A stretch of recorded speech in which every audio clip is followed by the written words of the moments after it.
What's going on, everybody? Y'all hear me? Can y'all hear me? I am. What's going on? What is? I will come back. I hope you guys are doing well. Y'all good? I was talking. I don't think I was added to the stage yet. Shout out to you all. My bad. Yeah, I wasn't added to the stage. Happy Tuesday, everybody. I see a lot of people up in here. Y'all must be excited. The alien has come out to address humanity. Candace, kick rocks, girl. You can't make this up. Oh man! So come to find out, Erika Kirk flew out to Candace's house in Tennessee. Now I'm just curious to know who asked for this meeting. Why do they feel like they have to go to her? Candace, why you couldn't go to Phoenix? I thought you and George had some stuff going on. You and Playboy Boys Club. Didn't he have people coming in from overseas, international travel, something like that? I would assume if you have guests coming in from other countries, they stand in your house, right? And somehow a whole meeting was hosted in that house as well. With Boys Club and all his friends. They probably were like, oh, more guests. You guys are blocking. How y'all doing? Happy Tuesday to everybody. I hope you guys are having a good day. Thus far, I had to get up earlier just to get to this point where I could start this stream at 4 something in the afternoon. Because you guys know I'm the more of the night owl, and I'm on here pretty late. But today we're getting it in. We have some videos to check out before the alien goes live. You know, she called herself an alien, so we're gonna go with that before Candace goes live.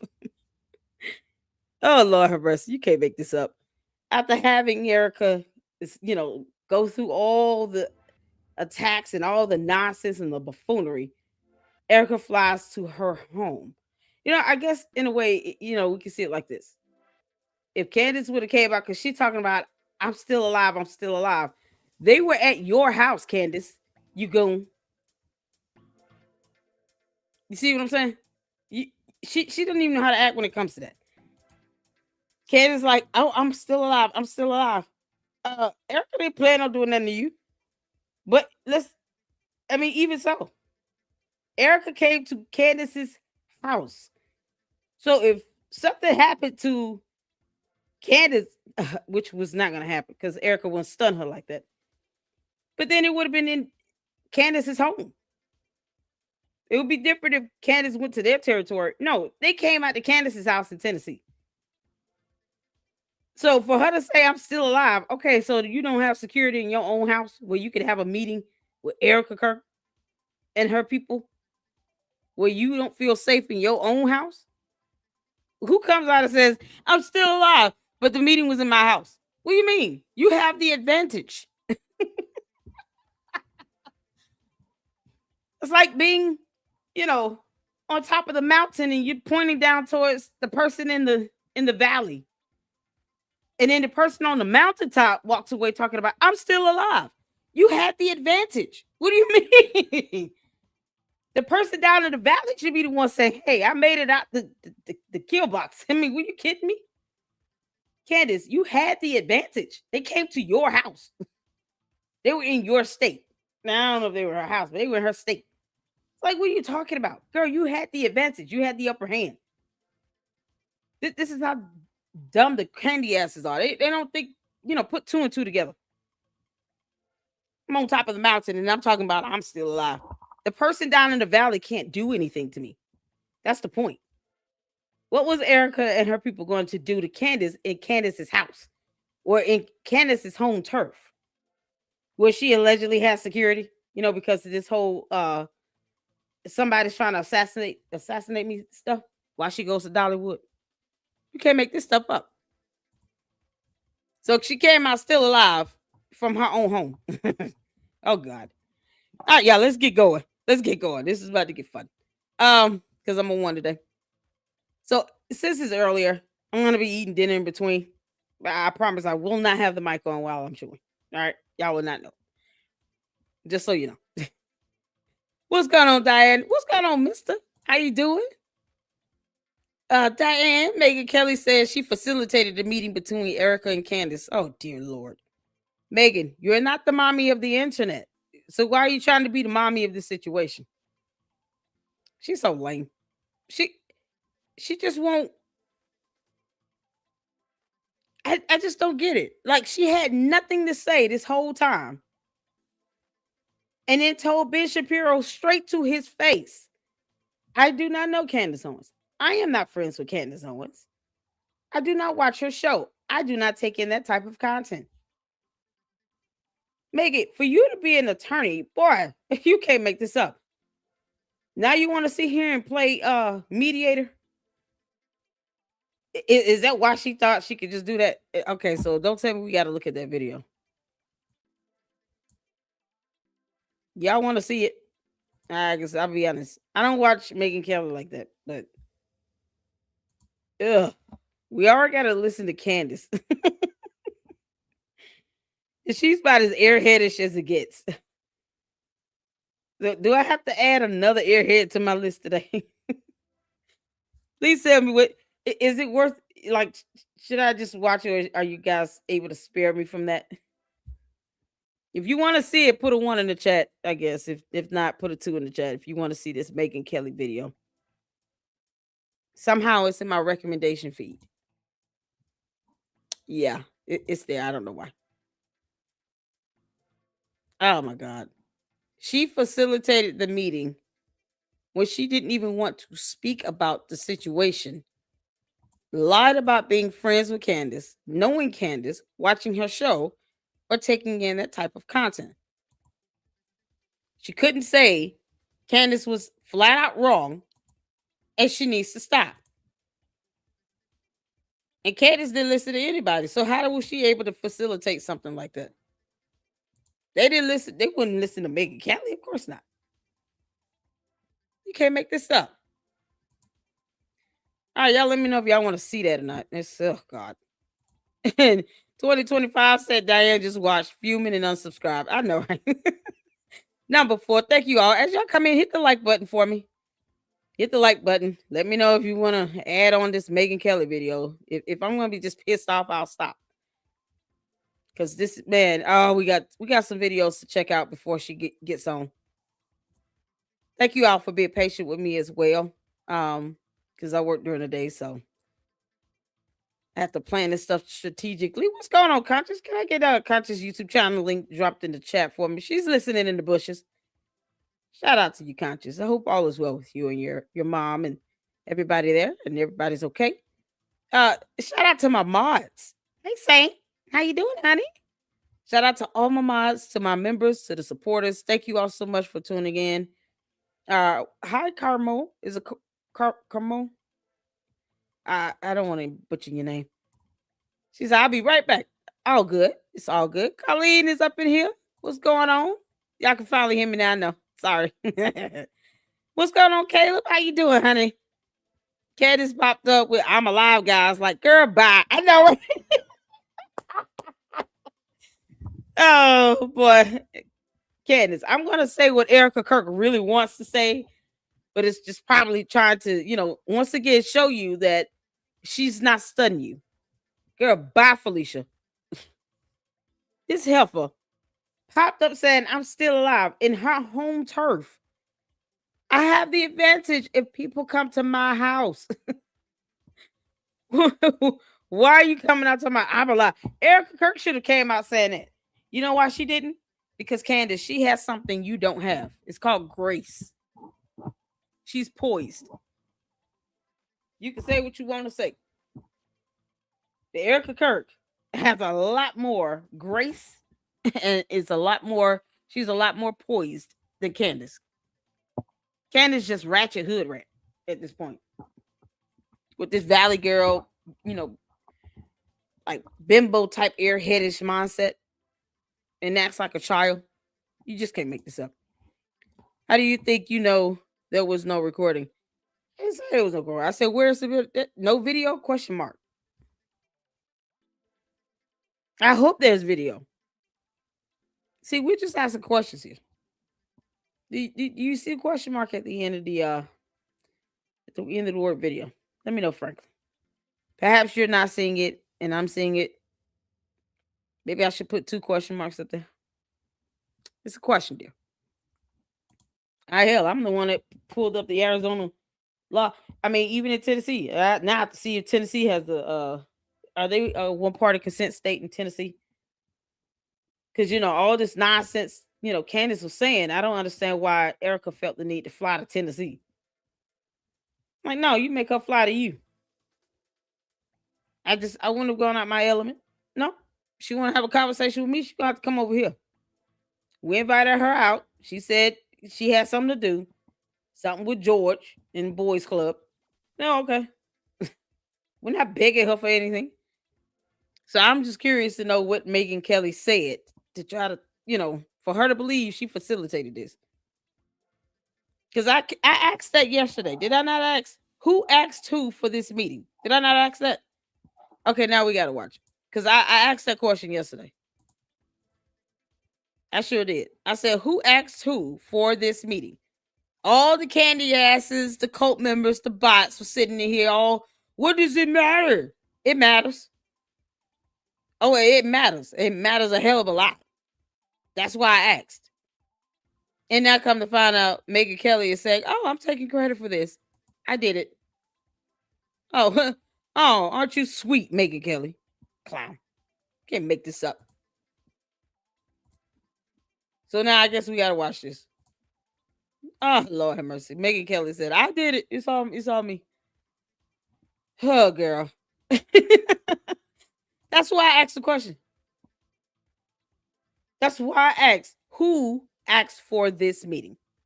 So do you all understand why, good journalists like myself, we ask these types of questions because it's called foresight. And now come to find out Megyn Kelly is the one sitting here playing mommy on the internet. Something she said she was not. Can't make this up, man. Yeah, I know. Frankly, it's oh God. Probably the most gaslit. I know, right? What's going on, Francisca? 2025 said Megyn Kelly gaslighting everybody. Of course she did. She said nothing for 3 months. Now all of a sudden, we all had to sit down and have a meeting, and I made sure of it. Oh, okay. Wow. She put that law degree to use for 10 seconds. Can't make this up. Francisca, shout out to you, honey. How you doing? Shout out to my moms. I appreciate you all. What's going on, Larry? How you doing? How's school going? I'm so excited. I hope you're ready for the holiday, honey. Yeah, that heifer went to Dollywood. You can't make this up. She petrified of Candace. Is she? Yeah, she acts like she's scared of Candace. Candace is like the big bag bully over there in what's supposed to be the conservative era, the conservative faction. She's like the big bad bully. Except Tim will get her run for her money, but then people get mad when he go after her because, oh, he's a guy. He shouldn't be talking like that. He's such an insecure man. And then when a woman does it, well, you're nobody. You don't have 5 million subs and stuff. Who said I had it? I'm gonna keep talking my ish. That's what I'm gonna keep doing. While Candace is walking around still with them yeast infections. Tell her, kick rocks. Can't make this up. All right, y'all. We ready to get started? Oh Lord, we got a lot of twos. I want to see it. No apology to Ben Shapiro was bad, Lady Luck. Oh man, are you serious? Oh, so many twos. Yeah, what's going on, Diane? How you doing? This is what I'm saying, though. It's like, thank you so much, Sade. I appreciate you. There's YouTube channel link for Conscious. Make sure you guys go check her out. I love her reactions to her videos she does. She was like, yeah, all right, yep, It's so funny. Then there's the infamous Carl. Happy birthday. So y'all go check her out. Yeah, get a good laugh in and just, it's a brain break from all this stuff here with Candace Owens and, oh Lord, Umar, the Oompa Loompa. Like, you get a good brain break. Sometimes we need that. Go watch something else, for a few hours of the day. If you're going to be on YouTube, watch something that's going to either teach you something, or have you laughing, or anything that reminds you that you're a human being, because Candace is an alien. Make sure you just give yourself a brain break, okay? Even put down the phone, read a book, go outside, let the sunlight hit you for a while. Just give yourself a brain break. Because if not, it'll drive you crazy. So I want y'all to be good and in good health. All right. Oh, nobody wants to see that video. What's going on, Blanco? I'm just putting up comments now, just trying to get you guys in. Me too, LLC. Her retorts make me holler. Yeah. Dollar said all to avoid falling out Tucker's bad behavior and anti-Semitism. Oh man. Hey Jesus, come. How you doing, honey? Megan Kelly is how old? 50 something? Like, what is she scared of? All right, let's get to it, y'all. Listen, if we're not like synchronized live with Candace, it's okay. It's just the point that we have some videos to get to first, because that's gonna at least build up to what she's gonna throw out here. But all right, let's do it. Let's start off with Megan, because she's something. She did something today. I've been telling you. So this is her YouTube channel, Make It Kelly. She's got 4 million subs. She shouldn't not be scared of Candace Owens. I mean, she's like a mill behind her. So it's not even about the subs. Megan, being a punk, it's just not worth it. I don't care who you are. That's why I'm apolitical. That's why I enjoy having the freedom of speech and expression, freedom of the press that I have. I bless God for it. And a certain level of boldness to be able to just say what needs to be said. I don't have to have a filter over here. I try to be careful in my wording. But as far as me thinking twice about just speaking out when something's wrong, I know I'm going to say when it's wrong and I'm going to say when it's right. So it is what it is. But she didn't want to have anything to do with it until now. All of a sudden, she's taking credit. You can't make this up. Okay, let's check out Megan. Talk words. Put a one in the chat where you can see it here. Let's get to it. As this, I don't know if you want to call it a feud or what, between Candace Owens and Erika Kirk has been heating up, that I would have something to say on it in the coming days, and I do. It's been going on now for a while where Candace, I had that exchange with Ben Shapiro out on the tour where he said she'd accused Erika of orchestrating Charlie's murder. And I was taken aback. I had not heard that. And then in the interim, between that day and the next, I had my staff go research exactly what she had said. And then somebody just happened to ask me a question about it. Truly was not, that was totally organic. That was not a plant by me at all, but somebody asked me about it the very next night. And I actually told them, because I'd been planning on saying something on the show since Ben had made the accusation. And if it was not true, I did not want to be having something that heavy hanging out there. Someone asked about it and I said, that's actually not true. And at that time, it was not true. Candace had not accused Erika of orchestrating Charlie's murder. And I've gotten a lot of grief for saying that, but I was correct. We are relentlessly factual here in this program. And she had not done that at the time. As I pointed out at the time, she had impugned Turning Point. And I stop. No. When you're the CEO, Megan, when you're the CEO, that includes the CEO. She never made an exception. How do you separate the CEO from the damn company? Because see, this is why we did the survey. Remember when I said, put a one in the chat if you believe that the CEO is responsible for their company? And then put a one in the chat if you believe that the CEO has the right to protect and defend their company. Y'all remember those questions I asked? For this reason right here. So when you have somebody go out and attack TPUSA, it includes automatically the CEO. They're the figurehead. And she's sitting here making it seem as if it is automatically assumed that she was not including Erika Kirk. When Candace herself said, Erika's going to have to choose between being a widow and being a CEO. And somehow Megan Kelly went to law school and still doesn't understand defamation per se. The fact that there's an inference of it. The average reasonable person who listened to Candace every time she attacked TPUSA, saying that they're a part of a cover up, everybody is faking gay. Everybody is involved. Nobody was real in his life. Everybody betrayed him. We're all treasonous. I hate everyone. These are words that came out of Candace's mouth. And to infer that, to say that they had something to do with his assassination, they're all lying. They're all covering up for it, for something. And she could never say what that something is. How do you exclude Erika Kirk, the CEO, out of that? Megyn Kelly, you about as dumb as a box of rocks, girl. I realize Erika is CEO, but she wasn't until after Charlie died. So, saying the guys at Turning Point had done something prior to Charlie's death is not the same as saying Erika Kirk. Okay. I'm sorry. It may seem to you like a distinction without a difference, but we really do care about facts, being precise here on the program. We don't always get it right, but that's a big one to get wrong. No, it's not wrong. Since then, Candace has been more focused on Erika Kirk. Ugh. And I think that's because Erika Kirk went on a media tour and started clearly speaking out about Candace.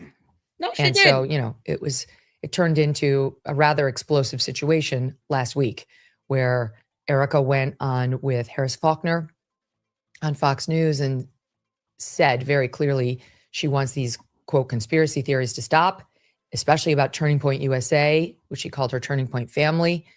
And she was clearly upset. We played the soundbite for you. She was clearly, she's had it. And then you can't make this up. She went on with Barry Weiss on CBS for a town hall. They had aired the preview, saw it, and then the actual exchange aired on Saturday night with Barry, where Erika told Candace to just stop. Okay, she just said, "I want you to stop." Actually, we'll play that. Let's play the soundbite here. The podcaster Candace Owens. How has she lambasted Candace again? She never even said her name, Megyn Kelly. You're wrong in that. She never even said her name. This woman just said she went out and started talking about Candace. No, she didn't. She never even said that heifer's name. Can you believe this stuff? This is why we put on closed captions, y'all. Because sometimes the stuff that comes out of their mouth is so unbelievable, you just got to read it for yourself. Erika Kirk. And I think that's because Erika Kirk went on a media tour and started clearly speaking out about Candace. When she didn't say her name, Megyn. What kind of, is she on another planet? We've all heard what Erika Kirk has said. She never even said Candace's name. The only thing she said is to stop. And like the rest of us, said how stupid these conspiracy theories are. They're dumb. They were dumb and unsubstantiated. No evidence to prove it. A young man just debunked her Egyptian planes BS yesterday. Because we all knew she didn't have the black box data to go along with this stuff. She just typing up out of nowhere. She's only presenting one set of facts and not the other. She couldn't give coordinates of Erika Kirk, though, at any of these pinpoints of where these Egyptian planes were. And never specified which plane. Was it the blue one or the yellow one? Let her tell it. One of them never left the ground. And it only to come to find out these planes are in different continents. 39 points were wrong. This is unbelievable. When did Erika Kirk attack Candace Owens? Let's start with the fact that she would have had to say her name so we can be clear on who she's talking about. And when she's asked a question, she answered it. And she was careful not to say Candace's name. Get the F out of here. And so, it turned into a rather explosive situation last week where Erika went on with Harris Faulkner on Fox News and said very clearly she wants these, quote, conspiracy theories to stop, especially about Turning Point USA, which she called her Turning Point family. And she was clearly upset. We played the soundbite for you. She was clearly, she's had it. And then She went on with Barry Weiss on CBS for a town hall. They had aired the preview, saw it, and then the actual exchange aired on Saturday night with Barry, where Erika told Candace to just stop. Okay, she just said, "I want you to stop." Actually, we'll play that. Let's play the soundbite here. The podcaster Candace Owens, okay? At one time, a friend of Charlie's, at one time, an employee of Turning Point. She has been one of the main peddlers of these conspiracies, and she is making a huge amount of money on it. She is building her business off of these lies. What do you want to say to her and the other people that are putting these lies out into the world right now? Stop. That's it. That's all I have to say. Stop. And that was a clear play on words, if you will, because Candace, when she had started down the Turning Point narrative, had said, only my husband or Erika Kirk can tell me to stop this. And, like one word from Erika will stop this. And Erika didn't say anything about this. She hasn't really been commenting on podcasts and so on. But she did, as you saw in that clip, say stop. And it was not taken as the command to stop. I think Candace felt she was saying stop lying, and Candace, her defense was she's not lying. She's actually trying to do an investigation into the true killer of Charlie Kirk. I've said before, and I will say again, I think they have the true killer of Charlie Kirk. His name is Tyler Robinson. He's in custody, and I have every reason to believe that he committed this murder. Many people disagree with me. Many people believe there's more to this story, that we're being lied to by our FBI, that there are too many inconsistencies around the official story. And those people are more than entitled to that belief. I don't share it.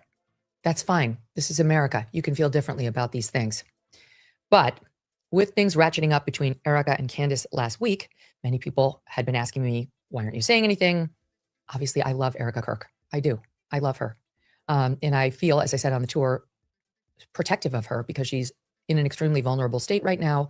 Yes, she's taken on the CEO position of Turning Point.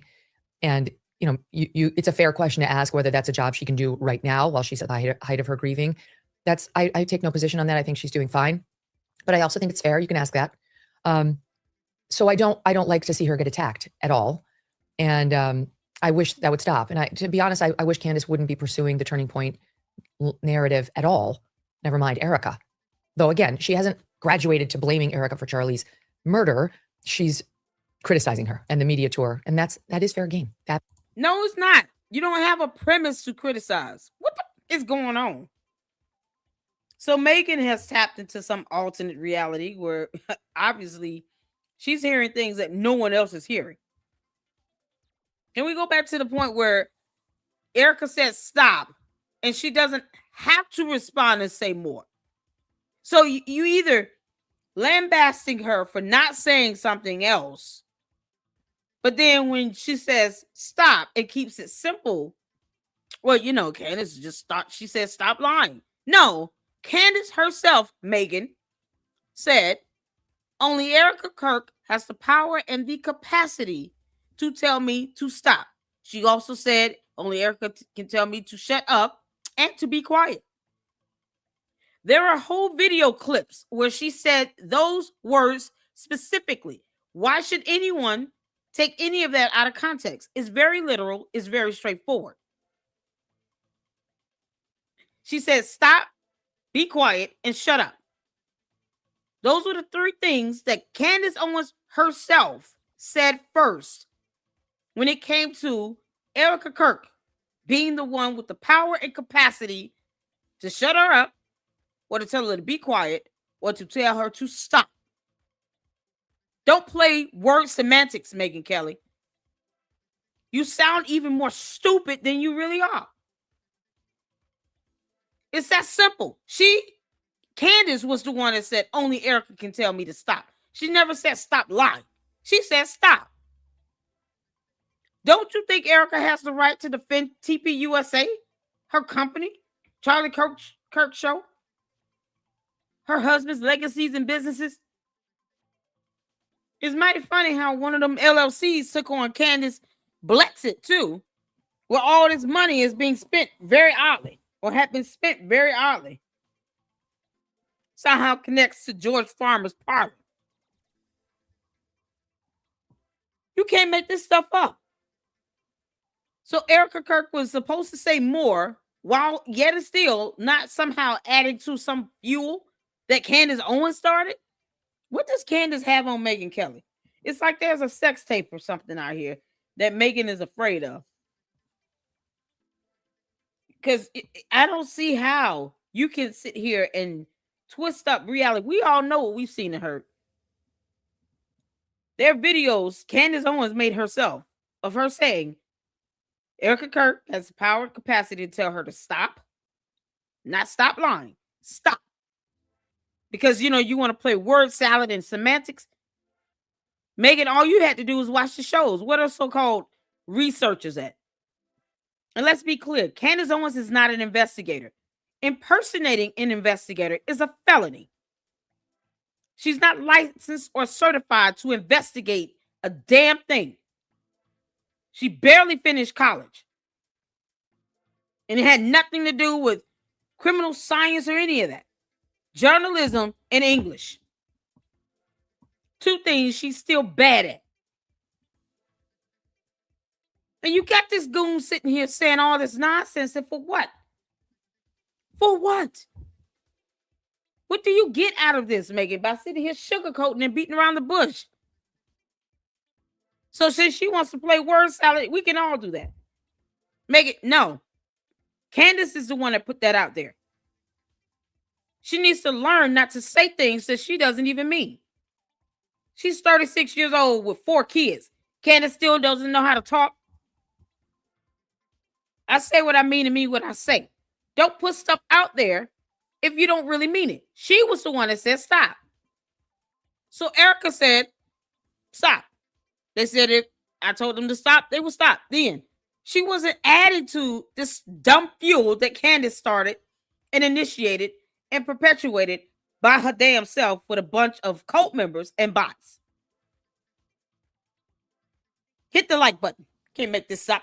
Can't make this up. Piece of it is fair game. So in any event, Candace knows I disagree with her on this. Petty internet people want to turn that into a cat fight between Candace and yours truly, which will fail. She and I actually have only gotten closer over the past couple of months as people try to make me attack her. So fuck off, okay? I have no obligation to you. Megan, you can kiss all our asses. On behalf of the Lady Luck Club, Megyn Kelly can kiss all our asses. Don't nobody care about you being friends.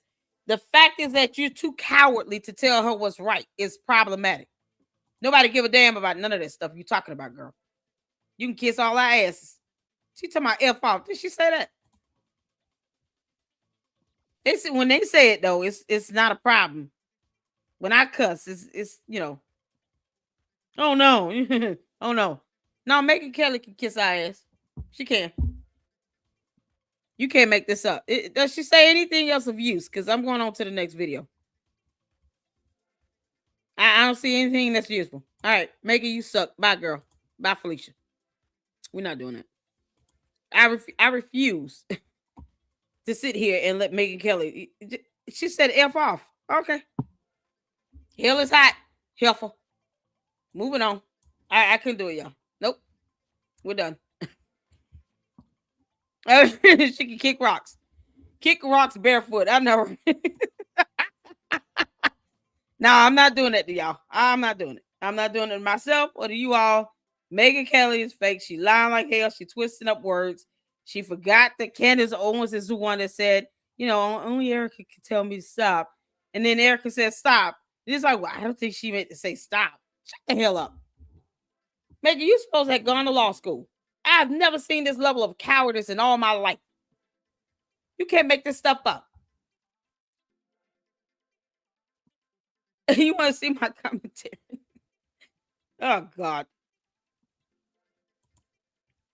George, I timed you out, you clown. Let me tell you something. I am on one today. And my minds are ready to go off on you. I did you a favor by timing you out. I made it clear you come in here at your own peril. Stop sending all caps in my chat. You're like a petulant child throwing a tantrum. I don't care how you feel or what you think. And that's to all the bots and the candy ass cult members. I say that to you all the time. That's our disclaimer. We don't care about how you feel or what you think. You don't get anywhere throwing a tantrum in my chat. Thank you, Saint. Because I'm about to say, I'm going to let my mind handle you now. Don't come up in here with your nonsense. He'll be back under a different profile name. That's what they do. That's what they do. That's what they do. They know I don't tolerate that BS. You can go over there to Candace and go to your safe space. She'll be on later. They can go run to their safe space. They go worship and adore their true leader. We're not doing that nonsense over here. Who, child? I've been Go telling back you and finish this as crap. this, I don't know if you want to call it a feud or what, between Candace Owens and Erika Kirk. Only because one person asked for my commentary on this. But I'm telling you right now, I'm not sparing anything. I'm going all the way off. So we'll let that happen. As the command to stop. I think Candace felt she was saying stop lying, and Candace, her defense was she's not lying. She's actually trying to do an investigation into the true killer of Charlie Kirk. I've said before, and I will say again, I think they have the true killer of Charlie Kirk. His name is Tyler Robinson. He's in custody, and I have every reason to believe that he committed this murder. Many people disagree with me. Many people believe there's more to this story, that we're being lied to by our FBI, that there are too many inconsistencies around the official story, and those people are more than entitled to that belief. I don't share it. That's fine. This is America. You can feel differently about these things. But with things ratcheting up between Erika and Candace last week, many people had been asking me, why aren't you saying anything? Obviously, I love Erika Kirk. I do. I love her. And I feel, as I said on the tour, protective of her because she's in an extremely vulnerable state right now. Yes, she's taken on the CEO position of Turning Point. And, it's a fair question to ask whether that's a job she can do right now while she's at the height of her grieving. I take no position on that. I think she's doing fine. But I also think it's fair. You can ask that. So I don't like to see her get attacked at all. And I wish that would stop. And to be honest, I wish Candace wouldn't be pursuing the Turning Point narrative at all. Never mind Erika. Though again, she hasn't graduated to blaming Erika for Charlie's murder. She's criticizing her and the media tour. And that is fair game. That piece of it is fair game. So in any event, Candace knows I disagree with her on this. Petty internet people want to turn that into a cat fight between Candace and yours truly, which will fail. She and I actually have only gotten closer over the past couple of months as people try to make me attack her. So fuck off, okay? I have no obligation to you to hate the people you hate or try to bring down the people you want brought down. I'm sorry, but if that's what you want from me, you do need to move on. It's not going to happen. And I've learned a lot behind the scenes from Candace about some of the things she's been put through from people I used to respect. I also, though, adore and love Erika. And I want this to stop. I do, of course. None of this is a mystery to Erika or to Candace. And a couple of weeks ago, Erika called me. And it's relevant to the meeting they just had. Okay, so I'm going to get into this. Those two had a sit-down meeting yesterday for 4.5 hours. Erika and Candace, alone. Well, I think they had two other people with them, but those were the two principals. And they met face-to-face in Nashville yesterday. No recording devices, nothing, just the two of them. And again, each had a supporter, someone from their own respective teams. I'll let them disclose the specifics of that. But they made a lot of progress, according to them. And this is what they tweeted out yesterday after the meeting. Candace said, Erika and I had an extremely productive 4.5 hour meeting that I think we both feel should have taken place a lot earlier than it did. We agreed much more than I had anticipated. Of course, we also disagreed on various points and people as well. Most importantly, we were able to share intel and clarify. You know what's so crazy is that, oh gosh, she's sitting here saying F off to people who tried to turn her against somebody else, and no one tried to do that. They simply wanted you to speak the truth. All this nonsense you saying, Megyn Kelly, you could have said this 2-3 months ago. You could have said this the moment you heard the alien from another planet start going in on TPUSA. Start going in on Rob McCoy and Mikey McCoy and Frank Turek and everybody else that was actually there at the event to see in person Charlie Kirk get shot. The security detail that's worked for him for 8 years. That I heard Tim Pool say that she shares the same security detail. Because she thinks her and Charlie Kirk were one and the same, and somehow he was gonna marry her and not Erika Kirk. So you got the same security detail, and you want to sit here and lambast them online, on social media, after the head of security, Brian Harple, said that they were subjected to being doxxed. Their family, their friends, their loved ones were doxxed. Their children were being doxxed. Credit cards, information was stolen. And she kept going on and on and on. While Megyn Kelly was aloof in La La Land. She's lost her mind. She's gone to some alternate reality where, unicorns fly. And then when she's confronted with something, oh, I'm not the mummy of the internet. Why the hell are you trying to be now? Nobody perpetuated this feud. Candace started it. She kept it going. Erika Kirk never even said her name, and she said stop at least twice. And even was nice enough to say please. And this moron thinks, oh, it's because the internet. No, Candace's cult members were the ones saying all this BS, because that's all they do. They don't read worth shit. Candace doesn't even understand the difference between the number 9 and the letter N. So I don't expect her cult following to be anywhere near as intelligent. Because the cult leader has to be smarter than the cult. Or else, what's all that narcissism for her? If they're going to have someone in the cult smarter than them. No, that's not going to happen. She's too narcissistic to give anybody else some credit here.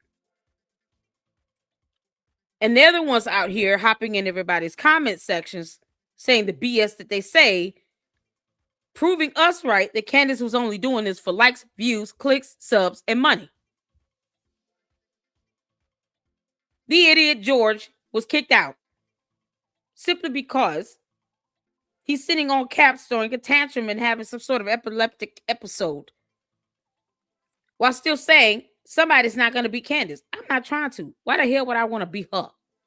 She's being sued by Emmanuel Macron and his wife, and they're going to mollywop her in court. No one is jealous of being sued by another president of another country, which they're going to have to pay up tens of millions of dollars. Who the hell would be jealous of that? Where's the logic in that? I don't want that burden nowhere near me. That's a dumb thing to wish upon yourself. Why you think you're trying to be like somebody? George, you're the only one that's insecure about life and yourself. Bots are working overtime. It's almost Christmas. I have no quarrels about caring anything about that. But that's what they're doing. They go out and spread that misinformation. They go out and antagonize. They go out and add to this nonsense, trying to defend her. Stop talking about her. We're stopping shit. You don't run none over here. They're doing that. But Megyn Kelly acts like none of this is happening, even though she could easily just look in the comment section. How about this, Megyn Kelly? When Candace video premieres, go to her live stream chat, and you'll see everything you need to see about who's really perpetuating this crap. On Twitter X, she literally has people dedicated to worshiping the ground she walks on. It is so disgusting. It's as if these people don't even value themselves. They put her before themselves. And guess what we do? We laugh at them. I'm not trying to change their mind. Let them wallow down in the mud with Candace. They can do it. I don't care. I'm not trying to change any mind of any cult member or sycophant. The bots are bots. I mean, who are we to try to change their mind? Let them go along with that level of stupidity. We're going to laugh at them. But Megyn wants to sit here now and try to pretend like she's the mommy of the internet. No, I facilitated this. I had something to do with this. No. Because Erika Kirk wasn't stun her. She didn't say her name. And I'm glad she didn't. She wanted her to be as irrelevant as she truly is. Candace has to be sensational and lie like hell just to get that views and the clicks and the likes and the money. All I have to do is just keep telling the truth. And her bots come right over here. Funny how that works. You can't make this stuff up. And she's sitting here talking about F off because no one is in the mood for her to be this damn hypocritical. After 3 months of saying nothing, you let this flare up in front of your face and you said nothing. Good mommies of the internet don't do that, Megan. I'm not going to sit back and watch my kids fight for 3 months and then say, everybody else out there is sitting here fueling this stuff and my kids up in here fight. No, I'm the parent. I'm the mom. No different than being a friend. You can do gentle corrections. You can do corrections with love. That's what the Bible says. We are to hold each other accountable and to correct one another. And somehow, Christ is king, except when he's not, when it comes to Candace Owens. And then you have people like Megan Kelly and this Brandon Tatum person that want to sit here and tiptoe around Candace like they scared of her. Because they some clowns and shit. And she want to tell everybody to F off because people wanted her to hold Candace accountable. All this stuff she's saying now, she could have said 2 months ago. That's how ridiculous it is. So you stood back and let this flare up to the point where you're like, oh, it's just a huge fight and everybody else is perpetuating. No, it's just Candace and her cult members and her bots. That's it. You have people like independent journalists and people who are just trying to report the facts, trying to keep all these dumb lies and debunk the stuff Candace was saying to keep some of this at bay. And people who are more influential said nothing. And then when Tim Pool says something, his house gets shot at because they were trying to scare him. I hope he sues the crap out of Candace. You can't make this up. Now Megan Kelly want to see and tell everybody to F off because they wanted her to be an adult and to try to get Candace to calm the hell down and to stop doing this nonsense. Remind her of how we act here on Earth as human beings because she's an alien. Yeah, that's what we were asking you to do, Megan. Tell the alien to act like a human being for 5 minutes. That was too hard for her. By intent. I will, of course, have a full rundown for you all tomorrow as I am currently exhausted. But I wanted to quickly let you guys know that absolutely nothing was held back. And the immediate result was that tensions were thawed. That's very good. Erika posted something 10 minutes later, writing, had a very productive conversation with Candace Owens. More to come from both of us. Looking forward to AmFest this week. That's Turning Point's biggest event of the year. It happens this weekend, later this week into the weekend. Time to get back to work. Right? I will let Erika and the Turning How Point you crew back to work? and Whatever. Candace Owens fill you in on what happened at that meeting and so on. I just wanted to note, because many of my viewers have been wondering why I haven't Erika said does not anything, need to speak on given that. my previous statements about Erika. And the reason is that I have been working behind the scenes to try to foster a détente between them. Erika called me weeks ago Ain't fostered and asked me nothing. if I would be part of this sit down with them, which originally they had contemplated might be for consumption by the public, might air. Yeah, so Erika called Megan and said, listen, we're going to do a live stream to debunk Candace Owens. We invited her out. Either you're going to step up or not. Pick one. You can come be out there and be a part of that so you can help facilitate a mod or whatever you're going to do. But we're doing this. We're getting the facts out. We don't care how Candace Owens feels. And then Megan Kelly goes, oh no, I can't believe this is happening. It's such a burden. Why you guys can't get along? Never mind not putting the blame where it belongs. Because obviously Candace has got something over Megan Kelly. In some way, shape, or form, and asked if I would facilitate that meeting between the two of them. And I said yes immediately. Of course I would. I reached out to Candace. She said, absolutely. I'm thrilled it's you. I'm in. And the two of them took it from there, trying to negotiate the specifics of what they'd both be comfortable with, where, when, etc. And eventually, No, it was an invite out there to Phoenix. They invited her out there to Phoenix. Candace said no because George said no. We're talking about the other one. And not one time did anybody say anything about a private meeting between the two of them. It was supposed to have been a live streamed debunking session. That's it. And Erika being the CEO, of course she was going to be there. So let's not lie about this, Megan, because I have no reason to believe anything you've said. What happened was Erika Kirk called her and said, we're going to do this live stream show where we're going to go ahead and debunk all this BS and give a formal response to all this nonsense Candace keeps talking about, especially where it's rendering people death threats, because the cult members and the bots are stupid. Are you going to come out and mediate or facilitate or something like that? Oh, yes, I'll do that. It was never meant to be an in-person, one-on-one private conversation. It was going to be a live stream. And then Candace, of course, comes back and says, well, George said no, and he instantly said no, and I can't do it, and it doesn't work.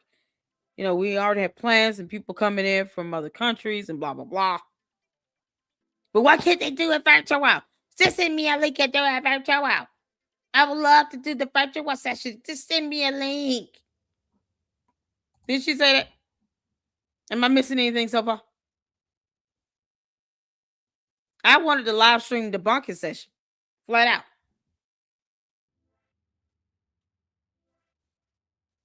So Candace couldn't prove nothing about what anybody lied about in particular because she never presents evidence.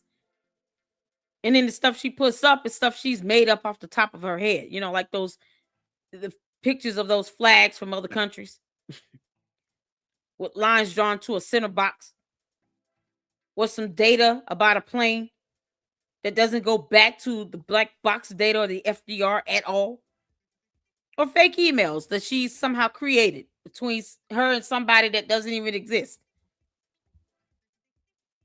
Or somehow an assassination attempt where she can't show us evidence of this French government employee calling her about payments made and a paper trail that she refused to post up, or the FBI text message, or confirmation that she filed a former FBI complaint. So when she can't even show evidence of her own dumbass lies, of course we don't expect her to prove evidence on anyone else because she said they lied. Because Candace said so, it's not facts. And she's going to find out the hard way when these court proceedings begin with that Macron lawsuit. They're going to mollywop her in that court. And I'm going to be all too happy to report on it. So Megan agrees to go out and facilitate this live debunking. Candace is like, oh, I can't do it, and punks out. She's a punk. She punks out. Her cult members still don't catch it. They still don't see it. They don't see how she was punking out. Oh, it's all my safety and blah, blah, blah. No, don't make an excuse for it. Just tell her to get some security and go out there. I clowned her for a whole week about it. You scared to face her face to face? You can't go out there face to face. You got an invitation to do it face to face, and you won't even do it. And then at the midnight hour, we're going to have an in-person private conversation face to face, but who knows what was said. And for 4.5 hours, they met. And for some reason, Erika Kirk was still nice enough to say we're not going to do the live stream, even though that still should have happened. It should still happen. No one owes Candace any trust. We don't have to trust that heifer. When she won't post up simple evidence, we owe her nothing. And Megyn Kelly is trying to make an excuse for it and to try to paint this picture as if it was always supposed to be an in-person private meeting. No, it was going to be a live stream debunking session. And they were going to respond. And they told Candace Owens, if you want to come out here and be a part of this, you're going to have to be a part of it in person. She couldn't do it. And somehow that all gets put on hold. And then Erika Kirk goes to Tennessee. While Candace Owens comes out of that disingenuous talking about I'm still alive. Hell, for that is your home turf. What do you mean you're still alive? You would have the advantage. What do you mean? If you dumb enough to let people come to your house and they do something to you in your house, I don't know what to say. Why would you let somebody come near you in your home turf if you're truly afraid of them? The whole idea that Candace is scared of Erika Kirk or was afraid of TPUSA is BS. because you don't let people come to your home or to your area where you live and reside if you're afraid of them. Just like you don't go to Dollywood if you think assassins who are trained to kill people are after you. Because there's no common sense or logic to doing that. It's just stupid. And then she comes out to I'm still alive. You will let her come near you in your home territory, and you claiming to be scared that she's gonna do something? That's stupid. Why not meet halfway? These are questions that the cult and the bots aren't gonna ask. Why didn't you just meet them halfway? Y'all pick a spot in the middle of the country and then y'all meet there. Whatever's between Phoenix and Tennessee, pick a spot in the middle and then y'all meet in the middle. That way you're both neutral to this area. Neither one of you have the advantage. And everything can remain neutral and impartial. No, Erika goes to Tennessee, to Candace's home turf. The same state where Candace was telling her cult members to file false reports to the authorities if they ever saw some Ukrainians around. It's stupid. You can't make this stuff up. Erika Kirk still went over there. And this heifer come out talking about I'm still alive. After asking her own cult base to make false reports to the authorities if they see some Ukrainians. Like, how would you be able to detect that with a naked eye? The average person can't do that. So they would just be committing crimes all day and filing false reports to the authorities, wasting time and resources. Like the police wants to deal with any of their BS. And you still allow somebody to come to Nashville, Tennessee, to your house, Candace, and you scared of them? Moron. Just moronic. It changed after they hit some roadblocks. Again, that's for someone else to tell you about. It's not a if they so roadblock. choose. Candace didn't go. Not having anything to do with yours truly, but hit some roadblocks in scheduling and the specifics that led them to just say, let's do this privately, not on camera, not in a live stream, just us. And I thought that was a great idea, and I fully support it. And I have been in touch with both of them repeatedly. Okay, so that's what I've been doing.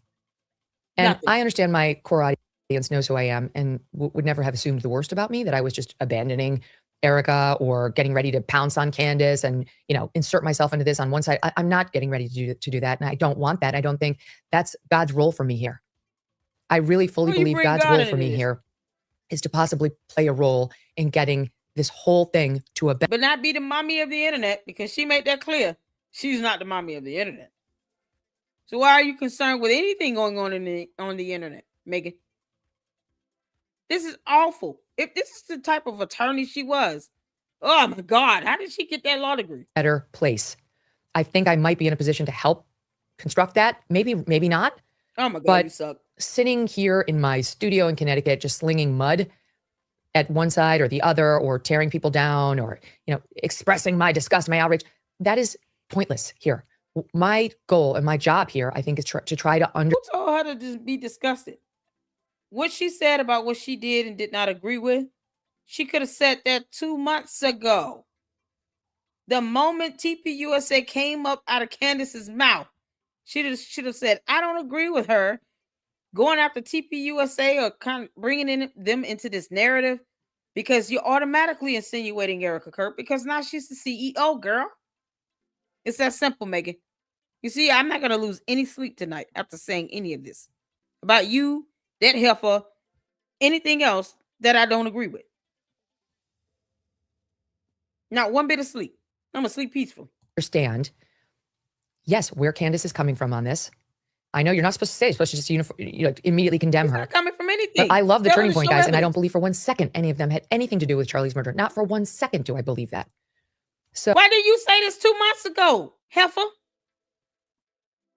But she's telling everybody to F off. She's saying this now, but she couldn't say this 2 months ago. Do y'all see that? I don't believe it for 1 second. That's all she had to say.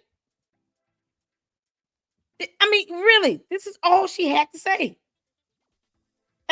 This is a starting point.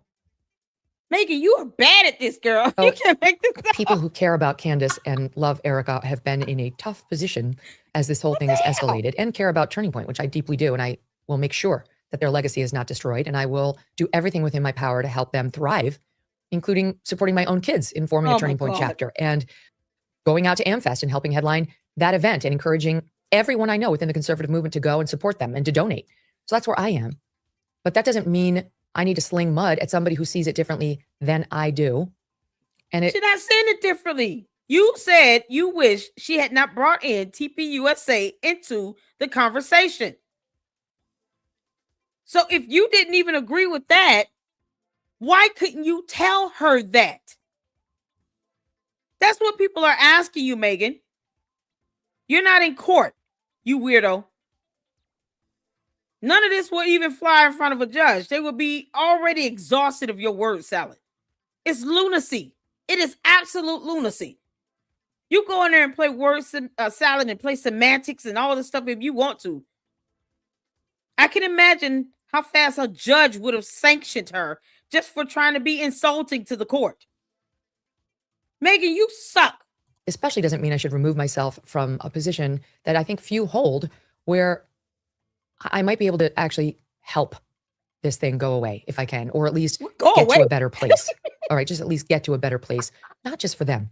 I don't think this is good for anybody's mental health, but for America, You said Candace you know, that. for our country, and definitely for the conservative movement. Candace don't care There are about this. so many She already really said it. important battles that we're going to have to fight together against the radical left. And if there's any way that strain of argument and contention can be dissipated, can be Is Candace still a conservative? Somebody let me know. Perhaps I missed it where Candace said, I don't care about your midterms. I don't care about your conservative party. I'm not voting at all. I mean, how many times has she indicated that she's no longer going to be in the least bit supporting conservatives at all? I mean, how many times she said that? Oh, it's the midterms. She has literally mocked the concept of the midterms and people going out, being able to vote based on facts and evidence and information put out, policies on various platforms, and not based on some BS because Candace said so, with no evidence or facts to post it up to support anything she said. No one cared about the planes, and she made it a big deal.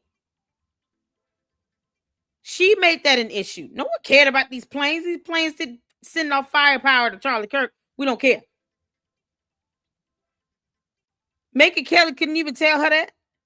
She couldn't even say, you're demanding evidence from the FBI from this investigation with the Utah Attorney General, who's spearheading the investigation, by the way. The FBI is there to support.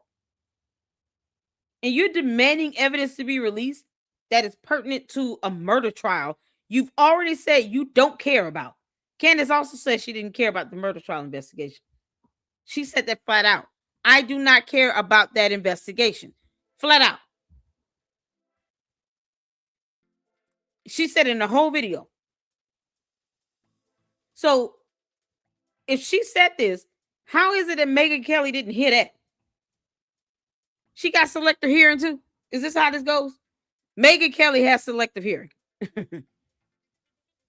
She sounds as delusional as it gets. What the is going on? She's extraordinarily delusional. Man, she will survive in court now. No judge would want to hear that.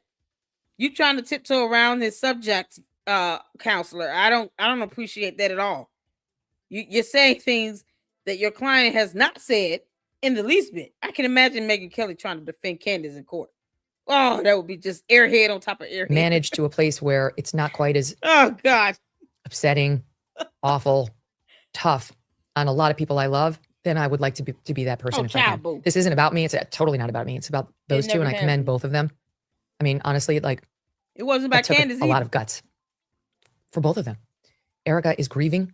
Erika was away all week on the road promoting Charlie's book. She just did. I know people have given her blowback on the press tour. She committed to the stops that Charlie committed to.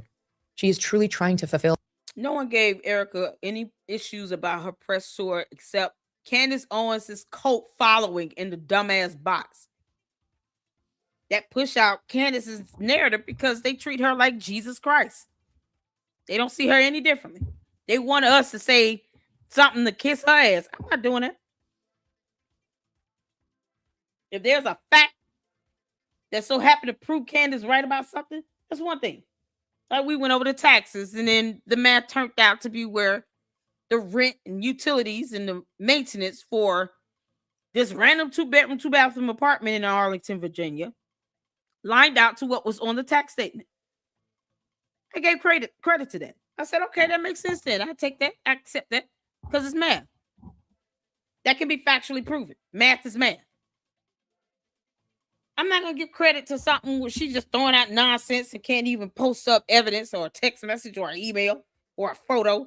Who's the shooter? Because that's what Candace said she was going to tell us. It's been 3.5 months. Who the hell the shooter? I highly doubt she believes it's Tyler Robinson. So who's the shooter? That is what she was supposed to be looking into. And we're no closer to that. Megan Kelly somehow is like just aloof. She's so aloof. Charlie's legacy and promise on his book. It's not easy for her. People say, oh, she's loving it. She's not loving it. She'd rather be home with her babies because she is now a single mother. She's got a 3-year-old and a 1-year-old. Only Candace need her back at home. Not to mention Turning Point. And it took guts for Candace to go too. Let's face it. You know, she's been ripping on Turning Point, an organization that Charlie built, that Erika's running mercilessly for weeks now. And she'd been coming under fire for not accepting the invite of the Turning Point guys to join their live stream, which was supposed to take place yesterday, responding to her claims. And then, you know, they have the right to do that. The big kahuna, the CEO, Erika Kirk herself, and Charlie's widow, she's got a couple of roles in this whole story, reaches out to her and says, I will come sit with you directly. And so, you know, she could have run from that. She could have found 10,000 excuses not to do it. You know, I'm just happy to sit here on my set and hurl allegations without saying them to your face. She didn't. They sat for 4+ hours yesterday. So I'll let them. You gotta be kidding me. She's not even giving Erika enough credit in this. Erika never even said Candace's name. Erika was asked about these conspiracy theories that only Candace was throwing out there. Hell, want to imagine Egyptian planes doing anything. We didn't care about that. And her code is only going to care about what she says. So it's so ridiculous. She let somebody come to her house that she doesn't feel safe around. Make that make sense. Make that make sense. Candace is a damn liar. This misleading, the false perception. I'm still alive. What the hell is wrong with you? You let this woman come to your house. Are you stupid? If you didn't feel safe, you wouldn't let her in your home or anywhere near it. It's like the highest level of stupidity on steroids ever. And all Candace does is just show that she's doing this for PR, for clicks, views, likes, money, for her subs, for her cult, for her bots. Not one time did any of them have any independent thought and use common sense and ask, why would you let her come to your house if you were afraid of her? Why are you telling us you're still alive? But she came to your house. You understand how hypocritical that is, right? You know, because hypocrisy is the same thing as lying. And they don't understand that either. Candace does not understand the definition or concept of hypocrisy. But it's highly hypocritical to say, I'm still alive. And to try to pose this whole so-called, I'm in danger. And you let Erika Kirk come to your home. It's so stupid. But no, the coach is going to say, oh, well, where is she? We're so concerned. She's at home. In case the cult members, the candy asses, can't hear either. Candace was at home this whole time. She's been home. Still alive after letting someone come to her house that she feels so threatened by. You know, because stupidity. Take it from here, but I wanted to tell you what my role in it has been. And I'll just say this final thing. To the hateful people whom I used to call friends, who have been all over the internet trying to shame me and say that no one should ever listen to this You should be ashamed, girl. You're a clown. You are a whole clown, and I don't know why anyone gave you a law degree. program again because I haven't You're a spoken bad out Felicia. on the Erika Candace conflict. You won't be honest about it. I don't have any pearls of wisdom other than go fuck yourselves. Go fuck yourselves. You have no fucking clue what's going on. You don't know what I do behind the scenes. And your world is so myopically online. You fail to understand there are. She's so fake about this. She's like taking extra breath. Y'all notice this? How everything's so breathy and airy when she's talking here because she don't really mean it. She's mad because people called her out. Megan, people get to do that. It's called free speech. This is the same thing that Candace Owens' cult members have to learn in my chat every day. They come at their own peril. You want to sit here and tell everybody they're off when people were trying to tell you the stuff you're saying about what you did and did not agree with when it came to the alien Candace Owens. You could have said this nonsense 2 months ago. It's not that difficult. You're just weak and pathetic. Real humans involved here, and actually being able to touch grass and We have know relationships that. with them, Candace which is doesn't something care. I'm doing, could prove to actually benefit all involved. Maybe it won't. Maybe it won't at all. But it's at least got a shot. I'm not sure your Twitter shame game has gotten anything of value done. You better. There are a lot of girl, politicians that bye, should be getting girl, coal bye. in their stocking for Christmas, but Birch Gold thinks as Girl, bye. The nonsense of it all. The buffoonery of it all. No one learned anything from that. The only thing she could have said that was merely of value is they called me to facilitate it. And I said yes. That's it. The rest of that stuff she could have kept to herself. What the hell was that? God, y'all wanted me to react to this. I try to keep you all happy. Now hit that like button. And any supers, anything you all want to drop my way, I'll appreciate that. Just for that headache. Megan Kelly, you are the absolute worst. Y'all just hit the like button. Hit the like button. Engage in the chat. I appreciate you all for tuning in. And make sure you guys are sharing this content and subscribing to the LLC. I'm looking forward to the day I can celebrate 30,000 supporters. We're almost there. We're almost there. We're like less than 200 people away. So let's go. Share the content, spread the word. We're gonna get to the next video. Megan Kelly is a thunkhead. I can't take you seriously, Megan Kelly. I can't believe you have a law degree. Let me see. Let me get to Milk Bar. On the Charlie Kirk show last dropped a new video. Can I get one of the mods to drop Milk Bar's YouTube channel link in the chat? You guys make sure you keep him in your prayers as well. He lives in Australia. So you can imagine, he's got a lot going on out there. I did reach out to him and email him for a collab reaction before what happened with Bondi Beach. And I can certainly understand why, he might be paying attention to what's going on. You got to pay attention to your surroundings. It was horrible. It's horrible. 11 people lost their life. So we don't advocate for a loss of life here. We just don't. I'm not even saying it. I would rather the candy asses go move to a different continent and they start their own cult there. But just wishing death on people, no. Or celebrating death, no. Horrible stuff that's happening.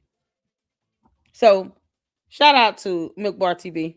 Let me get the channel link in the chat, and you guys can check out the videos. And we have a few before we get to Candace, before that headache just starts to become a real part of my reality. Megan Kelly done did enough. She's done enough damage. Can't make this up. So there you go. Thank you all so much for tuning in. Let's get to it. Put a 1 in the chat where you can see it here.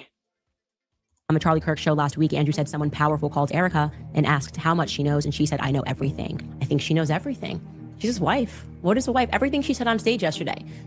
A confidant. Every secret that the world is not meant to know about Charlie Kirk, she knows about Charlie Kirk. Who was stressing him out? Why did you lay your head next to your wife or your husband? My husband knows everything there is to know about me. And he so, doesn't. yeah, there's no question that she knows everything. This is a faithful couple. This is a woman who consulted a priest and prayed when she felt that somebody had put a hex on her husband. And I just think everyone is being a little unfair by trying to assign so much ill will towards someone who hasn't done anything to warrant that. It does not feel appropriate to me. I haven't seen any reason to do that. What lie has Erika told that I'm supposed to be focused on? The amount of pressure that is on her right now, she has not come out and said anything to me that makes her suspicious. I would have been the first person. If I felt that anything was there, I would have said something. Truly, but I know that Charlie was very happy with Erika. And I know that Erika was a reason she was pushing Charlie, as women do, to really think through his ideas and think through what it was that he believed in one way or the other. She made him happy. And I just want you guys to know that. And so when you're putting stuff out there, just imagine that you're in her shoes. Imagine the size and the scale of that company. And imagine that on top of everything, you've got people that are digging into every layer of your life and not necessarily getting everything right. And I just really just feels to me like it's unfair. And you're making hundreds and thousands of dollars every single episode going after the people that I love. No, stop. To stop. Publish that, you crying over your husband's casket, and to publish his dead body on Instagram was a decision that was made by Erika. And we can watch that. Take a look. That was not our business. This is why there are many people who do not believe that women are equipped to lead companies. Yeah, this script flipping is something else. Y'all, shout out to Milk Bar TV, man. This dude. Oh, Milk Bar is the man. He has a way of putting this content together. These are clips from Candace's videos from her show that all her cult members keep saying no one is watching. Here you go. We're watching her show. You just don't like what we're getting out of it. We don't care. You can't make this companies, because what you are watching here is an unbelievably emotional response that is absent of any logic. If you really care about your team, answer the questions. I just do not accept any of that. Turning Point is acting suspicious, and she does not feel that it is what she wants to do as a matter of priority. She sat down with the New York Times. She made time, by the way, in case you don't remember. Once again, what? Is it reading? Is a lack of reading a problem? I'm still getting questions about who said it was not recorded. First of all, Megyn Kelly said it. And, if you want to sit here and cap for Candace, wouldn't you naturally be capping for Megyn Kelly too? Wouldn't the cult members be up in here, trying to defend Megyn Kelly, because Megyn Kelly is not speaking ill will about their cult leader? Megyn Kelly said it. Are y'all believing that? To the cult members, to the candy asses? I know people of reasonable sound mind don't believe Megyn Kelly said, because she's a clown. I'm talking to the candy asses, to the candy ass cult members. Do you not trust what Megyn Kelly said? She said there was no recording. If you see my title, you see at the end of the word video was called a question mark. A question mark denotes a question. No video? It's a question. That same thing that Candace Owens asks as if she can understand and define. The copy and the paste of the same comments is so bot-like, it's not even funny. And then you get mad when we call you a bot. Why is the bots not scanning the question mark at the end? I don't understand that. Why isn't the bot sitting here defending Megyn Kelly, I guess, because Megyn is sitting here kissing the ass of Candace. So Megyn said there was no recording. Wouldn't the candy asses go and believe that? Yeah, okay. I expect the candy ass cult members to believe what Megyn Kelly said, right? But she loves your cult leader. She said there's no recording. I'm asking a question. I'm not making a statement. There's a difference. It's called English. Is that like we understand the English language? A question mark is a thing. To fly to DC and basically say Charlie loved you. That was like the 15-second speech. We have a clip of that speech that she gave. So Erika Kirk has time. Not her priority. Not a good idea.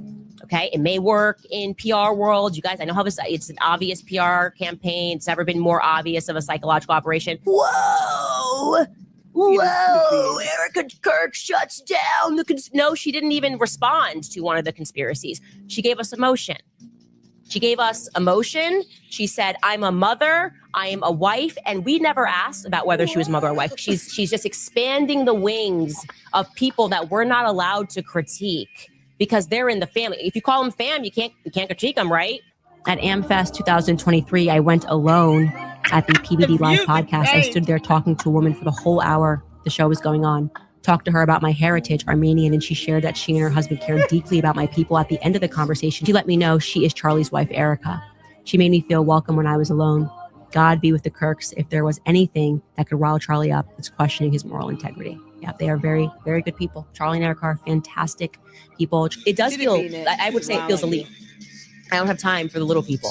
Okay, I don't have time for your small pocket donors. I got time. If you ain't spending for a table. What's the proof that Candace Owens donated to TPUSA?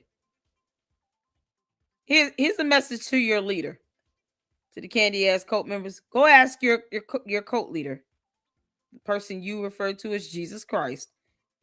Where is the evidence, transactions, payment confirmation, something to show proof that she donated to TPUSA? Because she believes in outing donors. Candace Owens believes in outing donors because reasons. So where's the evidence, Candace, that you donated to TPUSA? We'll wait. She gonna post it up, or do we have to find it? Because I highly doubt it exists. I highly doubt any evidence exists to show that Candace, the alien Owens, made any contribution or donation to TPUSA. So who the hell is she speaking on behalf of? Oh yeah, we're not talking to little donors. You're not a donor at all, heifer. Where's the evidence that you donated to TPUSA, Candace? She probably would lose some of her cult members because they'd be like, how dare you give to the enemy? Just like she let Erika Kirk come to her house. You ain't getting a response, okay? Because we busy. We very busy. She's going to fight. She's going to fight, and she is going to fight on the good side because every woman would know what her husband's going through. So I can't even imagine what it feels like experiencing this tragedy, having to come to terms with this tragedy. I wasn't sure what direction she was going to go. She was like, I was like, look, she's got a whole business that she's got to figure out. There's a lot of people in her ear. Maybe they did this transition too quickly, and she's just keeping her head no. What she's saying is Turning Point USA is untouchable, and it's a no from me. Who cares? Show proof that you donated to TPUSA. You called yourself a little donor on behalf of us little donors. Show proof. Because otherwise, you just running your mouth, you alien. She's such an alien. She called herself an alien, by the way. We're just repeating her words.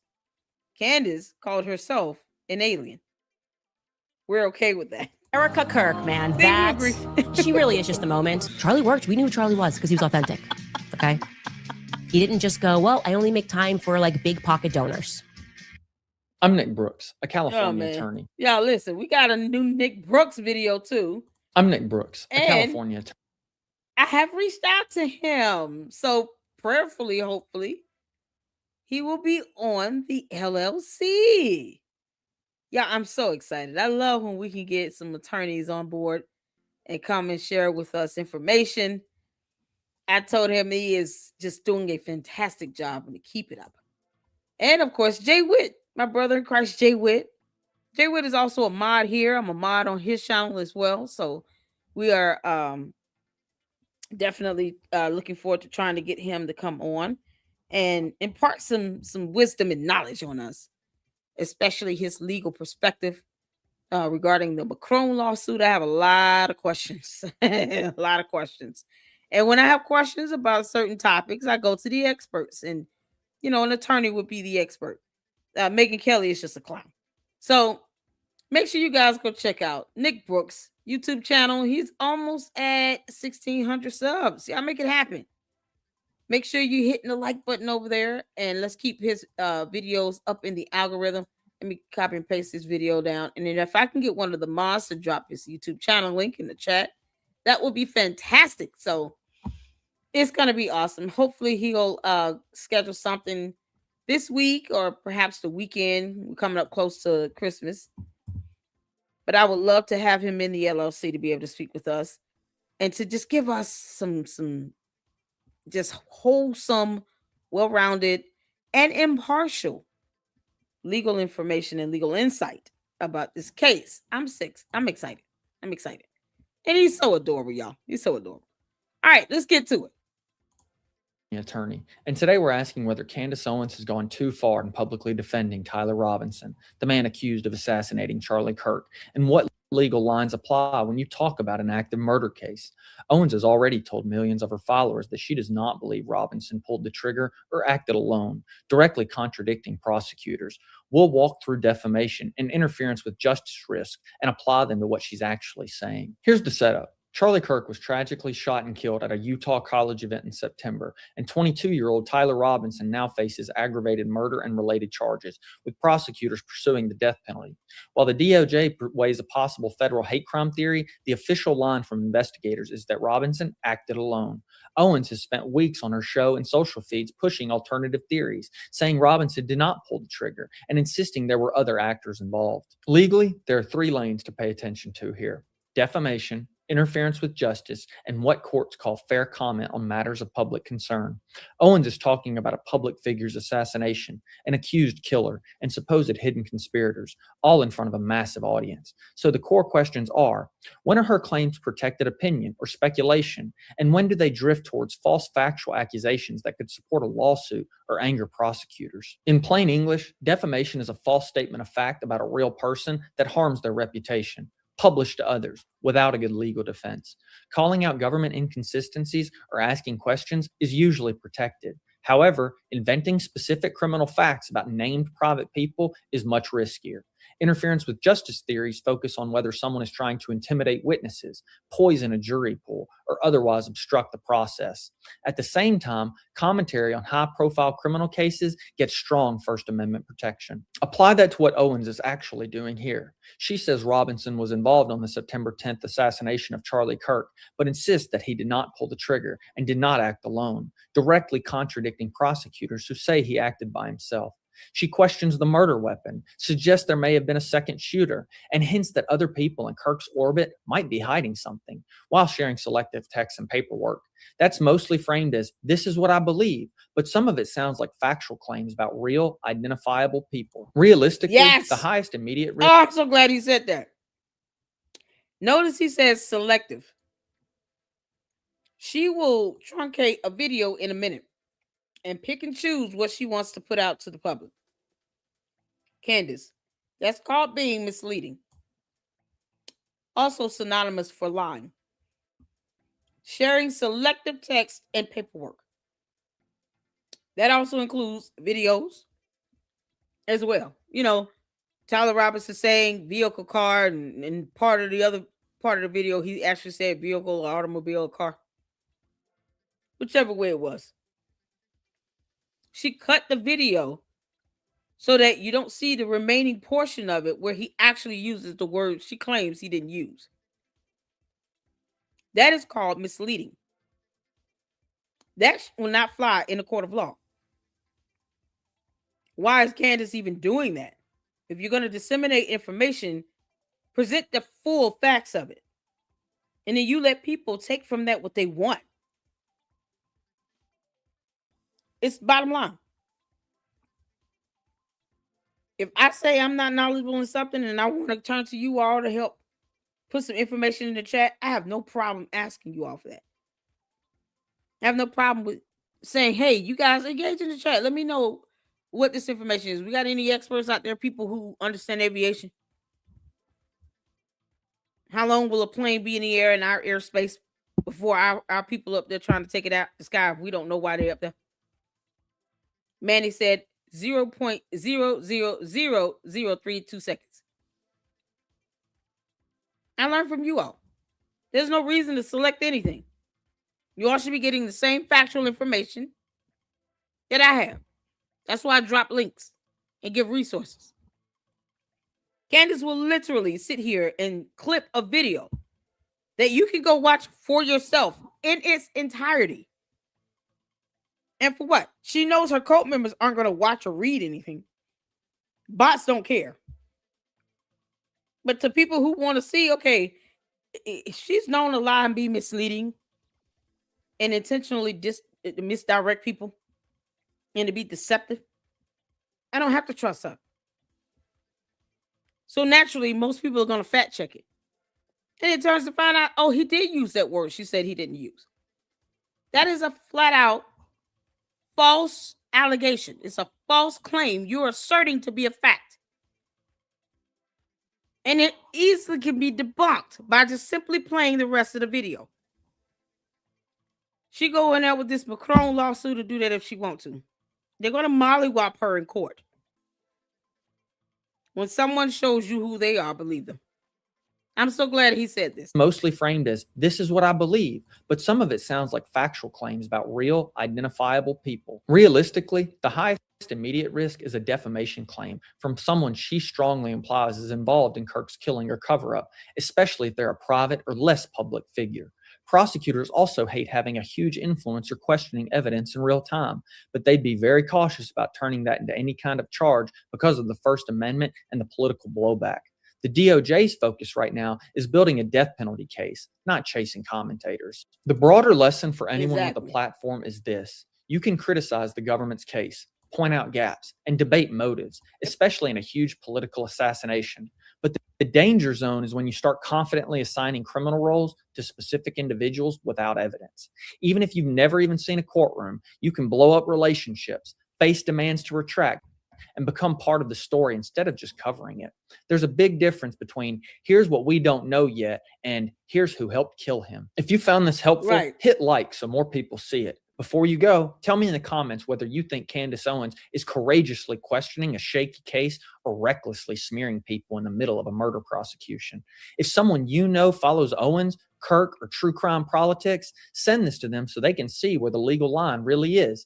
And if you want more breakdowns like this from a California attorney, subscribe and turn on notifications so you don't miss the next episode. Thank you very much. He's so awesome. Hey, everyone, real quick. Shout out to Nick Brooks. Oh, man. Fantastic commentary, straight to the point. He keeps it simple, and he keeps it factually correct. That's it. Keeps it factually correct. I noticed that she played the video where he said car, and then he said vehicle right after that. You know, she watched the whole video and just put out what she wanted people to hear. Exactly. Thank you. Is it Nanya? Thank you, Nanya. You know, because like once again, I'm not here to change the minds of the cult members.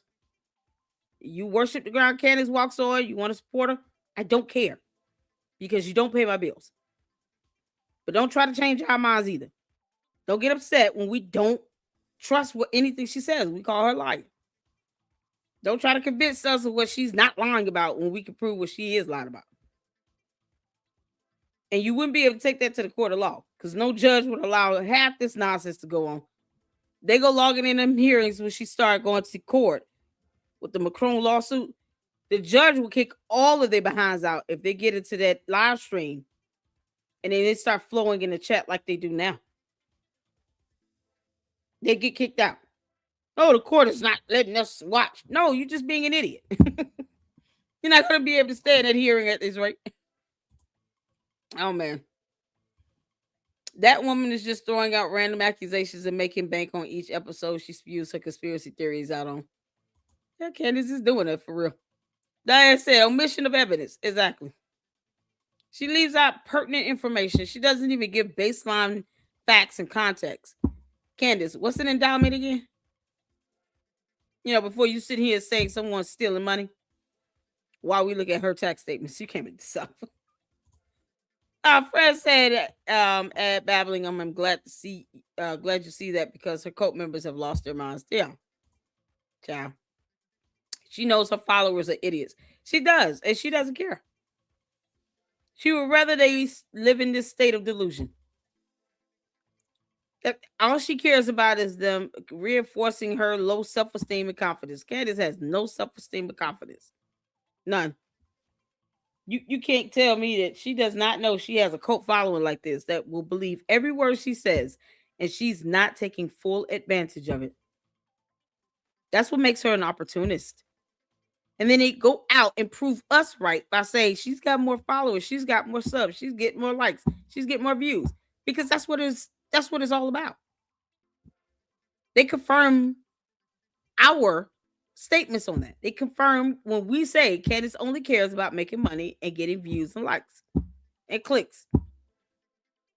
This is so crazy.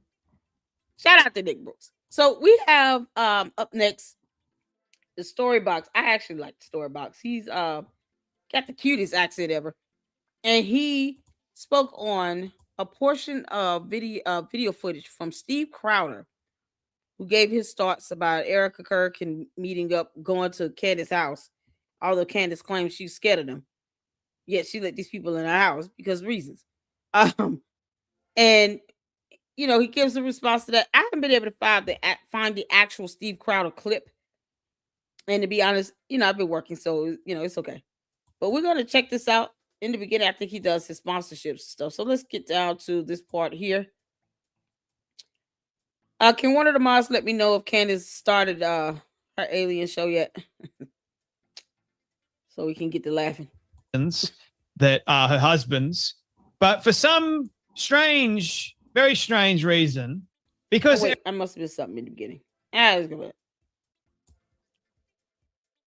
15th is a no-go for travel when it comes to Turning Point USA. She can't go anywhere. She's not available for in-person meetings. She can't turn up at Turning Point USA because reasons that are her husband's. Thank you, Adam. But for some strange, very strange reason, because Erika Kirk decided to say this, or decided to organize, I believe, a private in-person discussion, she's suddenly available. It's very intriguing to me. This is like a saga better than Days of Our Lives. You remember that show? Erika Kirk posted this on X the other day. Candace Owens and I are meeting for a private in-person discussion on Monday, 7/15th, instead of the Turning Point USA live stream, debunking and destroying all of Candy Owens' lies. And I have agreed that public discussions, live streams, and tweets are on hold until after this meeting.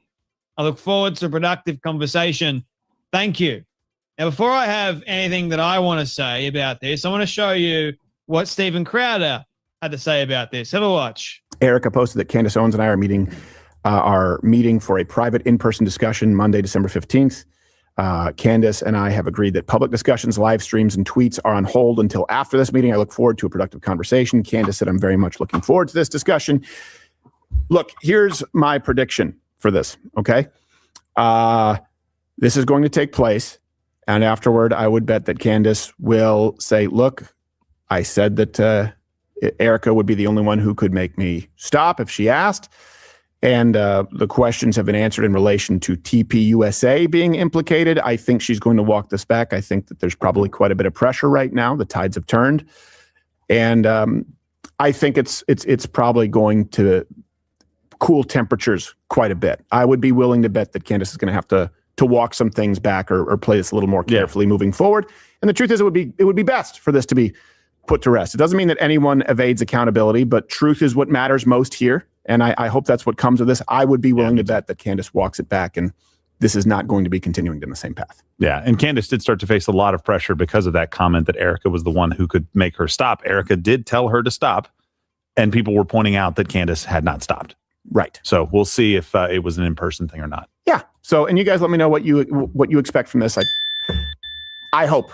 I really do hope so. It's, if you want to go on and say, you want to say Mossad, you want to say the French Legionnaire, the Legionnaire Gendarmerie, whatever, 13th Brigade, even though they don't have brigades, fine. But the implication that TPUSA and his family, and Candace can say she didn't imply Erika Kirk, but you see this out there. A lot of people implying that she was complicit or involved. They're going to have to go through this trial. This is this woman's husband who died. I get it. She's CEO of TPUSA, but she is a grieving widow. I really do hope that there can be a ceasefire here and she can enjoy. as best she can Christmas with her family and for the first time children without a father. When you think about it, it really is just. How many of you?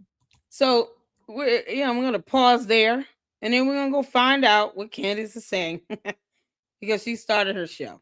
All right. So let's go on over to here.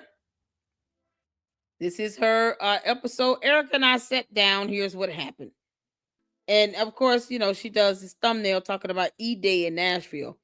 I mean, really, Candace, you didn't have to let Erika come to your house, girl. But let's see what's going on, y'all.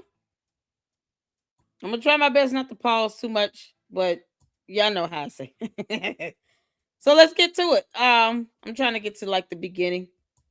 I don't care for our intro or anything like that. Y'all ready? Put a 1 in the chat where you can see it here. Let's go. I just want to say Shabbat Shalom to everybody back at home. Happy Hanukkah. Hold on. I just want to say Shabbat Shalom to everybody back at home. Happy Hanukkah to our greatest friends and Shabbat shalom. She's allies. saying it. And, this is a good time to mention that Israel does have a right to defend itself. Tucker Carlson is Adolf Hitler. And TikTok does need to be purchased by the Mossad. It's just how I'm feeling today. I am not different. Maybe you are different. Welcome back to Candace. Okay, you guys are crazy. You guys are absolutely crazy. The amount of people who attacked me for sending out a tweet being like, hey, I'm good, I'm alive. We had a very productive conversation. And they were like, she got the call. She got the call. She's betrayed us. She's doing something else. I can't believe it. This has all just been a show. Calm down. It's still a show. What do you think happened? Erika said. We don't know. Why don't you play the video? Because hopefully you recorded this thing. Stop. And then I was frozen for 4 hours and 30 minutes, just like as they just put all of these talking points into my head. That is not what happened. Yeah, because they're talking points. It's not facts or evidence. They're talking points. Because this is a show. This is a show. I'm glad she said this. Candace, terminology sometimes matters. The words matter. This is a show. So she's got talking points. I keep telling you guys, I am not governable. I am basically akin to Kanye West. I never felt more seen than when he tweeted a lot of years ago, just fired my manager because I realized I can't be managed. That is me. That tweet right there, I was like, oh gosh, yes, Kanye, that I get this. Okay. Nobody is changing their mind anything. How ridiculous would it have been if I'm doing all of this, investigating, asking all of these questions, and then Erika Kirk offers to answer some of these questions, and I'm like, no, I'm not going to go. I can't betray the people. I don't want any answers to the questions. I just want to ask them. No, this is the entire reason we are doing this. We've been looking at the situation going, why can't Turning Point USA just answer basic questions? Because you were accusing them, not asking them anything. And once again, she's not a licensed or certified investigator. She's not investigating squat. She barely reads. She won't even let a full video play to hear someone say car or vehicle. Just so we're clear on this. I don't even understand what is she doing here. Her cult members believe whatever she says. All she has to say is this, and they're going to go with it. And then they're going to start parroting that nonsense in everybody else's videos and live streams moving forward. What were you all expecting? Of course, she's asking questions. You didn't expect Erika not to go to her home. They're just going to say whatever she says now. They're not thinking about what she's saying and how hypocritical it is. She the one that told us that George told her no. I clowned you for a week, heifer, and you know I did. Candace, you're still bad at this. And she now all of a sudden this, of course I was going to ask her questions. Why? You're supposed to be telling us who the shooter is. Not sitting here trying to attack and go after TPUSA. No one there shot Charlie. But you won't say who shot him. It's been almost 4 months. Erika Kirk just gave her more freaking content. And I can tell you guys that yesterday, for 4 hours and 30 minutes, there were nothing no rules. They said you can ask us any question that you want, anything that's on your mind, which I appreciated. And some of you guys are thinking, who is they? Who is they? It's the Jews, obviously. Just kidding. It's Justin Strife. Justin Strife was in the room. It was just Justin Strife and Erika. George joined me just for the beginning portion of the conversation because he had that thing going on that I told you on the 15th all day. He was in a conference. And then I brought my cousin Mia, the one that has a really bad attitude. I just bring her there for vibes. I think it just confuses people. They're like, I don't understand what's this person doing here. And the reality is she's like always just listening to Cardi B music. But she's my cousin and I always have her around. And so that was it. She was kind of sitting a little bit away, but at the table, it was really just the four of us until George left. And I will be honest, I did not know what to expect going into the room. I did not know if they were going to be open. I didn't know what Erika's energy was going to be like, if it was going to be more of an argument, if there was going to be legal threats. You guys were telling me not to drink water, so I didn't drink water. Well, I brought my own water, but I didn't drink that water too. It was a lot. There's a lot going on, okay? And the conversation started with Justin Strife very sensibly saying, what are we looking to accomplish here? Like, what is the actual aim of this conversation? And he was pretty clear, and Erika was very clear, that they were sort of most upset with obviously a bit of a fever pitch, when I tweeted that it was a godforsaken company and people should not. It was more than a fever pitch, Candace. Like you said, it's a talking point. Something you put in your script, in your pre-recorded shows. And you said any and everything you could to get her to respond to you because court of public opinion matters and so does PR. Because let's not forget, she said, oh, this is very bad PR. They ought to put me on their payroll at TPUSA. Maybe I can help with their PR. Why? You won't even contribute and be a donor. You're telling people to get refunds back. I wonder, did they ask her about that? Why are you telling people to get refunds back? What is that? What is that? Why are you outing and doxing our donors? Why are you doing that? No one cares who's donating to TPUSA. Just like I don't care about any other nonprofit organization getting donations. Blexit once upon a time got donations too, Candace. We're finding out. So I'm wondering, these talking points, this stuff you're throwing out here in your script with no evidence to prove it, you wanted them to answer to your BS that you're just coming up with. This is all one big show for her. A show. To give money to it. And I have to own that. That's aggressive. That is actually aggressive in the retrospect. I was very frustrated. And I don't know. I felt like we weren't getting any answers and there were so many lies. And then I was getting attacked for asking all meaningful questions that was within their capacity to answer. And I told you, I definitely, my problem in life is that I can rise to anger very quickly. I shared with them that I really felt like I was under attack for telling the truth from the very beginning, like casually, when I mentioned the Catholicism thing. Like, what was that about? I was like, look, I say something in a tribute to him. Alex Clark and Andrew Colvett then jump onto a podcast and they're doing that weird interview, which is clearly aimed at me. And they've teased the interview as like aimed at me, but they never say my name. And that to me felt like it was the first, I don't know. Why should they? I mean, that's giving credence to your existence on earth. Erika never said your name either. But somehow Megyn Kelly thinks that you were going back and forth with her online. It didn't matter. I don't think Erika Kirk would have even said anything to address Candace had she not been asked the questions. Because she never said her name. She never said Candace Owens' name. Never. She's not that important. Candace invoked herself into this and lied like hell. And now she can't even apologize. First bit of mud that was slung, which their answer for that was, hey, that was a really crazy time. A new system had to be put into place. And by no means did Erika give any person the authority to go out and say that the Catholicism thing was a lie. It kind of turned into this big thing. Whatever. Okay, that kind of obviously was not the meat of the reason that we wanted to sit down. I will say I was immediately refreshed by the fact that one of the first things that Erika did was she owned the lies, or rather, I guess they would cage it as miscommunications that were coming from various They people at weren't the company. lies. Like, look, this is a company. You have to prove they lied. You have to show evidence of how they lied. You just saying they lied, it's not evidence. Because Candace said so, it's not a fact.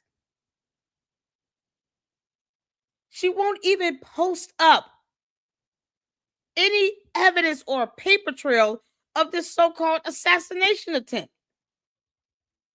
So the whole thing with the FBI and the French trying to come after her, the Israeli operatives and the assassins from France and the French Legion thing, all of that is done because there was just more talking points for her dumb show.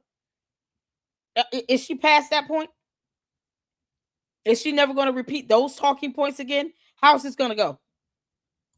With 650 people that are employed, everybody at this time is exceedingly emotional, and they are communicating, and no matter what somebody says on Twitter, they assume that this communication has come down from management, and that's not always a circumstance. But they owned right away, which felt great, that if you guys recall, Erika sat down with Glenn Beck. I actually missed this portion because I didn't get to watch the interview in its entirety, and we were pulling clips because a lot was coming out very quickly.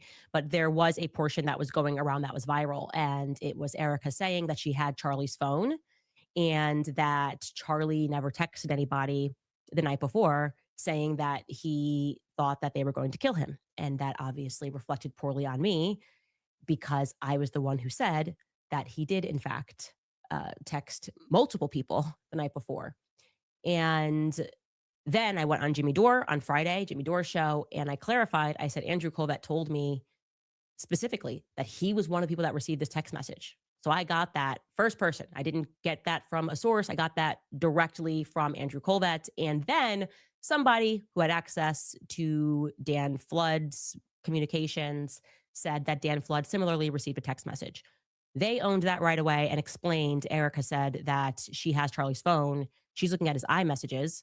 And it turns out that he, like everybody else, communicates on Signal. He communicates on Telegram. And that those when she heard me say that, they then went and looked. And yes, that what I said was true. Andrew Colvett received a message the night before, and Dan Flood received a message the night before. Now they asked me if I had actually like a concrete a copy of what Dan Flood got the night before. And I said, no, somebody told me what it said, which was almost exactly what Andrew said, which is they're going to kill me. Andrew did not know who they were, that he was referring to were, but they clarified that the message that Dan Flood received said the left is going to kill me. So I can't confirm that one way or the other. I have to trust them on that because I didn't. Wait a minute. She just said something is true, but she can't confirm who told Andrew Colvett that. And she doesn't have the actual message herself. So she just said, I can't confirm that one way or the other. Are you seeing this? Why does none of this? What? None of this makes sense. So you can't say who told Dan Flood this. Andrew Colvett can't say who told him that. She just said, I have no way to verify this. But somehow she's saying this is true. From Andrew Colvett. And then somebody who had access to Dan Flood's communications said that Dan Flood similarly received a text message. They owned that right away and explained. Erika said that she has Charlie's phone. She's looking at his iMessages. And it turns out that he, like everybody else, communicates on Signal. He communicates on Telegram. And that those when she heard me say that, they then went and looked. And yes, that what I said was true. Andrew Colvett received a message the night before.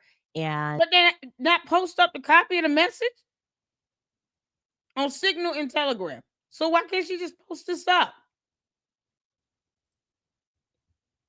What she said was true, but she said then after that she has no way to verify it.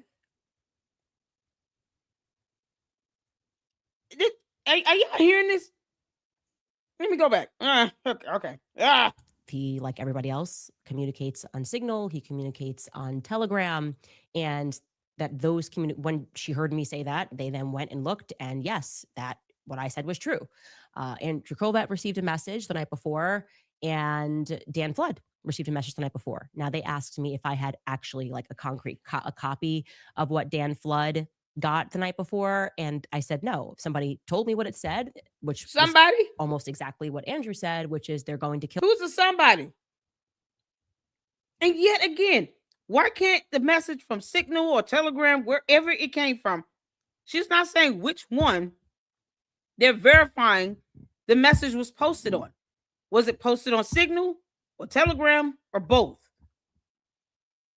She's just saying he communicates using Signal and Telegram.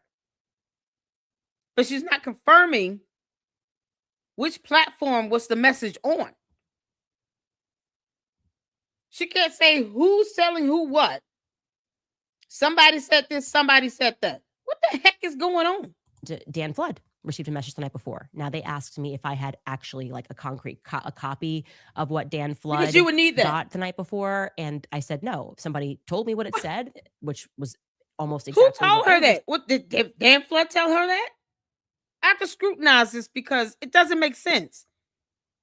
If someone told you something, they're asking you to give them evidence of this message. Why would they confirm it to be true? You can't even say who told the person that called you and told you this. You're not even giving a name here. Andrew Colvett said something to you, but someone told him that, and no one knows who that person is. Why in the hell would they confirm this? Are y'all seeing this? Dan Flood's communications said that Dan Flood similarly received a text message. Hold on. I gotta go back. I'm going back. Because none of this doesn't make sense. Does not make sense. The night before. And when she could just post a message. Then I went on Jimmy Dore on Friday, Jimmy Dore's show, and I clarified. I said, Andrew Colvett told me specifically that he was one of the people that received this text message. So I got that first person. I didn't get that from a source. I got that directly from Andrew Colvett. And then somebody who had access to Dan Flood's communications said, who has access to his communications aside from him? Here's what would have been my question. Okay, let me call Andrew Colvett and Dan Flood, and let's sign them into this call right quick and see if they can send over a copy of those messages. They claim they received them, right? So Andrew Colvett and Dan Flood should be able to post up the messages that they received. You mean to tell me someone's going to call you and tell you something like that? And you said you love Charlie Kirk. And he's concerned about his life being taken. And they still did not manage to post a damn message? Make that make sense? She said Signal or Telegram, then didn't specify. And even out of all of this, why can't we see a message now? This meeting has happened. She's saying they confirmed something. I don't really have to believe anything Candace Owens says. And it's her fault because look how convoluted this is. Someone told this person this, and yet neither of those two people that have these messages sent her a damn copy of it. They didn't text her or send her a print screenshot. They didn't download it and email it. Where is the freaking message? Where's the message? Why didn't Andrew Colvett or Dan, this Dan person, send her a print screenshot of the message? Why would they confirm something we still can't see tangibly? She can't say which platform it was sent on. Did they even confirm? Okay, you're right. This was sent on a Signal platform, or this was sent on Telegram, or he sent it through both. And here's a copy of it. So that now you can show people this message. Because if she's going to sit here and say these messages are true, why can't we see it now? It's not a secret anymore. So why isn't she posting it up? What exactly did they confirm to be true? Would be my question. Because she said a whole lot of stuff that's confusing here. What did they actually confirm to be true? That there was some messages received, or that the message was Charlie Kirk saying that someone's going to kill him? Because she's been very vague. That Dan Flood similarly received a text. Now go back again. I want y'all to hear this. Sat down with Glenn Beck. I actually missed this portion because I didn't get to watch the interview in its entirety. That's a damn lie. Because a lot was coming out very quickly, but there was a portion. No, see, they clipped it up, like she just said. They got clips, because that's what they do. They just get clips of things, and then they only play the clips that fit their moot point, that fit their dumb narrative. It's misleading, just like she did with the Tyler Robinson video. Only played the first part where he didn't say a word, and then only for people to go back and fact check her and see that he did say the word at the end of the video. They get the whole video. They watch the whole thing. They just clip out the parts they want to clip out to be misleading. So she saw the whole full interview. She knows that Erika Kirk had her husband's phone. Why wouldn't she? She was like, I have his cell phone. And somehow she didn't ask, hey, can I get a copy of that message? I mean, if you're going to sit here and say they confirmed this to be true, why not just show the message? She's not even saying who's telling who what. That was going around that was viral. And it was Erika saying that she had Charlie's phone and that Charlie never texted anybody the night before saying that he thought that they were going to kill him. And that obviously reflected poorly on me because I was the one who said that he did, in fact, text multiple. Part of that problem, she keeps saying, in fact, everything's a fact with no evidence. Still, even after this 4.5-hour meeting, no text message. She demanded that TPUSA show the message. And she meets with Erika directly, who has her husband's cell phone. And you still let her walk away without giving you the message. This is what I mean by laziness. What else? She's still skirting around the issue here. People the night before.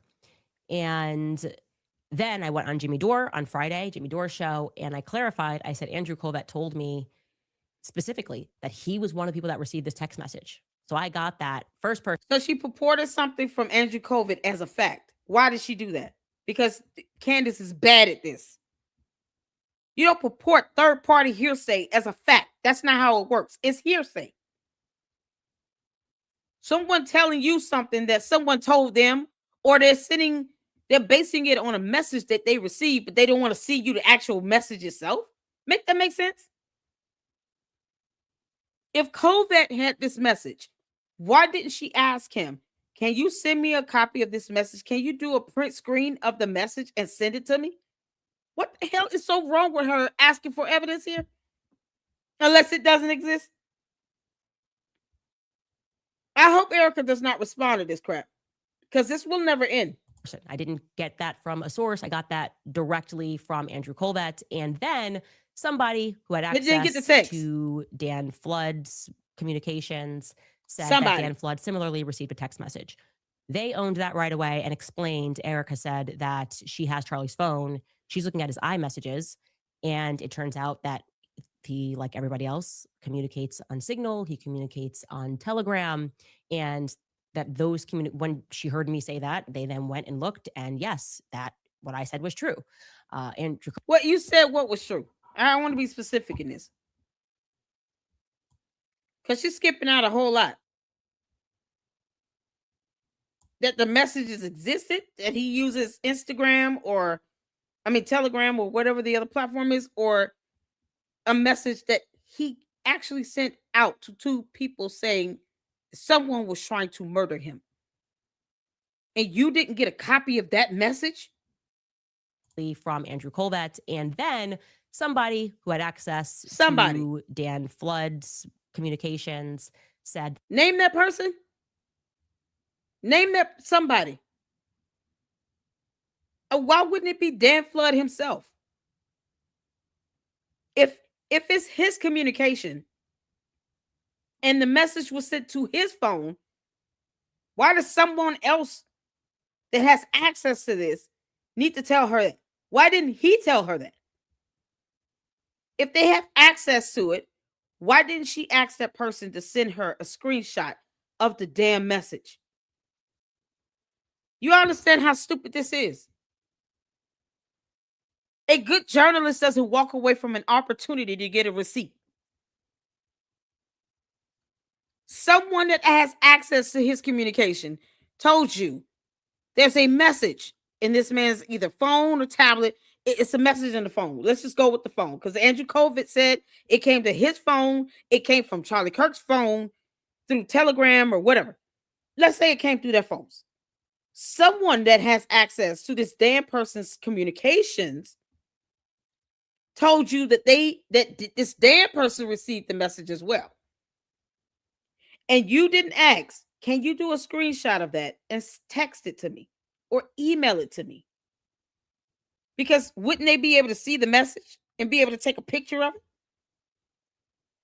Once again, we're at this so-called paper trail of these payments going from the French president through Club de Sant.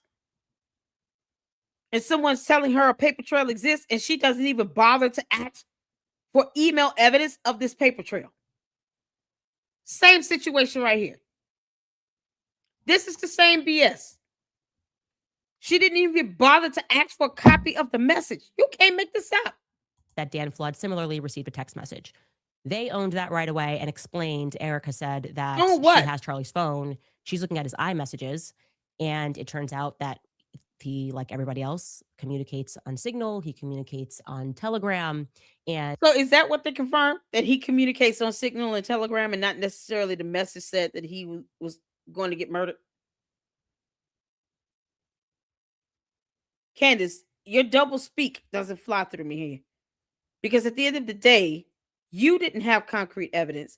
You can't say who this person is that has access to Dan Flood's communication or anything that came from Andrew Covid. And you still didn't manage to get a copy of that damn message. But you want TPUSA to post it? Why? You should have gotten it. And that those when she heard me say that, they then Why went you and looked, and yes, that what I said was true. And Dracovet received a message the night before, and that's what she's saying is true. Andrew Covid received the message. Dan Flood received the message. But because she's not posting it up, who knows what the message actually said? Yeah, they received messages of God knows what. You can't make this up. And you wouldn't get a copy of this and post it up. The one piece of evidence that you could show where there was a real concern of imminent threat to Charlie Kirk's life that he felt was going to happen to him, and you didn't get a copy of the damn message, you moron. Make that make sense. Make that make sense. You can't make this stuff up. Do y'all hear this? Do y'all hear this? She said they confirmed her to be correct. But what she said correctly is that they got messages. But she still did not bother to get a copy of the message if it said that Charlie Kirk expressed that he was concerned that someone was going to murder him. And somehow, this very important message, she still didn't get a copy of, and she's not posting up.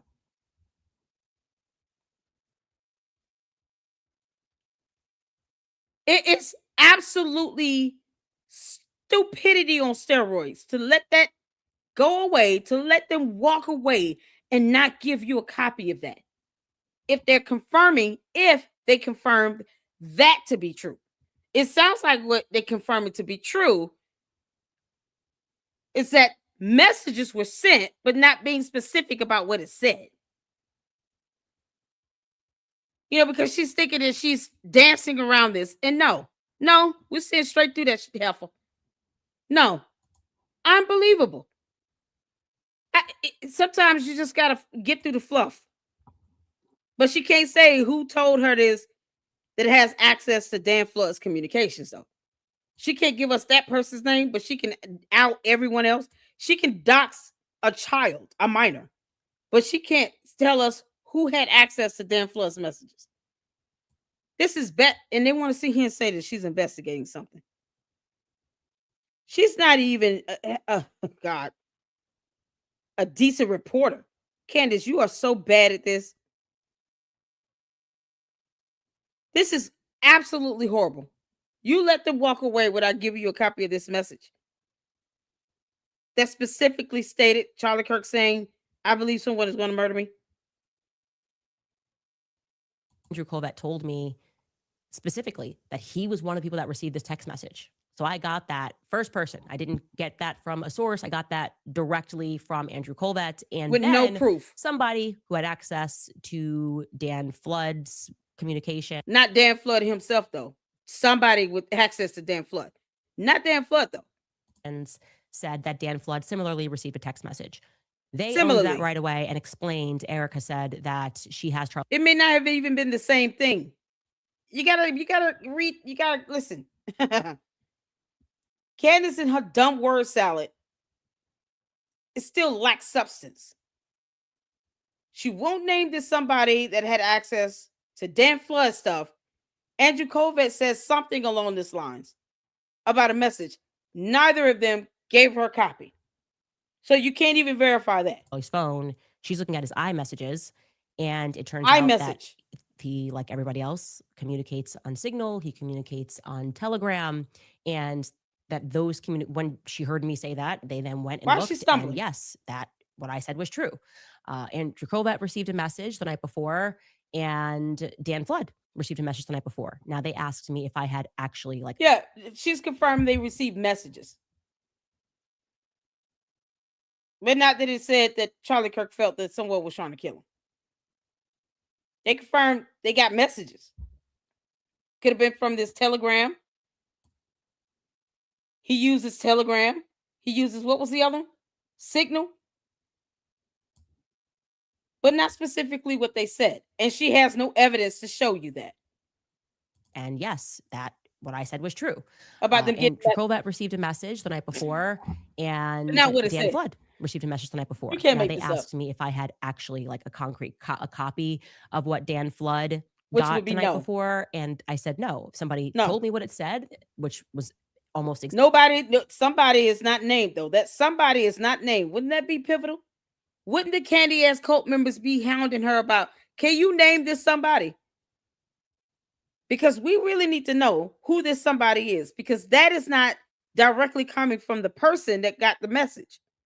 And we need to see proof of this message, because we want to confirm if it said specifically from Charlie Kirk that he believes someone is going to murder him. We need to see that message. So the Candy ass cult members are just going to let this fly? Or are they still trying to figure out what's going on here? Because I just literally deciphered through all that BS she just gave us. All they did was confirm that Andrew Colvett and this damn person got messages, but not confirm what they said. And it could have possibly came through either Signal or Telegram. That's it. Candace is an idiot. Exactly what Andrew said, which is they're going to kill me. Andrew did not know who they were, the they that he was referring to. No. The message didn't say that, because she can't even say who told her this. God. And there's no message to show. For fuck's sake. You can't make this up. But they clarified that the message that Dan Flood received said the left is going to kill me. So I can't confirm that. She can't confirm what the messages said. You all hear this? Are you all hearing this? She can't clarify it. And Erika Kirk was sitting in her face with her husband's phone. And she can't even clarify what the message said. She literally just effed herself up. See, this is what happens when you have people just going along with, because Candace said so, and they're not listening to what she's saying. The Candy Ass cult members hate it when I react to this because I'm going to get through the fluff. They only confirmed that messages were sent. She can't name the person that had access to Dan Flood's messages, and she just said, I can't confirm what it said, basically. She can't even say word for word what the message said, and she doesn't have a copy of it to post up so that we can read it for ourselves. This is not investigative anything. This is a clown putting on a show. I literally had to sift through this fluff for it to still come out for her to have to admit she has no idea what the message said, and she has no way to verify it. Because she didn't even bother to ask Andrew COVID or the person that has access to Dan Flood's messages to email her or text her a copy of that shit. Candace, you're bad at this. Andrew did not know who they were, that the they that he was referring to were. Can't make this up. But they clarified that the message that Dan Flood received said the left is going to kill me. So I can't confirm that one way or the other. I have to trust. Yeah, you can't confirm that no way or the other. Yeah, because I'm going to snip this, Candace, because you're a moron. You have no idea what that message said. And you just sat here and said they proved you right. On what? The only thing they proved her right on is that messages went out. She has no idea what it said and has no way to clarify what the message said. So first she was saying it is a fact that he said that somebody is going to kill me. Now she's saying the left is going to kill me. And then it said, I have no way to verify what they said. Because of course she doesn't. Of course she doesn't. The they that he was referring They to who? Were, but they clarified that the message that Dan Flood received said the left is going to kill me. So, but what about what Andrew COVID received? They could have gotten two totally different messages. The only thing they confirmed is that Andrew COVID got a message and Dan Flood got a message. Who the fuck knows what was actually in those messages?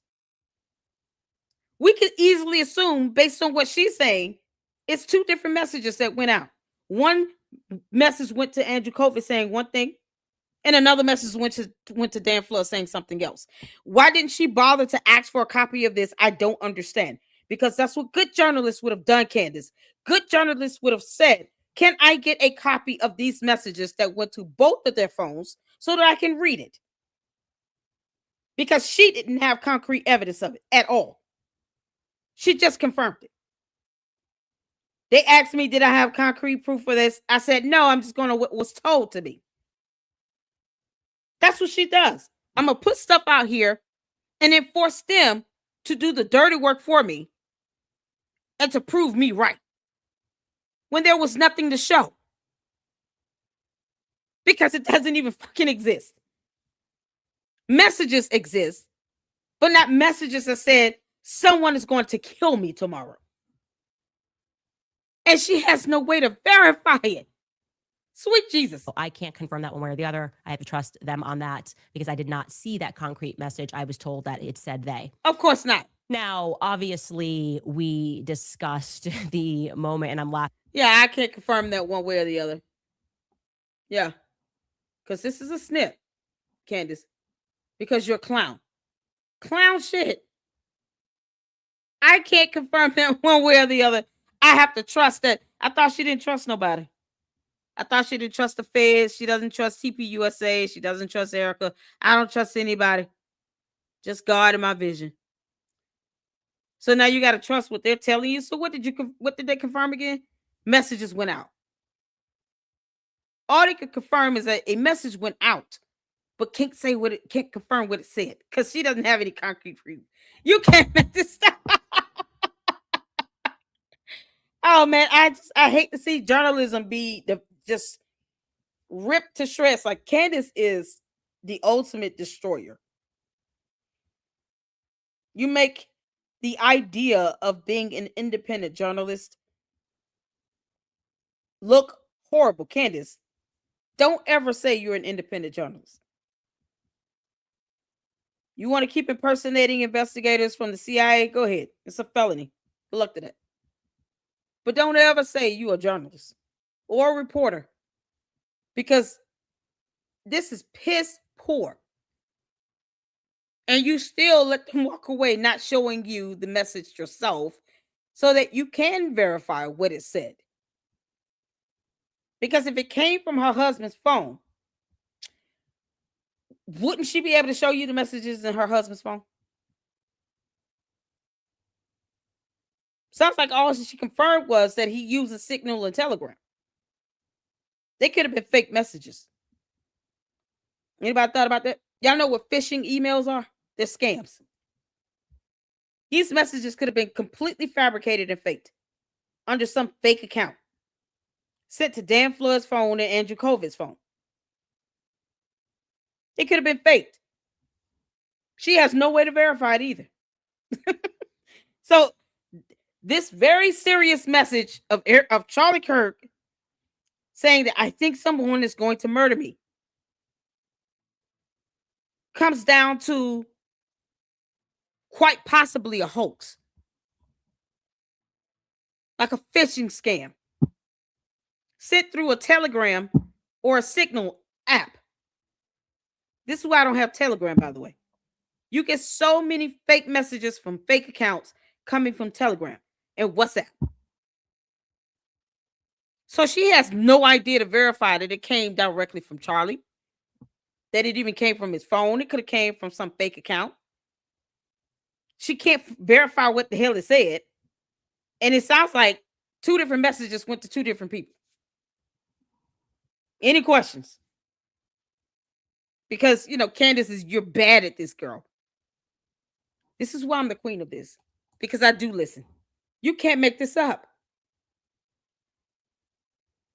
You cannot make this up.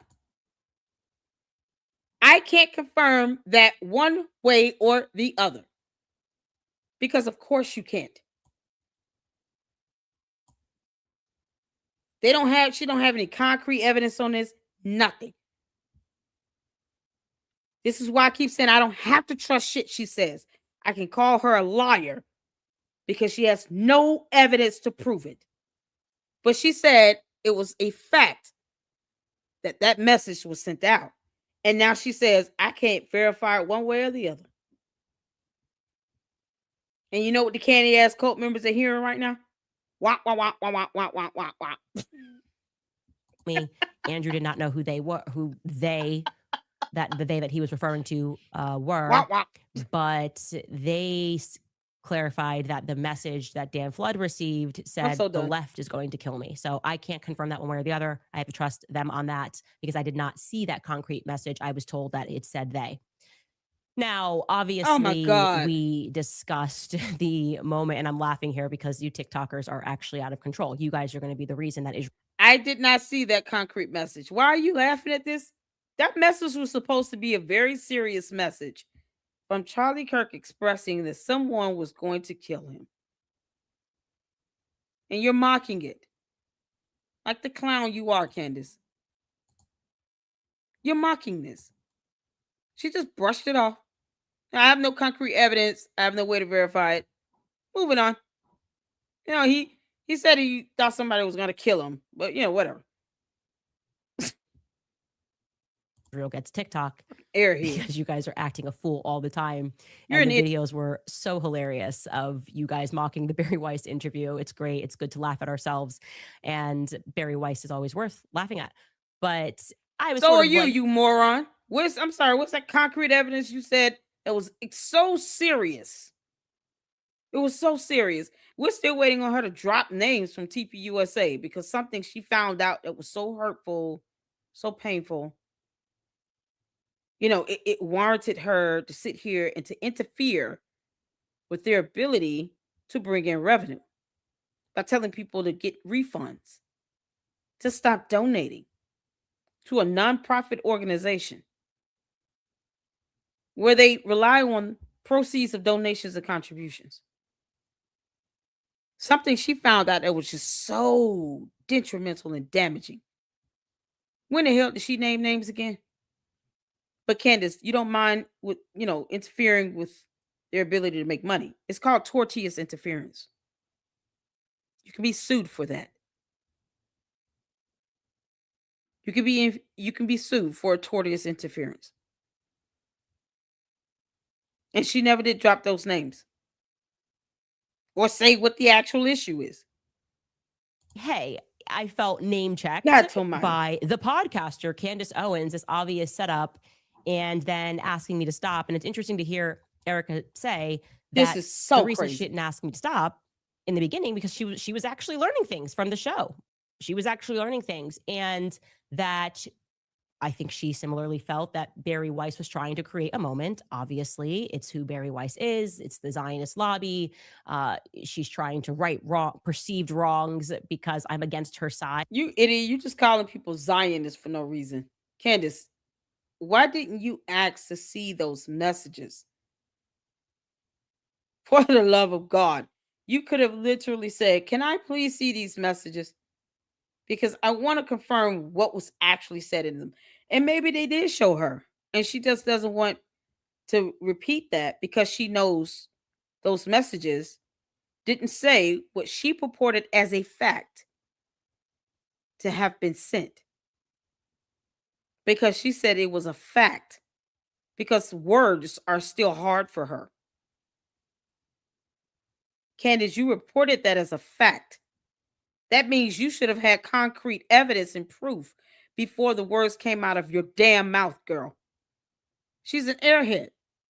That does not surprise me. That's kind of why Barry Weiss exists. That's the reason they She's put her saying at talking about CBS, Barry Weiss. is Child, because please, she's just kick rocks. committed to stacking the audience with people that Who are are going to you? present the pro-Israel cause and talk about anti-Semitism and talk about like crime being on the rise. It's kind of an embarrassment, but I actually do accept that. And I should also clarify that Barry Weiss obviously picked those questions. They were not random, like I told you. So what? It wasn't like people were coming to the mic and it was The whole show is scripted. This entire episode was pre-recorded and pre-scripted. And you can tell when she's off script. an open mic and they didn't know what they were going to get. It was all very much planned by Barry, but Erika said that she knew the general idea, like they were going to mention me and mention the conspiracies, but she was not given that specific, the podcaster, Candace Owens, question. So I think that's very who clear. cares? Now, I did not at all recant any of my suspicions, and I understand people disagree with me about particular people at Turning Point USA. I communicated what I communicated in front of the whole world. My skin crawled after I spoke to Terrell Farnsworth, the person who took the cameras down. He lied to me several times. I explained to them, which felt good to have that direct communication, how Terrell lied multiple times, and that I did not understand why he was there that day. They echoed what he said. They defended what he said. Yeah, because you can't say he lied simply because you think that he lied. You have to prove it. Just like you can't prove this message about Charlie Kirk saying someone is going to kill him. Just as a point of note, a very serious one. Charlie Kirk and Erika Kirk received death threats all the time. So let's use a little bit of logic and common sense here. If they received death threats all the time, why would whatever message he received the night before be any different? Charlie Kirk was used to receiving death threats. Why would Dan Flood and Andrew Kovic make it seem as if something in these messages they received from either Signal or Telegram be so significant, but not turn it over to the authorities? They didn't report these messages that night to the police. Charlie Kirk was used to getting death threats. But somehow, Candace saying that night before,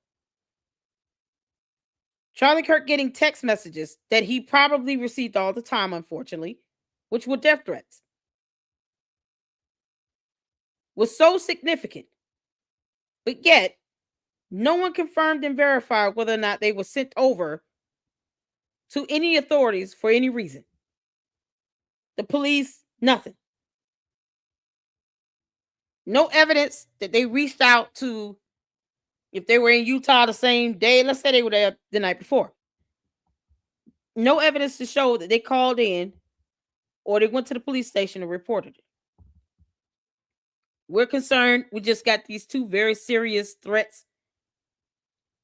He's truly concerned someone is going to take his life tomorrow. Somehow, this didn't come up with anyone else except from Candace. And she had no concrete proof to prove it. She can't say the name of the person that accessed Dan Flood's messages. I want you all to really think about this. From someone who received death threats all the time. Somehow the message he got that night was so significant and so severe. Candace can't even verify it one way or the other. No proof they went to the authorities. But she said it was a fact. It was an absolute fact. She just said they confirmed what she said, but not say specifically on what said. And she just brushed it off and went on to the next subject. Make this make sense? This is absolutely deplorable. All because Candace said it. Oh, it's a fact. What you mean? No, that's not how facts work. A fact is only a fact when it's verified with proof, with documentation, with evidence. And she never had concrete evidence. I told you all this. She never had the messages. And TPUSA is not going to post up something they don't have either. And if they had to post up random death threats that Charlie Kirk received all the time, they would be posting up thousands of messages. It wouldn't be any different than what he received that night. So her bringing that out was to do what? Other than to get people angry and aroused at TPUSA. To try to make it seem like they were a part of this cover-up. When Charlie Kirk received death threats all the time. What made that message any different than the rest of the death threats he received? No evidence. She literally said, I have no concrete evidence at all. And she had a whole meeting and she still let Erika Kirk walk away and not even give her a copy of these so-called messages that went to Andrew Covid's phone and Dan Flood's phone. Whether it be from Signal or Telegram, I don't give a damn. The fact that she still can't show us the message herself is problematic. And people are saying she's investigating something. What? How? Simple question. I need a copy. Can you provide me with a copy right now? Can you do a screenshot of that and text it to me? Can you email it to me? Do you mind? It doesn't even take that much investigatory work to do that. It's a simple question. See, she's asking questions, but she's not asking questions that involve her getting actual evidence. The same way she should have asked this high-ranking French government employee, can you please send me a copy of these paper trails, these payments, the transactions you're saying that's going through this Club de Sang? She doesn't ask questions in areas where she needs to ask questions, but she asks stupid-ass questions that can't be answered because she already knew she didn't have the evidence in place to present to anyone and that it never existed. And then says she's investigating something. Once again, she still can't tell us who the shooter is. She's doing all of this for a show. This is a PR stunt for this girl. And she's enjoying it. Tune in tomorrow, guys. I got some tea to drop. Might as well be a gossiper. That's exactly what she is, a gossip columnist. She's a blogger. Because no proof, no evidence, can't verify it, no nothing. The Candace cult member should be livid. How dare you let Erika Kirk leave your presence and not give you a copy of the message?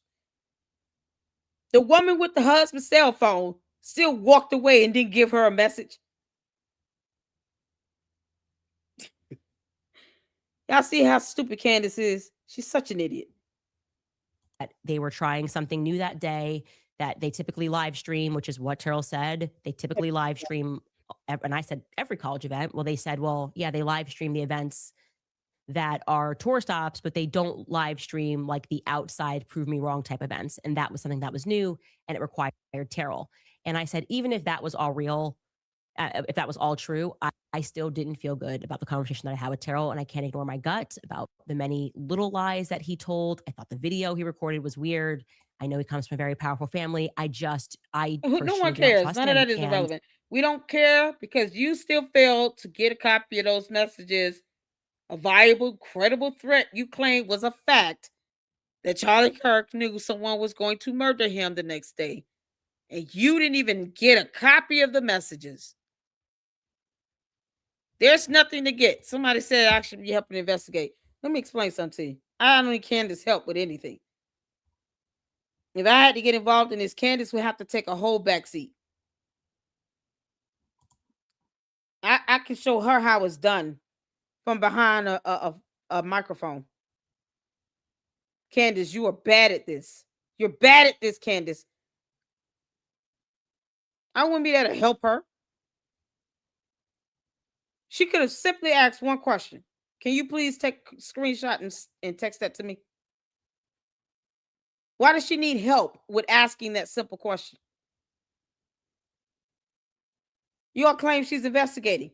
People who are licensed and certified to investigate, they know how to ask questions like that.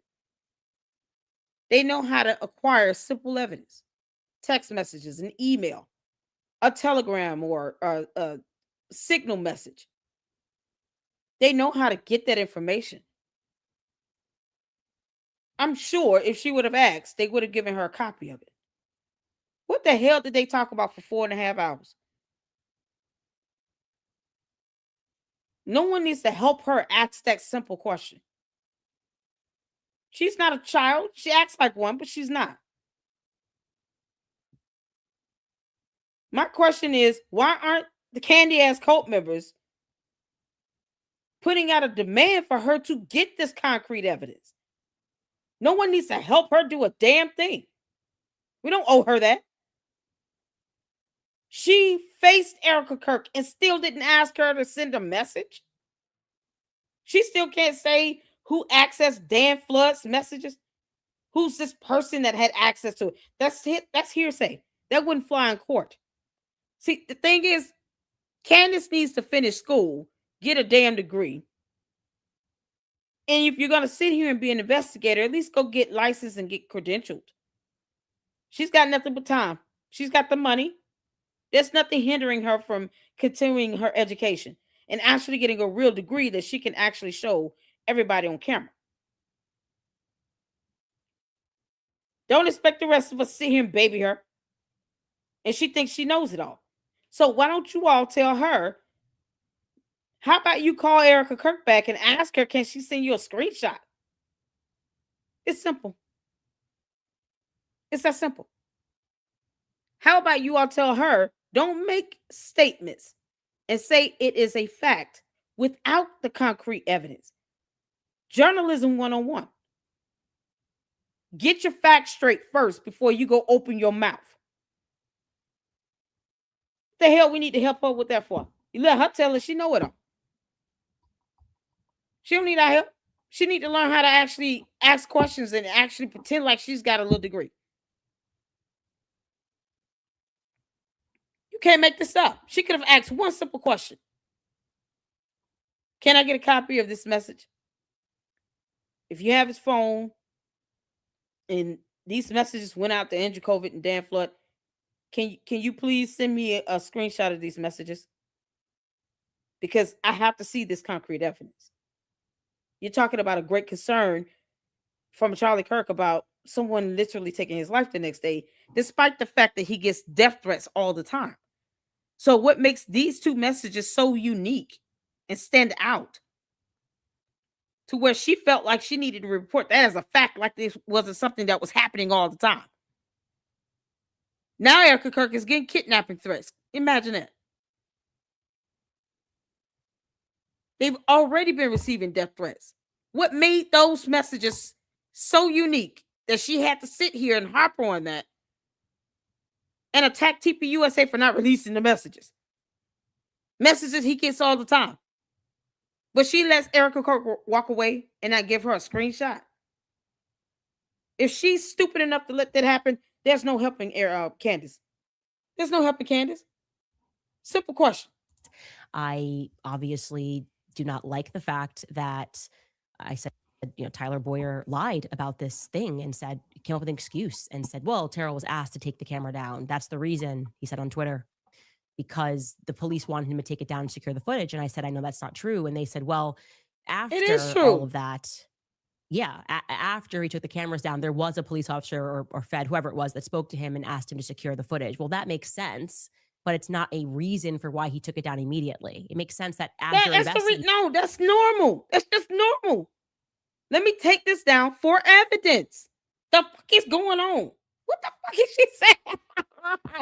Oh my God. Oh my God. They claim she's so smart. Candace, whether the police officer told him right away or after 10 minutes later, the premise of doing that is only for the purposes and intent of handing it over as evidence. That was the reason why he did it. It doesn't matter when the police asked him for it. The intent was to still take it down to preserve evidence. Has she never heard of preservation of a crime scene? I know it's difficult to do in a crowd like that where you got thousands of people running around.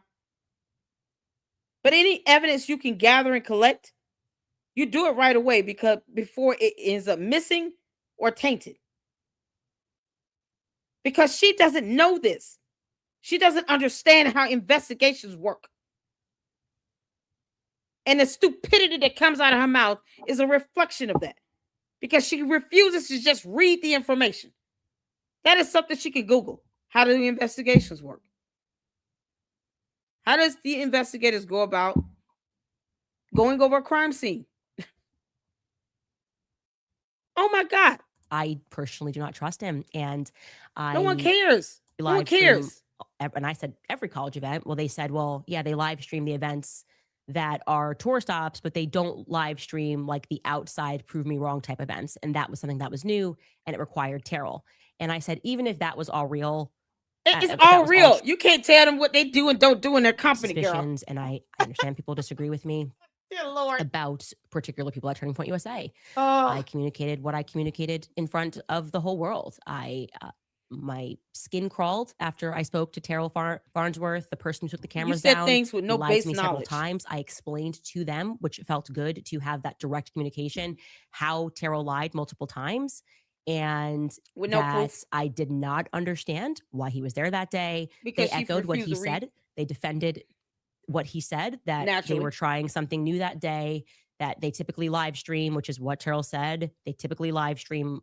And I said, every college event. Well, they said, well, yeah. So they confirmed what he said. They typically live stream. They're confirming what he said. So what did he lie about? Candace, a lie is where you say something is a fact and you have no concrete evidence to prove it. Live stream the events that are tour stops, but they don't live stream like the outside prove me wrong type events. And that was something that was new. And no, it's no different. Why are you making it? What are you talking about?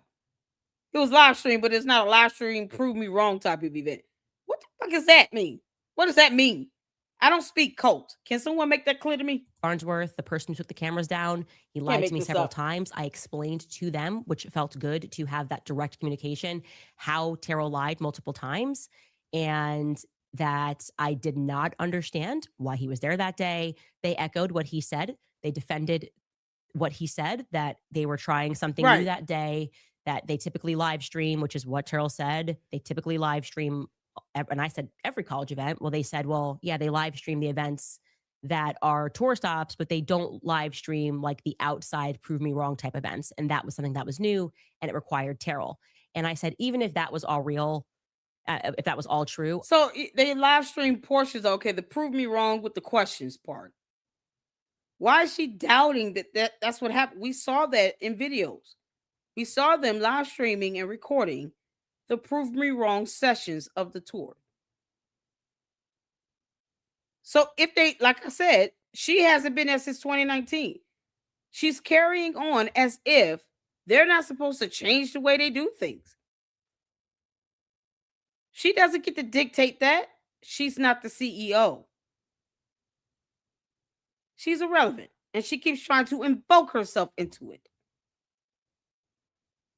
So they live streamed the prove me wrong sessions, the questions, the Q&A stuff. Okay. Just because she has a problem with it doesn't mean they lied. Once again, we've looked up the definition of the word lie. If you're new here, I suggest you Google the word lie. You can't make this up. I still didn't feel good about the conversation that I had with Terrell, and I can't ignore my gut about the many little lies that he told. I thought the video he recorded was She still can't say what he lied about. weird. I know he comes from a very They powerful confirmed family. what he said. I personally do not trust him. And So what? I obviously do not like the fact that I said, Tyler Boyer lied about this thing and came up with an excuse and said, well, Terrell was asked to take. But he didn't lie. He just told you what he needed to tell you. He took it down for evidence to give it over to the investigators. She just said it confirmed what he said. This is what I mean by entertaining her buffoonery, using this for content. It doesn't matter what they say and do and show. She's not going to believe any of it.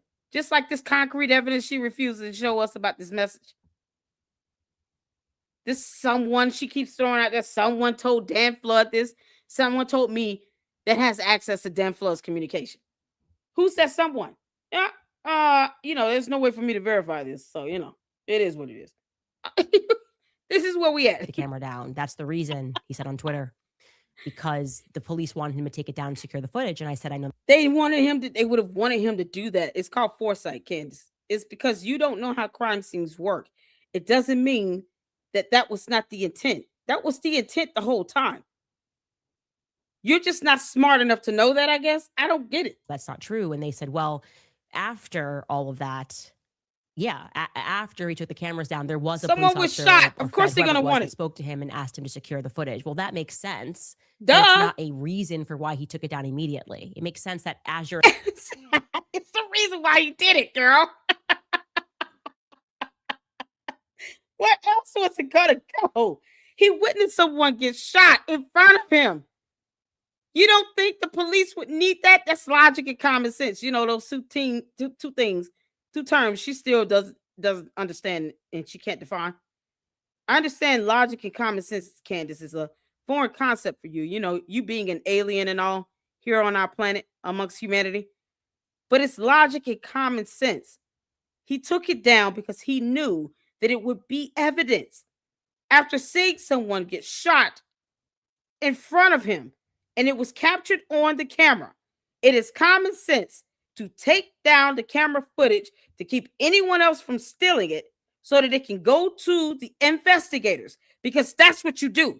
If you see something happen in front of you, a whole crime being committed, wouldn't you at least, if you see a bullet or gun or something, or you see someone recording something, wouldn't the first thing you would do is, once you're done recording it, or once you've seen the bullet fly somewhere, you see the gun drop, you at least make sure the police get the evidence? Wouldn't that be the logical thing to do if you're trying to do the right thing? To keep someone from taking the information, the evidence that you're seeing right in front of you after having witnessed someone get shot, and you see a key piece of evidence in front of you. Wouldn't you naturally want the police to get a hold of it? Most people with a conscience would want that. Most people with a soul would say, let me go ahead and just pick up this thing, get a let me go grab a glove or something where I don't have to touch the gun or touch this bullet so my fingerprint won't be on it. Or at least lay something over it. And then I'm staying here and make sure when the police get here, officer, here's the gun right here. I just put this over it so no one would see it. No one would grab it or anything, because I wanted you all to get this key piece of evidence that is definitely going to be needed in your investigation. The average reasonable person would do that. Someone recorded something, you catch someone getting shot in a video, Officer, I have the video footage in my phone. Right here. You see a camera recording? Officer, there's a camera recording right there. I got a copy of it from the bar owner is hanging over this bar. They just showed me the video footage. You might want to go get that video footage so you can see the bad guy. Because you're going to need this in your investigation. Most people know to do that because of common sense. And because they just witnessed a crime go down and they don't want the bad guy to get away. This is crazy as hell. Who you calling a left winger? Yeah, who you calling Tripper knows better? Tripper know. He knows I'm not left or right. I'm just me. I'm the queen of this. You see, come on, who you calling a left winger? What the hell does that mean? So common sense means you're a left winger? Oh, okay. It's something I didn't know. I didn't know only left wing people have common sense. What about right wing people? They don't have common sense? You can't make this up. This is insane. Y'all, that's what I said. There's nothing worse than a goon who won't use the brain and the common sense God gave a billy goat. I don't speak cult. I'm hearing through all the fluff, and Candace is still effing up. And so what's it about? Why don't you help her with? I'm not helping her with a damn thing. I will never purport myself to be an investigator, first of all, because I know I'm not licensed and certified to be one. I always say that I'm an independent journalist that does research and reporting. I recognize that. I have respect for those who are actually educated, licensed, and skilled and certified to be investigators. I have respect for those people. I have respect for them. Because it takes a lot of critical thinking and just ingenuity. Being able to know how to process a crime scene. Something Candace Owens does not know how to do. Google, how do you process a crime scene? The fact that someone recorded or caught something on a camera that it was a crime and they took it down to give to the investigator does not mean that they lied. Because you weren't there, Candace. You have no idea what happened. And these people witnessed this right in front of them. Through all the trauma, all the chaos that was going on, people running around the campus. Someone still said, let me grab this because the police is going to need this. Because what if they had not done that and then someone random would have came along and stolen it? Would have stolen the camera, definitely the actual SD card inside the camera. What if it would have came up missing and stolen? Then what? So because he took it down right away, before a police told him to do something that the average person would do because common sense is still a thing. Common sense and logic. Somehow he lied to her when he said, I gave this to the investigator. And she was the one asking to see it. And she was not entitled to see it. She didn't have the authority to see any evidence that could be used in a murder trial. And she still doesn't. She was not important then, and she still isn't now. Bullying your way through this, Candace, is not going to get you any more credibility than you've already lost. You have none. You're in the negative when it comes to it. She had negative 9,882 with her credibility level. Take her years in my eyes to get out of that negative zone just to come up to a zero. She has a net negative balance when it comes to credibility. Investigating, you're going to say, who's got the footage? Let's lock it down. But it didn't make sense to me that Tyler Boyer lied about it. And I don't trust Tyler Boyer. And that does He not didn't lie that is about never anything. going to change. He told you to kick Rob rocks. McCoy. he makes my skin crawl. I can't explain it. This is I look at him cares? and he's a bad person, and nobody can make me feel one way or the other about that. I was surprised to learn, and this is kind of gets into, I guess, us not knowing the inner workings at Turning Point USA, that Rob McCoy actually does not work with Turning Point USA in any capacity whatsoever. And so him communicating as he has done, like, I'm the pastor, I'm this, I'm that, it's just not real. Like, that is not real. And we should know that that's not real. And when he says that, call him out on that separately from Turning Point USA. I was operating under the assumption that he worked for Turning Point USA. And I said, if obviously that's wrong, I'm happy to correct that. But also, So Candace makes an assumption and then wants to sit here and say, how dare he exist while I make an assumption? But yet, she wouldn't be saying anything about him if Charlie Kirk was still alive. Because she wouldn't. That was his pastor. so what were we to assume when he hit the stage at the memorial and said, I'm America's pastor, and then had the Wikipedia updated and said, well, I'm assuming he had it updated because who else would do that he started Turning Point USA Faith. So I guess, to be clear, we were just wrong about that. And I will have a lot more to say about Rob McCoy and where I believe he fits into a lot of things. So I'm not letting up on that. Now, one, that Rob McCoy actually does not work with Turning Point USA in any capacity whatsoever. And so him communicating as he has done, like, I'm the pastor, I'm this, I'm that, it's just not real. Like, that is not real. And we should know that that's not real. And when he says that, call him out on that separately from Turning Point USA. I was operating under the assumption that he worked for Turning Point USA. And I said, if obviously that's wrong, I'm happy to correct that.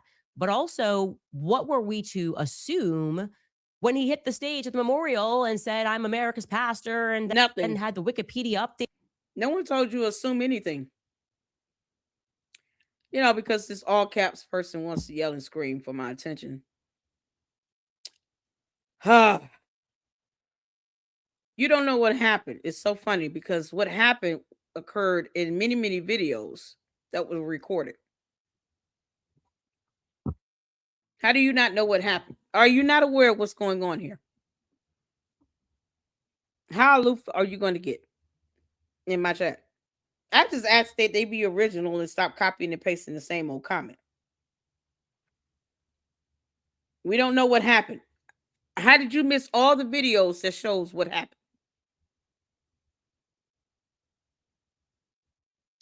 At this point, I don't need to see any video of any conversations between Erika Kirk and Candace Owens. You know why? Because Candace Owens came out. She's still trying to twist up and lie about stuff. When she concludes with, I have no way to verify it, or I made an assumption, or I just had a bad feeling. None of that are facts. None of those things are facts. Even if he took it down to give to the police, it was moments later after he took it down, but that was the purpose of taking it down. She's literally trying to separate logic and common sense out of this whole conversation. Why would I need to see that in the video? I highly doubt she sound this stupid talking to Erika Kirk, but let's just assume for a moment that she did. Can you imagine the look on Erika Kirk's face as she sits here and says, well, I didn't know when he took it down, why he took the camera down to begin with. Why would anyone want to do that? You just see somebody get shot. There's a camera behind the person that was shot, recording it. And you don't think, well, this might be fruitful in an investigation. I think the investigators of the police will definitely want to see this. So they have to have a motive to take it down before the police tell them to hand it over. Here's the thing. No one owes Candace anything from TPUSA. She just bullies herself around as if she thinks that she's more important than she really is. They didn't have to show her any video footage. that's not available to the public. He did the right thing. He took it down because he knew that the police would ask for it. And he gave it to him. Why does she need to see it? She's not a licensed or certified investigator. She doesn't work for the DA's office. She's not an attorney. She doesn't care about the investigation. So why does she need to see it? We don't know what happened. So obviously, all the videos of Charlie Kirk being shot somehow are just, it doesn't exist in your reality, I guess. I'm going to assume that. He's missed all the videos of Charlie Kirk getting shot. You can't make this up. Quite frankly, no matter what they discussed, what Erika and Candace talked about in person, it would be irrelevant if she's going to come out and sit here and literally defy all logic and common sense. And then confirm that she never had the evidence of a message in the first place, which I always said.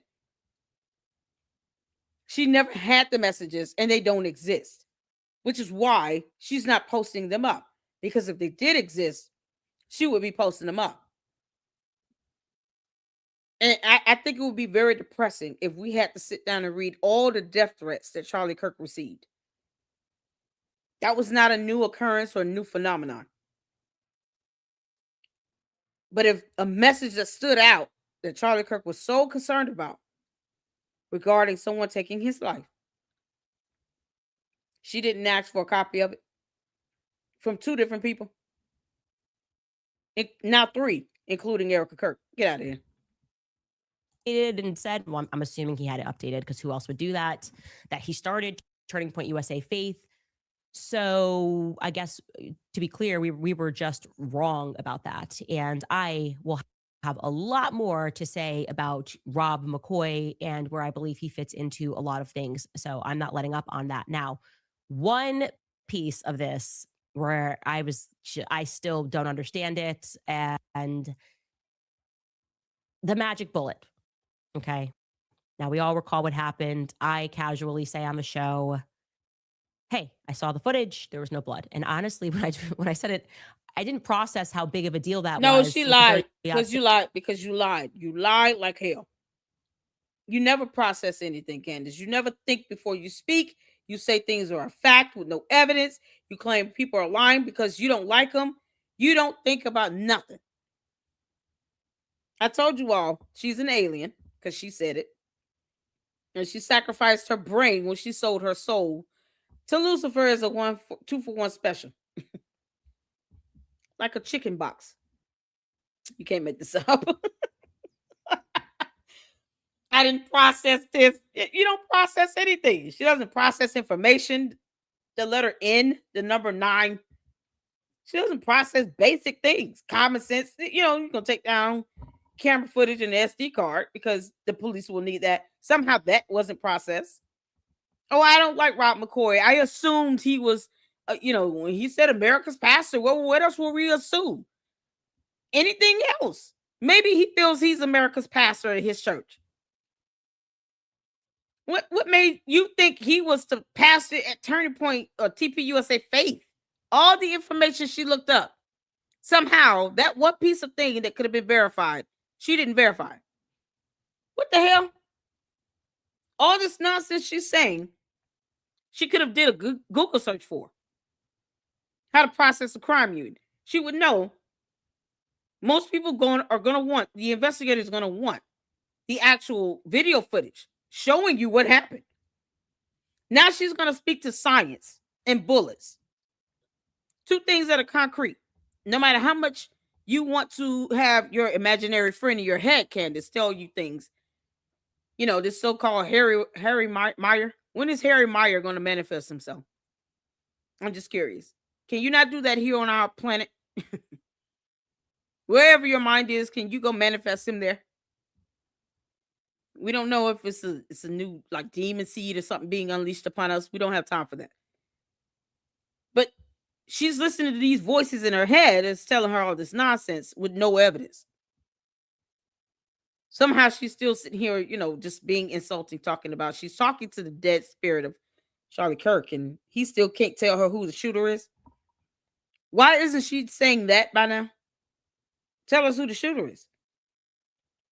Now we're going to talk about this magical bullet and the magical school bus that it came on, because reasons. You can't make this up. Very quickly, what happens is Andrew Colvett whips up this tweet about what happened with the bullet, and he said he wanted to address all the discussion that was being had about the online chatter. I'm obviously paraphrasing here. He says, I apologize, it's going to get graphic, but he spoke with the surgeon. The bullet should have gone through. The surgeon then explained that what he's typically seen on these wounds, and basically this was all a miracle. Charlie saved lives, even in death. And the internet clocked it, this miracle, the healthy bone. His bone was so healthy, and the density was so impressive. Like, this is a quote, by the way. His bone was so healthy. I want to read it. This is allegedly from a surgeon. Quote, his bone was so healthy and the density was so impressive that he's like the man of steel. It should have gone through and through. It likely would have killed those standing behind him too.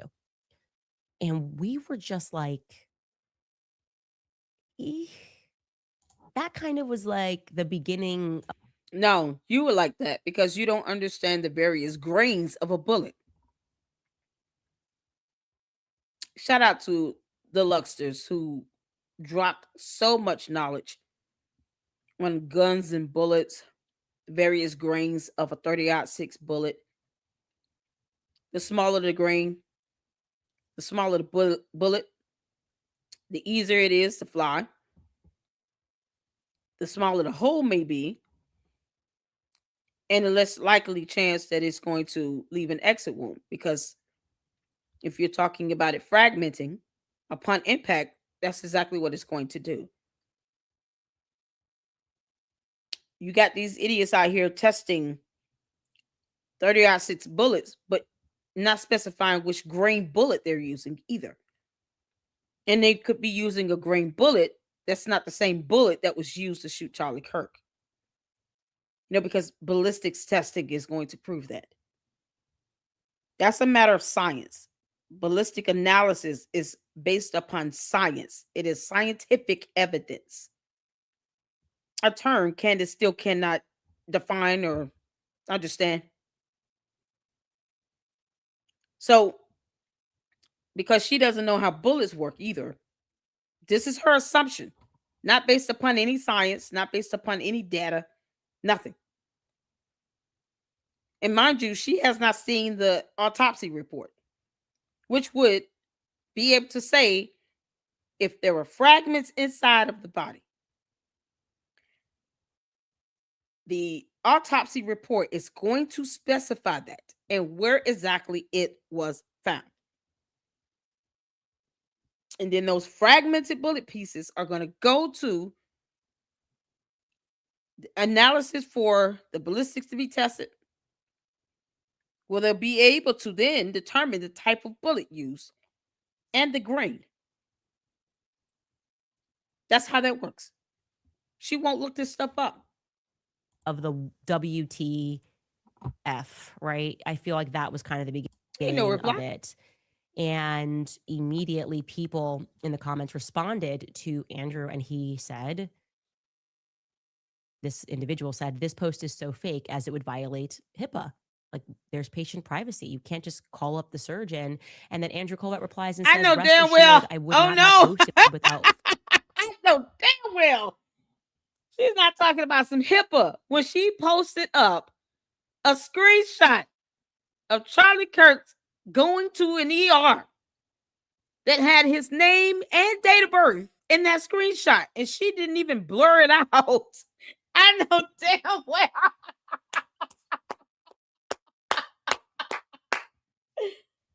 I know damn well. Oh, it's the hypocrisy for me. It's the hypocrisy, Candace. The hypocrisy.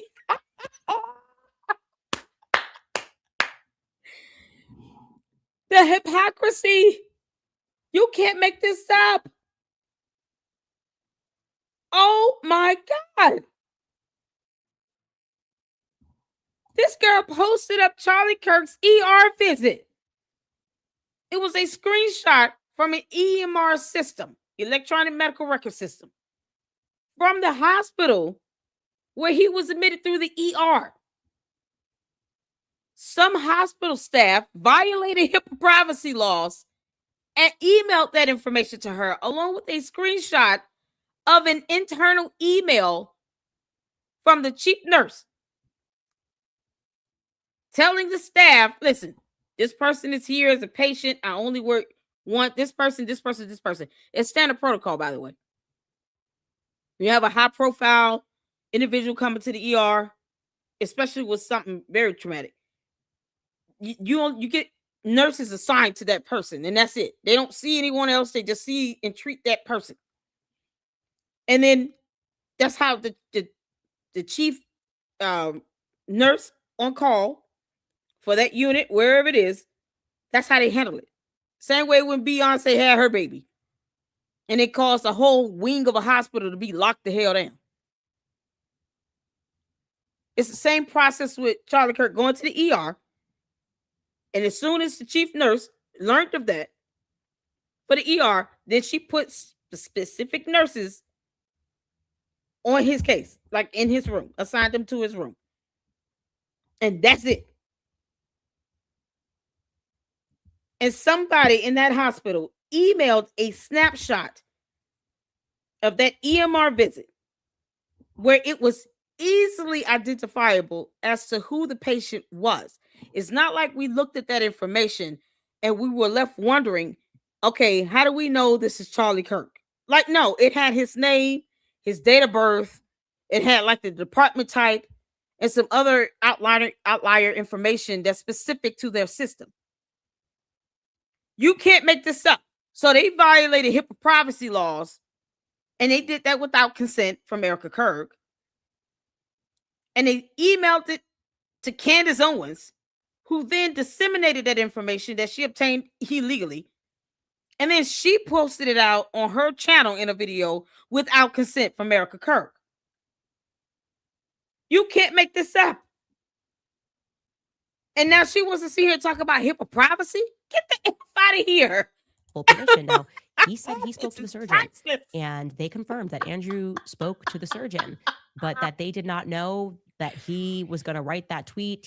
They did not know that he called up the surgeon. So, like, it very much came across to be like Andrew was just flying by the seat of his pants. It doesn't matter. You don't understand HIPAA privacy laws. So there's nothing in this message that said that gives away any personal identifiable information. Oh, he had good bones. It stopped the bullet. I talked with the doctor that did the autopsy. Absolute miracles. His bone was so healthy and density is so impressive that he's a man of steel. Like it should have gone through and through. It would have like it killed those standing behind him too. In the end, the coroner did find the bullet just beneath the skin. That didn't give us any specific information. It's not like we're seeing his blood type. We're not seeing what blood vessels were severed in the neck. It's not giving us any specific medical information. She posted a screenshot from an EMR that had the patient name, date of birth, the department, and other information related to that EMR system without consent. Because she doesn't understand how HIPAA privacy laws and CMIA works. And yet somehow this is supposed to be a violation of HIPAA. No, it's not. If you understand HIPAA privacy laws, then you understand what type of information would deem it to be a violation of HIPAA. It has to be patient health information, like personal identifiable information. There's nothing personal in this message that is private and specific to Charlie Kirk that would tell us anything about his health other than he's got good bones, he's a man of steel. That can mean anything. It's not even giving us, it's not like they're giving us the bone density, percentage, not giving us a blood type. It's not giving us anything specific. Just look up HIPAA privacy laws for F's sake. Candace, you are bad at this. That he's like the You man of can't steel. make It this should have gone up. through and through. It likely would have killed those standing behind him too. Stop it. And we were It's the just like, hypocrisy. Oh, Lord. that kind of was like the She beginning failed to of read the HIPAA privacy laws. WTF, right? I Oh feel my like that was God. kind of the beginning of it. I'm so done. And immediately people in the comments responded to Andrew, and he said, Oh, Lord. this individual said, this post is so fake as it would violate HIPAA. Like, there's patient privacy. Never You mind can't her just post call up the of surgeon. the EMR And then Andrew screenshot. Collette replies and says, rest assured, I would not have posted without full permission. Now, he said he spoke to the surgeon, and they confirmed that Andrew spoke to the surgeon, but that they did not know that he was going to write that tweet.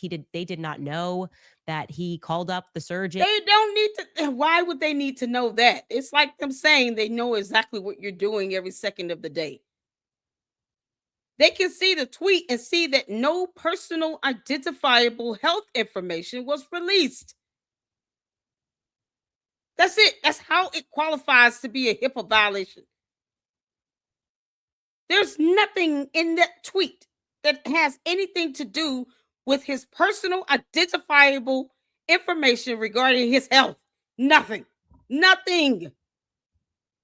And the consent, Candace, would come from Erika Kirk, the next of kin. You know, that same consent you failed to get when you posted up that EMR snapshot. You can't make this up. So, like, it very much came across to be like Andrew was just flying by the seat of his pants. I don't know. Like, he was just flying. Of course, you dark on it. don't And I know. was You like, don't that know. seems Move very on, strange girl. to me, because why would a surgeon do that? Like, the first thing the surgeon should say, What did they do? Is, I can't speak to you. I don't even know. In theory, Andrew wasn't even there when Charlie died. I don't even know why this. Okay, first of all, if the wife gives consent, then you're not saying that part. You're not saying if Erika gave consent. You're not saying that. Did she even ask? Well, did you give consent for the doctor to be able to relay that information to him? You know, he wasn't the only one that said that he learned about the information in the autopsy report. So that the head of security. Don't you think Erika Kirk gave them consent to relay this information to the head of security, to Andrew COVID, probably Rob McCoy? Candace, just because you feel left out does not mean Erika Kirk could not have given consent for the doctor to share details about what's in the autopsy report. And it seems like he just gave an overview. He didn't give specifics. They're not naming anything specific in this. She doesn't know what HIPAA privacy laws are. Surgeon even knows this guy, actually. Maybe he hung around after, but, you know, Andrew was not one of the people that got into the hospital or anything like that. So this is quite Now literally you're just rambling, girl. the Move PR on. guy who's calling the surgeon. And so that just seems. She's jealous because they didn't tell her anything. Move on. We get it. You posted up a screenshot of the EMR, though, of him being admitted with his name and date of birth on it. No one needed to see that. That didn't tell me anything beyond who the shooter is. Something you should be telling us by now. Candace, who is the shooter? Very Who's the inappropriate shooter? for a person to do, period. And I would say it was kind of the beginning, but that was what I got from that. Now, obviously, we I had to discussed speed this up. the security. I brought up Brian Harpole, this interview with Sean Ryan, and I think we can believe Turning Point when they say that they did not approve of this. They had no idea he was going on Sean Ryan. I think that's pretty clear. I don't believe he works there anymore. So that was kind of him just getting out there and perhaps trying to rescue his own reputation. And I think that only made his reputation worse, actually, because people rightfully sensed that he wasn't telling the truth in that interview, that he was being cagey, that he was saying things that didn't make any sense. Again, you constantly have these people that believe, like Brian Harpole, that with enough performance, he can sit down and you're just going to convince people that this is real. And this is just a different time. Like I said, Isn't that what Candace does? Candace, we can tell when you're off script because you start slurring. You start stumbling and stuttering. That's what she's doing. Yeah, she took a whole photo for a thumbnail to put up this pre-scripted, pre-recorded, premiered video. because her doing this in real time would be a disaster. Because when you got to lie, you got to make it make sense, right? You got to make your lies make sense, I guess, in her mind. I'm still just I'm blown away at her inability to get the copy of that message that she said was a fact that Charlie Kirk had expressed that someone was trying to kill him, and TPUSA did nothing about it. And she can't even show us the actual concrete proof. TikTokers are out of control. They will check you in 4 seconds. Okay. Things The that same way we do with her. The biggest piece of this that I want to communicate, and that I did communicate to them, and I hope that they took me seriously on this. No, rather they that they didn't. take my strong advice. Candace, I can tell you they didn't, because no one else does except your cult members. And no one cares about that. Advice on this. I said one of the reasons why I really want to sit down is because I want to walk out of here and feel confident saying to my audience, hey, Oh my God. there's stuff going on behind the scenes, but Tyler Robinson shot Charlie Kirk. That more will come out, but you can take it from me that this is what happened. I was looking to achieve that because there's been a lot of singling from various people, some people who are experts. Stop. What did she just say? I want to walk out of here and feel confident saying to my audience, hey, there's stuff going on behind the scenes, but Tyler Robinson shot Charlie Kirk. That more will come out, but you can take it from me that this is what happened. I was looking to achieve that because there's been a lot of singling from various people, some people who are experts, some people who have been involved in cases that there's coming from the woman that did not read the indictment or has no idea how processing a crime scene works, or HIPAA privacy laws, or how to get a text message. Obviously going to be stuff that the public does not have access to. And so it is at least plausible that they have seen very clear footage that we've been asking for of Tyler Robinson getting up there. Because they're the investigators and you're not. Candace, they don't care that you're walking this earth right now. They're not studying you. You're not owed anything. This entitlement. I don't know if it's like a certain era of people like born after 83, 85 or something like that. These mid to late 80 babies that walk around here talking about, y'all owe me this. We have the right to this, right to that. But Candace didn't ask for a copy or hard evidence or concrete proof of this message. Still, never had it, and still let Erika Kirk walk away without getting a copy of it. And she still can't justify why she posted up a snapshot of an EMR that was illegally sent to her. No consent, no reason behind it. We learned nothing from it. No one needed to know he went to this ER when we can trust he went to the hospital. I didn't need to see a snapshot of that EMR to learn anything new. She's talking about Egyptian planes. Candace, who shot Charlie Kirk? You're the one that said you don't believe it was Tyler Robinson, because all these things you're asking about are completely irrelevant to the actual shooter. It's not like you saw photos with a clear footprint and you're like, these footprints are just weird. They're going from the canopy to the car, but yet we see video footage of this person walking back and forth. He left footprints. They're not looking at that at all. And this person had a gun on him. You're not even giving up anything plausible. Because plausible would mean, what would the average reasonable person deduce from that information? So to the candy ass cult members in the box, I'm going to help you out and throw you a bone. I'm going to tell you exactly what plausible is. Imagine Charlie Kirk sitting down, and then you hear pop, and then you see someone that was standing right next to him that he doesn't know who it is. No one at TPUSA know who that person is. And they were like within an arm's reach from him. And next thing you know, you see this guy walking away. He's leaving footprints behind. And then you notice on a video camera footage that he has a gun on his right hip. He goes to a vehicle. Video camera footage tracks this suspicious person to a vehicle that just so happened to be parked at the end of the driveway where the vehicles that Charlie Kirk and his security detail came in. So it was like 4 SUVs parked in a box. And they set it up that way to kind of serve as a barrier because there was no real gate or anything like that. This person gets into a black SUV and they drive away.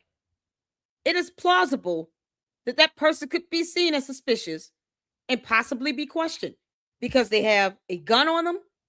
They left footprints behind. They were within an arm's reach of Charlie Kirk at this canopy, at this tent.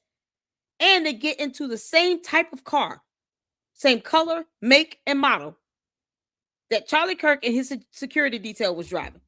That just so happened to be parked just at the end of the driveway, a few feet ahead of it. No one questioned it. No one wondered what this vehicle is doing here that looks like the other vehicles that Charlie Kirk came in. You see, that's called plausibility. Plausible that this person may have done something, especially when you can put a weapon on them. But she's not saying anything that's plausible. She's talking about Egyptian planes.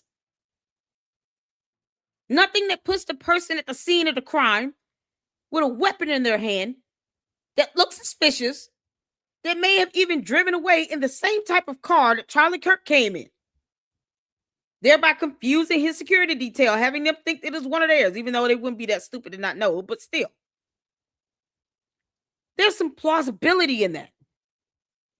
And then you put that to the forefront and say, can we please send this to the police so they can find out who this person is? Because I think this person should be questioned, considering the lineup of facts that we're seeing in this video. The footprints, the gun, the fact that no one knows who he is, and he gets in a car that looks like Charlie Kirk's truck. Do you understand that now? That's called plausibility. It would be more plausible for that person captured in videos to be questioned than it would be for somebody just because they were wearing a maroon shirt, but no weapon, no gun, no threat at all. They're just a spectator in the crowd. This person at least has a gun on his hip, and we can see that. Does that make sense? The average reasonable person would look at that and be like, yeah, that's really suspicious. Plausible. She can't even give that. She can't even say it would be plausible for someone like that now to be very suspicious. And he definitely had a gun on him. That would make more sense. Candace is sitting here just throwing out spaghetti at the wall, y'all. Saying all kinds of garbage that have nothing to do with nothing. She's not narrowing down the idea or possibility of another shooter. I just literally created something off the top of my head. And that would be more plausible than anything else.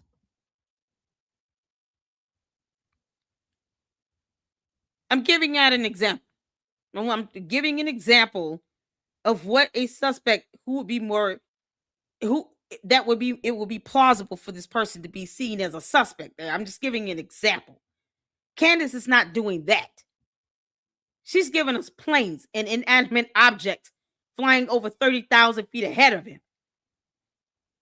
But can't say this person would be suspicious because of all these factors. That if you saw this person in a video, they're leaving footprints, they got a weapon on them, they were close to Charlie Kirk when he was shot, then they suspiciously walk away, no one knows who he is, and then he gets in a vehicle that looks the same as the security details and the truck that Charlie came in. That would be more plausible for that person to be suspicious. She can't even narrow down to that type of possibility. This is common sense. Candace and her crew is still saying that the rifle was found at a chicken coop. You're not even putting the gun on the person, Candace. The gun was found at a chicken coop, but she doesn't believe Tyler Robinson pulled the trigger. So, Candace, who put the gun at the chicken coop? You know, because we just need a good laugh at this point. Who put the damn gun at the chicken coop? You can't make this up. You can't make this up. Who put the gun in the chicken coop? She won't even tell us that person. Dear God. Is she saying Tyler Robinson dished the gun? You can't make this up. This is crazy. Was that Debo's chicken coop? You can't make this up. She blaming everybody except for the person with the gun. Y'all, you just gotta laugh at this point. So Candace is still not telling us who the shooter is, but then saying I can't 100% say it's Tyler Robinson. I have to be sure, even though she doesn't understand how a crime scene is processed, or HIPAA privacy laws, or how bullets work, or the various grains of bullets. None of that. No. Candace, we don't care if you are able to say that 100%.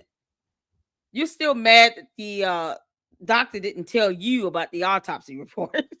I'm sure she called that hospital. Bet money. Candace called that hospital probably from 2 and 3 different numbers trying to get information on that autopsy report. And they told her time and time again, ma'am, we can't release any information to you, okay? That would be a violation of HIPAA. All right? We cannot disclose that information about a patient, ma'am. Yes, but I'm just, do you have any idea who I am? I was his best friend. I was like his sister to him. You know what? I was his sister. I was his sister. And I'm just trying to follow up. I'm just trying to see what's going on because I'm losing my mind. Ma'am, we cannot tell you anything about the patient's health information, okay?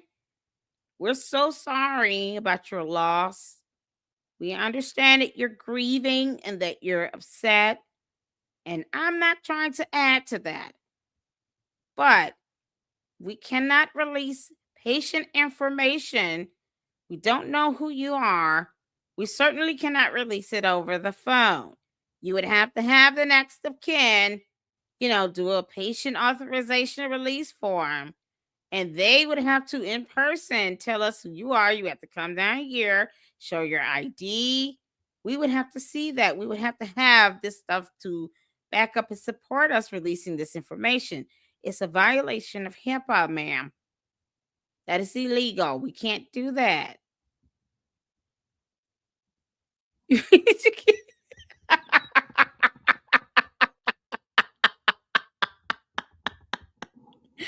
Ma'am, we're so sorry. We gotta go. Okay, we can't release patient information over the phone.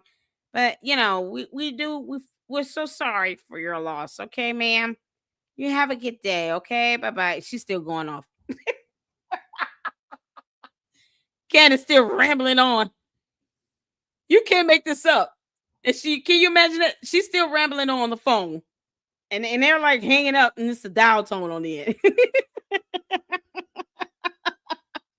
That's what she mad about. She mad and bitter because they didn't tell her any patient information that they don't have to release over the phone.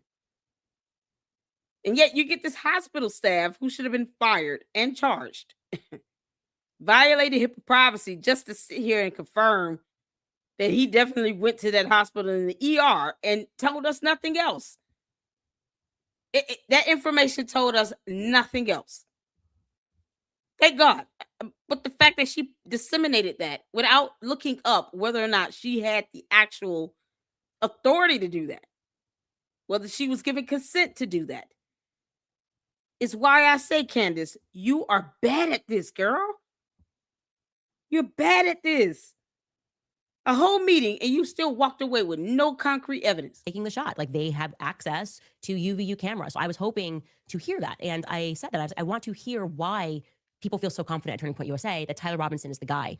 And at this because he's point, all over the camera with the gun. Call the lawyer, like, their lawyer who is involved in this case. One of the lawyers that's involved in this case. There's always a team of lawyers, especially for something like this. And what I got from the lawyer did not make me feel that Tyler Robinson shot Charlie Kirk. It did not make me feel. Yeah, okay, because she's not going to believe anything you tell her because she's already made up in her mind I'm going to believe my delusional nonsense and never mind the actual video camera footage of him running across the roof with the gun in his hand with a black towel over it. Or the fact that fingerprints and DNA is left all over that rooftop. You know, or him trying to climb down on the side. More DNA. Because they can just get DNA. Candace, they can get DNA. Best believe that boy scratched his hand up a little bit. And then he admitted to it. You can't make this up. Confident that he didn't or did shoot Charlie Kirk. I was very surprised by this. He spoke don't a care. very long time. I asked, can you share with me what it is? And I said, when you share it with me, I will not say what that thing is. It doesn't That's matter. if we want to protect the integrity of the case. I'm not going to, if you say, we've got the footage of him taking a shot, I promise I won't say that to the audience, but I will communicate to them that you have something that is solid. Candace, what the hell did you just say?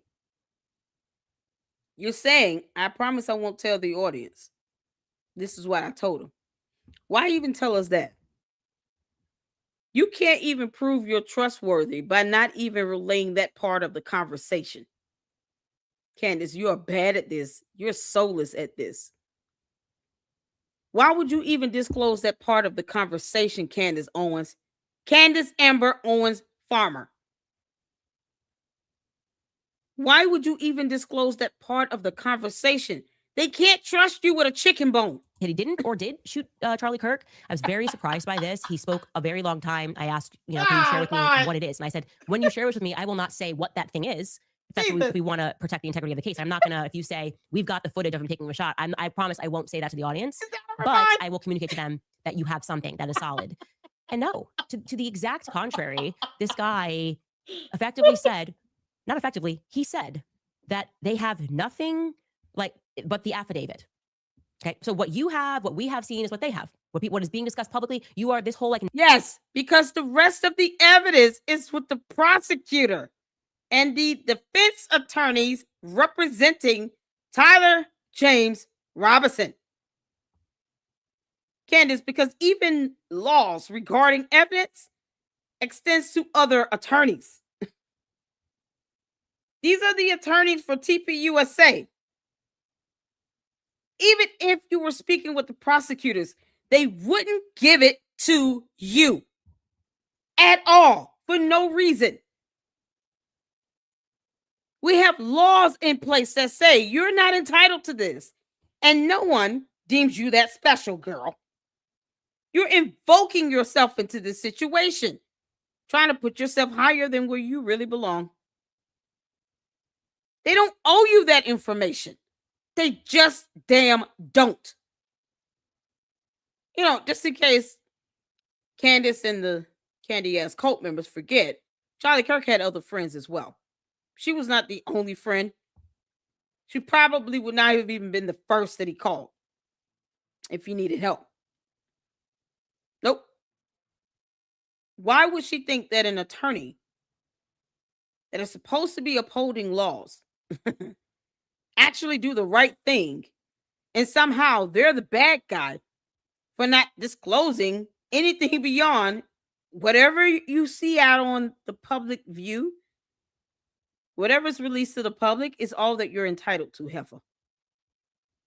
We're not telling you anything beyond that because we don't have to disclose that information. There are laws in place. You're not entitled to it. You're not his wife. That'll be the only other person we'll disclose this information with. She's also protected under that protection order, Candace. You still can't tell us about this gag order you thought you were going to be violating that had nothing to do with you. She literally wanted to invoke herself so bad, she tried to invoke herself into a gag order that had nothing to do with her. Me asking for her to post the gag order up was me challenging her to post this stuff up that she thinks applies to her. I never said one existed. I want her to prove that. She's the one saying that she was going to violate a gag order. Now, personally, I would love for there to be an order with her name on it. And then she goes out and says, I'm going to violate this just so she can be held to contempt. And then they can have a contempt hearing. And then they can find her, having been held in contempt. And then they can lock her ass up for 30 days. She can go in there and think about some things. But this is what can be deceptive. This is what happens when you lie. This is it. Now she's mad because they didn't tell her the attorneys of TPUSA, who's not leading the charge on this investigation, by the way. The same investigation, Candace, did you remind Erika Kirk that you didn't even care about the investigation? Did you remind her that? She should have told Erika Kirk, I don't even care about this investigation. Because she said that on a video viewed by millions. She said, I don't care about this murder investigation. I don't care about that investigation. That's actually being spearheaded by the Utah Attorney General. Crime was committed in the state of Utah. They're spearheading that investigation. The Utah AG brought the charges to the criminal court of law. And you're sitting here still going on and on about the FBI. Now you're sitting here demanding this information come from TPUSA's attorneys. They're not a party to the case, Candace. Whether they know anything more or not, it's irrelevant. They still can't tell you. What am I expecting Turning Point USA attorneys to know more than the prosecutor and the criminal defense attorneys for Tyler Robinson? Why does she think TPUSA's attorneys can tell her more than that? Can somebody explain to me, what the hell she think?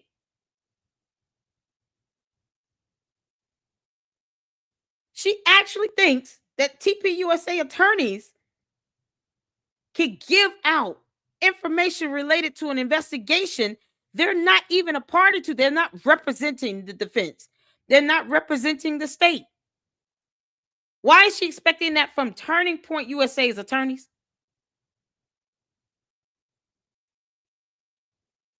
Why is she expecting that? It's so stupid. This is coming from someone that cult members think is very smart. Why she refuses to just Google basic information, such as, federal rules of criminal procedure and how evidence is released. Why TPUSA's attorneys wouldn't have that either way. And if they did, they still are not obligated by law to disclose this to her because she's irrelevant. She's not a party to the case. She's not a victim. She's not even a witness. They owe her nothing. We have laws for a reason. So all of a sudden, laws don't apply when it comes to her, but it applies to everyone else. First Amendment free speech rights only apply to her, but no one else. F out of here. You can't make this up. No one owes her that. TPUSA is not going to give her anything. Utah AG prosecutors and the criminal defense attorneys are the only attorneys that are going to have this evidence related to this investigation. Period. That's it. And they're going to share that with the jury that we don't want tainted. You can't make this stuff up. Non-expert problem with well, you don't know. It's like what you read, his messages that don't have any dates on it. Tyler Robinson writing out everything in the clean alibi. That's Her what they text have. message didn't have And dates. what he times explained to either. me was that that's the affidavit stage. That's where it's at. And then what takes place now is the investigation is ongoing, right? So right now they're looking for more information. And once investigators, they could very well have obviously footage, and that is why they might feel. Of course that they have definitely footage. Prosecution, but the reality is they don't actually share that No, information. they don't. With the victim. They don't share that information. Does she not know that?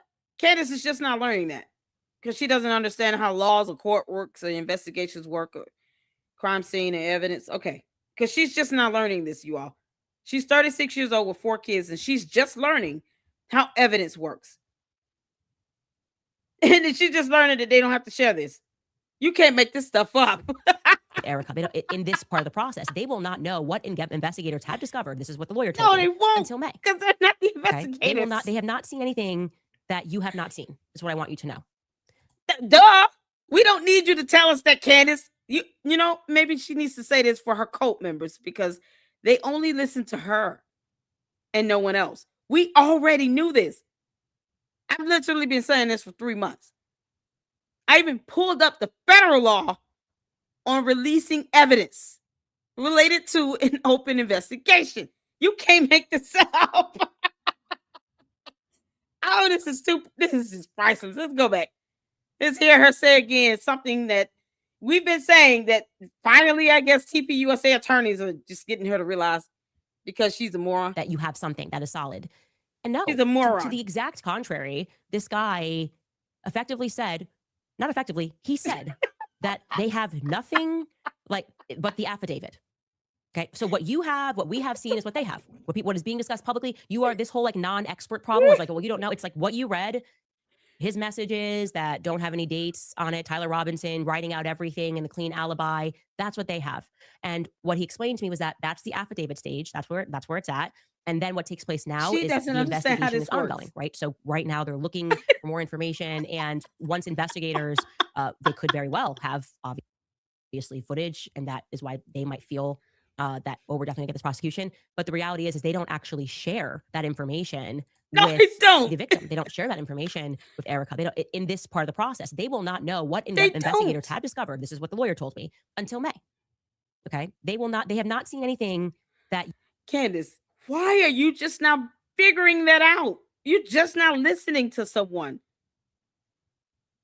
That has been said. So, when you sit here and you say, I hate everyone, Candace, and you think everyone is filled with hate, it's hard for you to learn information, going back to basic alphabets. So, Candace, what they told you is what many have said all over social media. There is information you can Google and research and read, because reading is fundamental. And you're just not figuring that shit out. She's just not figuring this out. Oh, my dear Lord. Of course they don't share evidence. We have federal laws in place and federal rules of criminal procedure in place that reiterate the same thing. She could have researched that information and read it, and then called one of her 3 attorneys and asked some questions. How does court rules work with criminal matters? Because she's going to find out the hard way how it works with civil matters. Oh my God, the Macrons are going to mollywop her in court. And she actually thought she was entitled to know that evidence. Candace has been sued enough, and she has filed lawsuits herself to know how evidence works. She just wants to pretend to be stupid. So we're going to treat her like it. We're going to treat you like you're dumb, girl. You have not seen, is what I want you to know. You can't make this up. So with that in mind, I'm sitting here going, why are you signaling? Why do I feel like the public's being gaslit on this? There's been nothing that's convincing. There are so many commentators who have gone out and said to you, it's overwhelming. The evidence is overwhelming. The text messages that don't have a date, that don't even sound real, never mind the videos of Tyler Robinson running across the roof and climbing down the side of the building with the damn gun in his hand. She said it was left by the side of a chicken coop. Overwhelming. That to me feels really fake and gay. I really do want to say that to every commentator that is out there trying to tell the public and insisting that if you say it enough times it'll become real. You're actually no. That's what you're doing, liar. Why don't you post up that message you claimed was so damning that TPUSA definitely had, to which you never had concrete proof to show, and then you allowed Erika Kirk to walk away from you and still not give you a copy of that message. She just kind of glossed over that, by the way, to the cult members. Your cult leader failed to get a copy of a message where she claimed it was a fact that Charlie Kirk said that someone is trying to kill him. Even though he gets death threats all the time, which is unfortunate. But she failed to get a copy of that message. And Erika Kirk sat right in front of her for 4.5 hours. She's an idiot. Just being dishonest. And I offered that a more honest way to communicate would be to say, we think he's involved. We feel strongly. I've said that. I think he's involved. We are very hopeful that throughout this investigation, we are going to get that concrete thing. And that's you're not getting it before the jury. That we are at. That is not what we are getting from them. That is. No, you're not getting the evidence before the jury gets it, you moron. You're not getting it. That's it. You want to taint the jury selection? They told her this. This is why she's saying just that much. because she, wants to bait people into stringing them along so she can keep making content. Because if she tells you all everything right now of what she was told and even pretends that she has an understanding of this, then what would keep the cult members from, to come back the next day? I mean, it's like you've told us everything. You said it all, Candace. We got it. She's not getting the evidence. Nope. You can sit here and talk about whatever you want. You're not getting it. We want the jury to see it. We want the jury to deliberate. We want to get a ruling and a verdict. You are not getting it, just like no one else. The only people who need to see it are the parties to the damn case, girl, and the judge and the jury. That's it. This clown literally thinks she's entitled to it. Yeah, okay. Like, I just feel like that's really important to let you guys know. Let the gaslighting stop. They have what you have, okay? There is nothing else. They are in an investigative stage. Erika has been named as the victim. They will know more in this May hearing, which is the probable cause hearing. That's what the lawyer told me. It's probable cause We hearing. all That's when know they will that. see You the just evidence. finding That's out. when they get to present the evidence, why they are going to stand there before a judge and be like, yes, we need to move this forward. It's not just an affidavit. We're not pulling together scraps. We have concrete evidence. Until then, okay, until we all get on the same page and understand what else they have, I am very confident stating the opposite of all of my, I guess, well-paid peers in that What? I don't believe that Tyler Robinson pulled the trigger. And what I also said to them was, Oh, she got to keep stringing you all along. The cult. She's like, oh no, if I say that, okay, that makes sense. Then next question will be, okay, now what? Because she's not a journalist or anything. How dare she goes out and does any research and investigate anything, that she's not licensed certified to do. How dare she does anything close to that? How dare she ask legitimate questions that make sense? And she's still not telling us who the shooter is. So meanwhile, while she sits here and I guess tells us everything we already knew, she's just not finding out because she's slow and simple.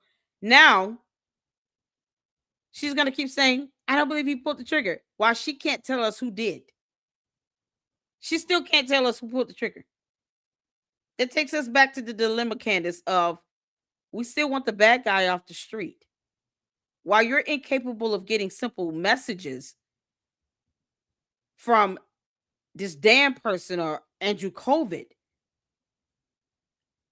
who is the shooter? You should be able to narrow that down by now. We're going into 4 months soon. You should be able to tell us who the shooter is. Tell us who it is. and I said this in front of the lawyer because I don't know why I'm like this. I was like, you might need a new lawyer. I was like, because this person's trying to sell to you that this is solid. One of the rules that me and my She husband didn't have say that shit. is that if you have a lawyer that tells you like you're 100%, She didn't say that. It's very clear that you're going to win. You need a new lawyer. Okay, that's a cheerleader. That's not a lawyer. A lawyer, even if you should 100% win, should be telling you the. Why would they need a lawyer? TPUSA is not representing them in this case, Candace.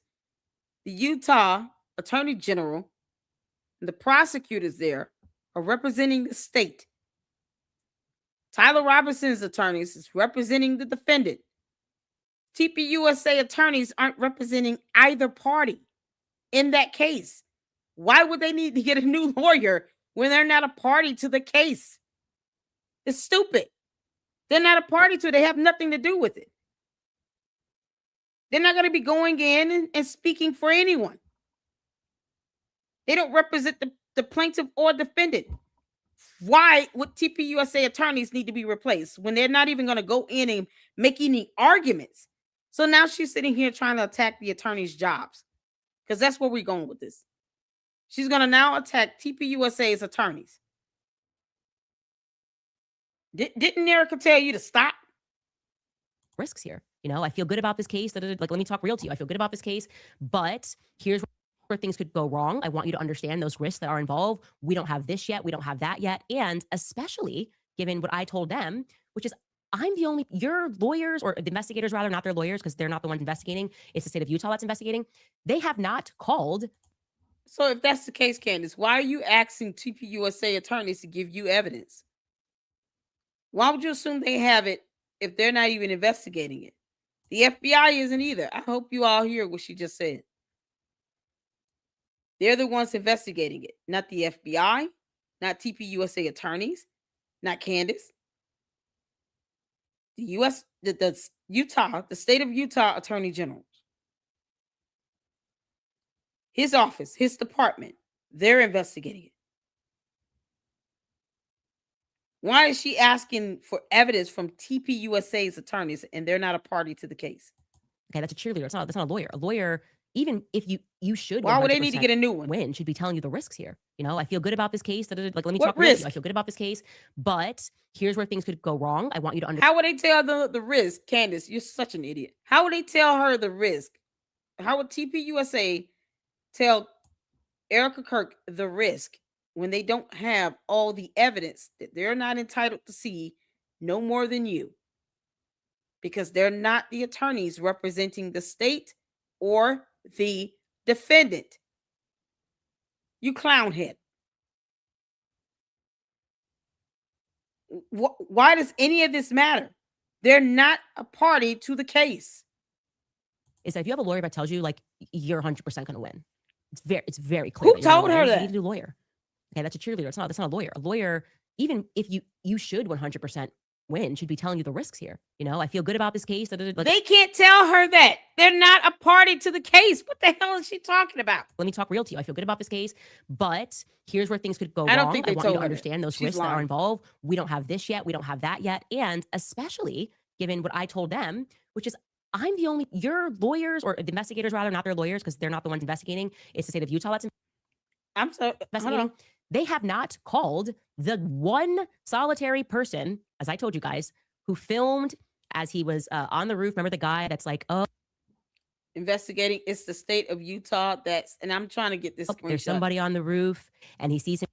The state of Utah that's investigating.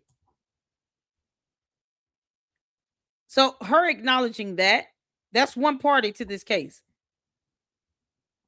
If Turning Point USA's attorneys does not have the evidence because they're not a party to the case, they don't represent the state, they're not representing the defendant,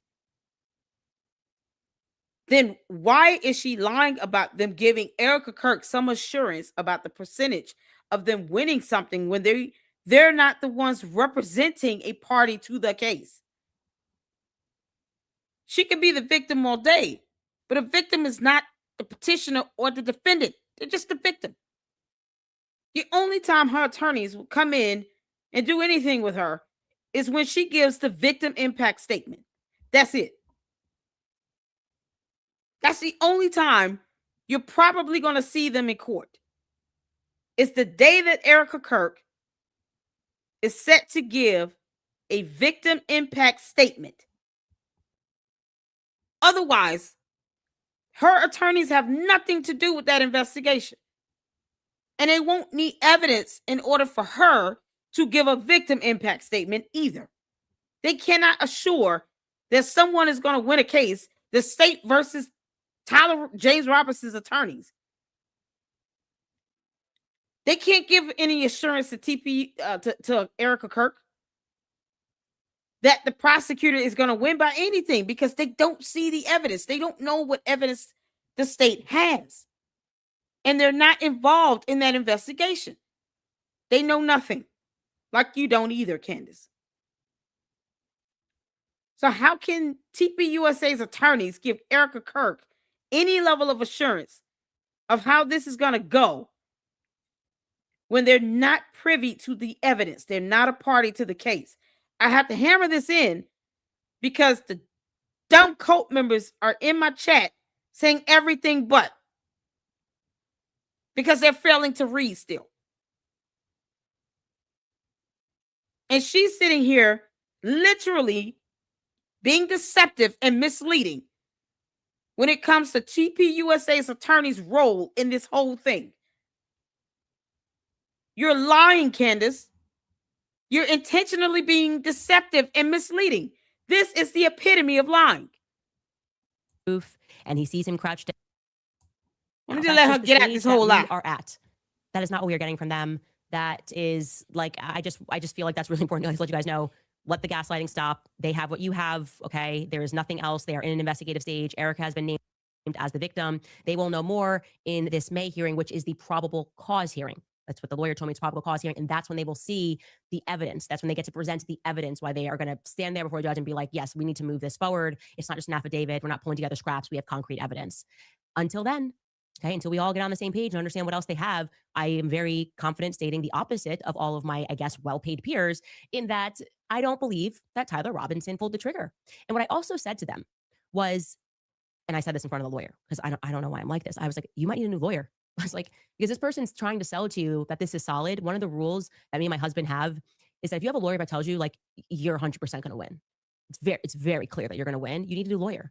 Okay, that's a cheerleader. That's not a lawyer. A lawyer, even if you should 100% win, should be telling you the risks here. You know, I feel good about this case. Like, let me talk real to you. I feel good about this case, but here's where things could go wrong. I want you to understand those risks that are involved. We don't have this yet. We don't have that yet. And especially given what I told them, which is your lawyers, or the investigators rather, not their lawyers, because they're not the ones investigating. It's the state of Utah that's investigating. They have not called the one solitary person, as I told you guys, who filmed as he was on the roof. Remember the guy that's like, oh, there's somebody on the roof, and he sees him crouch down. I said, I spoke to that person, and his testimony would be devastating to your prosecution. He saw the person on the roof. He filmed the person on the roof at 12:23 p.m. and he did not see that person take the shot. And this is not some random student. This is a guy who trains people to shoot guns at a range. He knows guns. Okay. He said what he saw was a smaller gun. He said that this person was dressed in black tactical gear and there was no recoil. That's devastating. That would be devastating to the prosecution. And yet investigators haven't reached out. Now they offered back. Well, maybe they haven't reached out because they have an even clearer video where that's true. That's actually. Let me go back. Because apparently this person recording can see exactly like it's right in front of him. Yeah. How will he know how big or small that gun is from that distance? How will he know that? Because they have an even clearer video. And that's true. That's actually a good rebuttal. They're like, we don't even have to talk to this guy because Play the video will speak for itself. And we saw what we saw. Play the clear video. Lawyers, or the investigators rather, not their lawyers, because they're not the ones investigating. It's the state of Utah that's investigating. They have not called the one solitary person, as I told you guys, who filmed as he was on the roof. Remember the guy that's like, oh, there's somebody on the roof, and he sees him crouch down. I said, I spoke to that person, and his testimony would be devastating to your prosecution. He saw the person on the roof. He filmed the person on the roof at 12:23 p.m.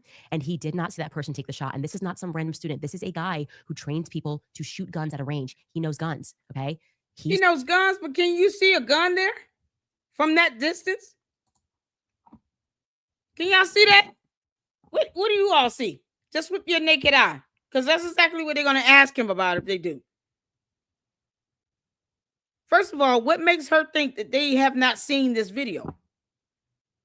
Because she's just not realizing that the state of Utah is the one investigating, and TPUSA attorneys do not represent the state, which was the plaintiff, nor the defendant. And they don't have any evidence either. What can y'all see with the naked eye from that distance? What can you see? You can't even barely see the person. Candace, your testimony has to line up with the evidence. What's going to happen is, Candace, when you go to court, the Macron's attorney, they're going to show some exhibits and they're going to ask for permission for this to be admitted as evidence into the case. And it's through the testimony that exhibit is admitted as evidence into the case. Testimony is evidence, but it has to line up with your evidence. What can you see in this video with the naked eye? This is somebody that trains people to shoot. And somehow, in this video, he can see everything as if it's right in front of him. And we can't see that in this video. Was he recording through his glasses or something? Does he have a computerized eyeball that's able to scan in? Is he part robot? Because whatever he was seeing, we should be seeing that same thing. Because apparently he could see this dude close up, like he's right in front of him, to get a clear image of him and the gun. Because if you can see the gun, you can see his face. You know, here's where logic comes into play, Candace. Because you're not that smart. Logic says, if I can see the gun and I can see recoil, I would be able to see that person's face that's right next to the damn gun. So he should be able to tell us exactly how this person looks. He should be giving us facial features, color hair. He had to take his glasses off to take the shot. So even if Tyler Robinson was wearing shades or something like that, or some sunglasses, he had to take them things off, or at least lift them over his head to take the shot. That means you would have a clear visual of his full face.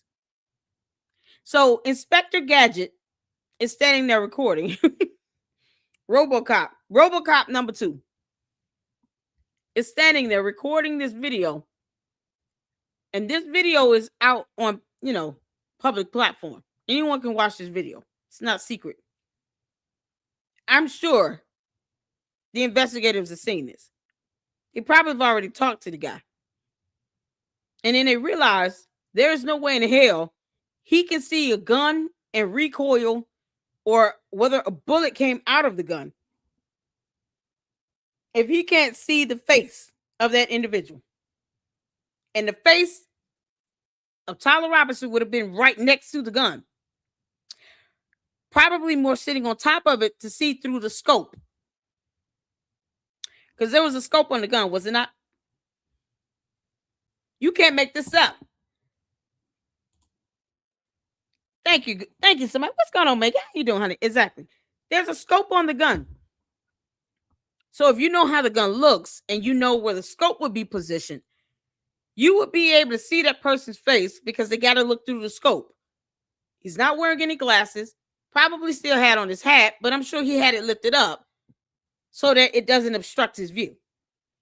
While he's looking through the scope, if you can see the gun itself to see if it was a smaller weapon, any recoil, a bullet come out of the gun, why couldn't you give a very detailed description of his face? You should be able to see his hand. That means one hand is visible to hold a gun. The other hand is on the recoil. You should be able to describe his hand, if he's wearing a ring, color hair, because now you can see his face that clear. It's right next to the gun. It's sitting on almost on top of the gun, going through the scope. So you still have a visual of his face. No glasses, nothing obstructing it. He should have been able to literally draw how this man looks.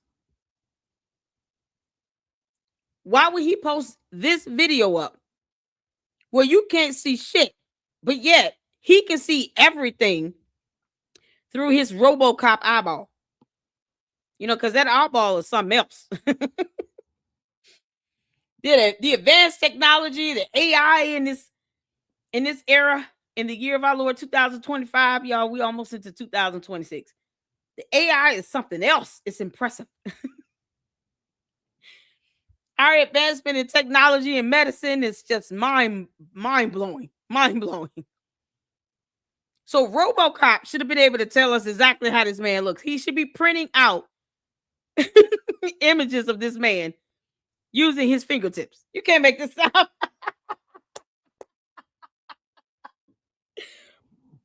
What the hell? Can anyone see this person in this video? RoboCop said he saw. Candace would rather trust this video, but not the actual video footage of Tyler Robinson running across the roof and climbing down the side of it. And the DNA he left behind doing that. Because he scratched up his hands a little bit. He left some skin cells and some blood behind. Sweat, tears, hair. All of that is DNA. He probably peed a little. Who knows?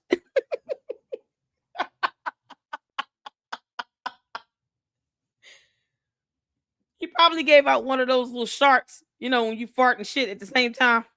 May have dropped the dookie ball up there on the roof. Who knows? He probably shot that weapon and just had a recoil and a reaction, and everything just happened so fast. Left some pee and poop up there. You never know what's left up there on that roof. Somebody better call RoboCop to go check and see if Tyler Robinson peed on himself up there trying to make that shot. You can't make this up. Dead or alive, you coming with me? Tyler Robinson, boy, I tell you, man, it's remarkable how he was able to take this shot with a smaller gun, no scope at all, and still shoot over 160 yards away. Yeah, because that's where that building is. It's still the same building. Think about it. It's still the same rooftop, the same building. 160 yards away. But somehow Tyler Robinson did that with a much smaller gun, no scope, and RoboCop can't tell us the actual facial image of this person, since she doesn't believe that it's Tyler Robinson. She's thinking this is a totally different person. You can't make this up. She didn't even read the indictment. But RoboCop managed to get this video footage. Boy, we should ever be so lucky.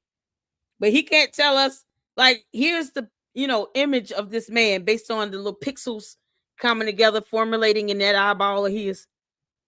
Because his eyeballs are the ones that's robotic. We can't, obviously, he can't just show us, like, plug in a USB drive into his ear.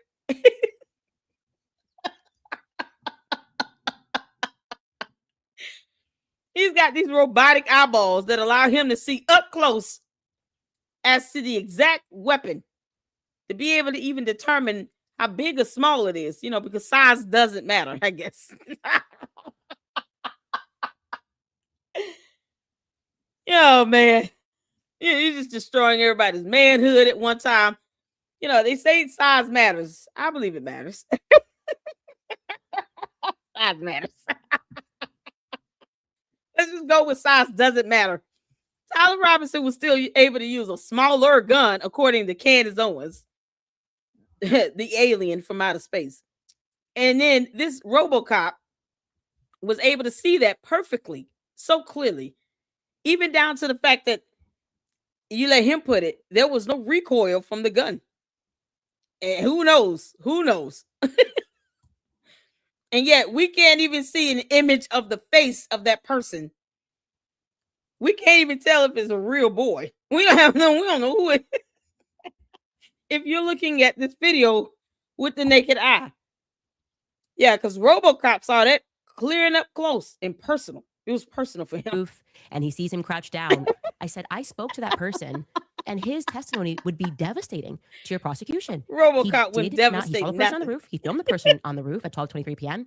and he did not see that person take the shot. And this is not some random student. This is a guy who trains people to shoot guns at a range. He knows guns. Okay, he saw. He said what he saw. He knows guns, but he doesn't know how to record and scan in and zoom in. Yeah. He knows guns, but he does not know how to use that zoom in feature. His eyeballs are robotic, y'all. RoboCop said, I can see you. I can see you. Subject number 43982. I see you. I see you up there. And then he proceeds to pull out his cell phone. Well, we can't see shit. You can't make this up.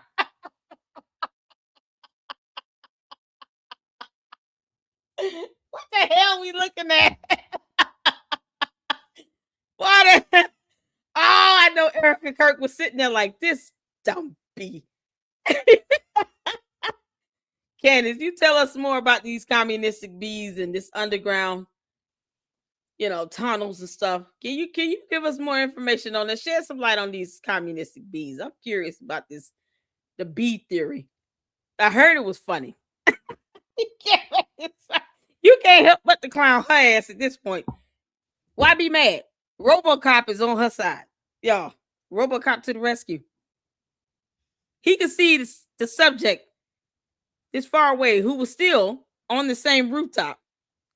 160 yards away. But he made that shot with a smaller gun.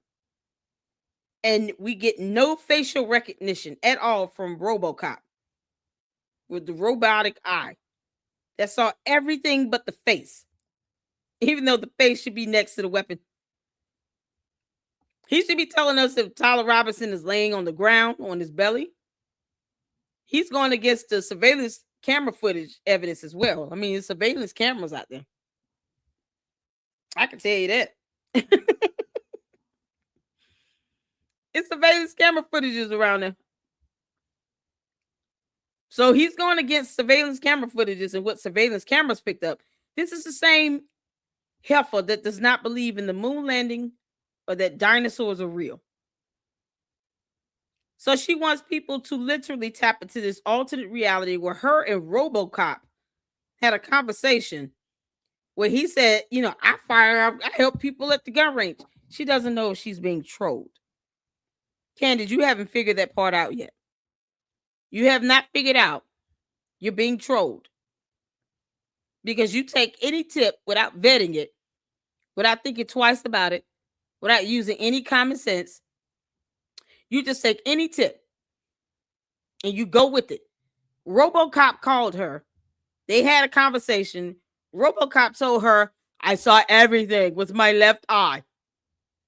She didn't ask for any close-up images. She didn't ask for any images of the face, the gun, nothing.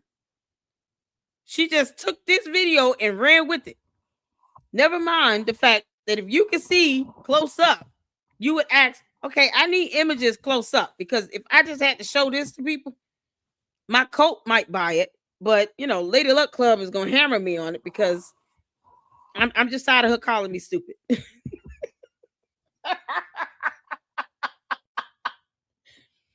She keeps saying I'm bad at this, and I'm trying to be good at it.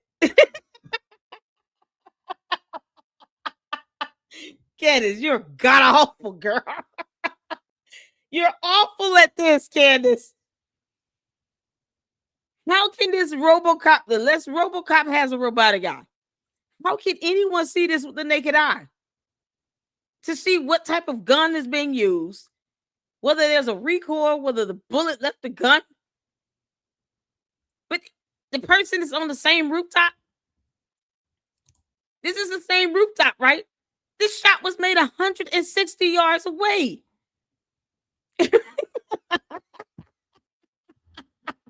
She's gonna call that person back and say, "Can you tell me who you are?" Because Lady Luck Club said you actually are trolling me. Are you trolling me? Y'all, it could be. Candace doesn't know how to bet a damn thing. Candace, you're such an easy target. Did you enjoy that phone conversation, girl? Did you and RoboCop have fun? I'm sure he told you the gun was still black. It fit in the palm of his hand. It was an easy shot. If it were a shot taken, it would be so easy. You'd be able to see everything if he pulled the trigger. But you know, he didn't pull the trigger. I didn't see that recoil. Candace, did you have fun in that conversation? You're not smart enough to know when you're being trolled.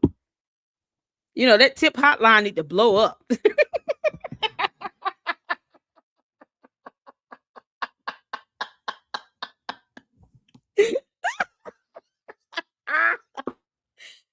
Let's say it's RoboCop that called her, right?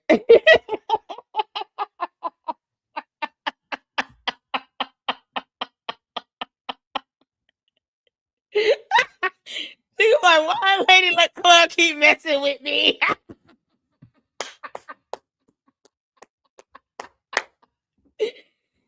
Candace, this is why I laugh at you.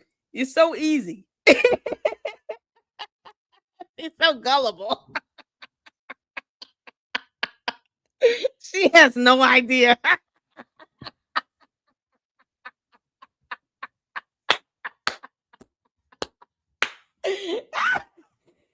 Candace has no damn idea. Candace, you can expect another call from RoboCop. Oh, I'm having fun. Y'all, you just gotta laugh at me. You can't help it. She has no idea when she's being trolled.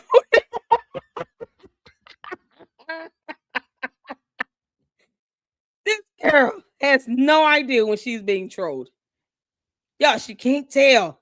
What's going on, Lydia? You can't make anything relevant from that photo. No, because listen, all you got to do is call her or send an email, right? And then you say something like, "Oh, I enjoyed your live stream. You are so insightful. Did you know that the guy on the roof, I saw this video and it just, you're right. He didn't pull the trigger. All you got to do is just repeat what she said, and you've got her hook, line, and sinker."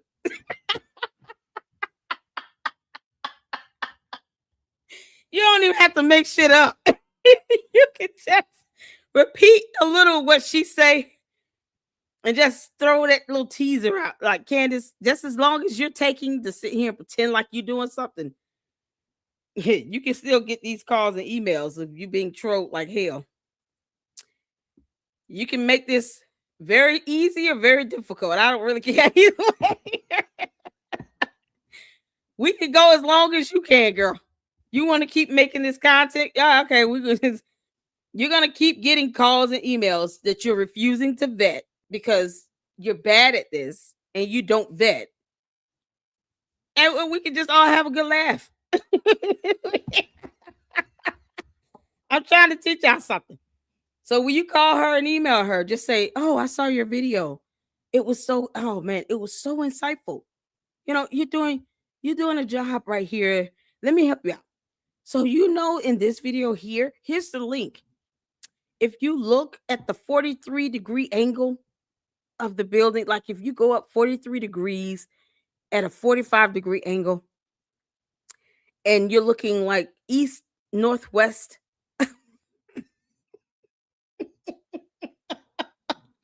east northwest, the wind is gonna blow." And check out this video here. You see the wind blowing east northwest. Because I'm a tactical engineer, right? I'm just trying.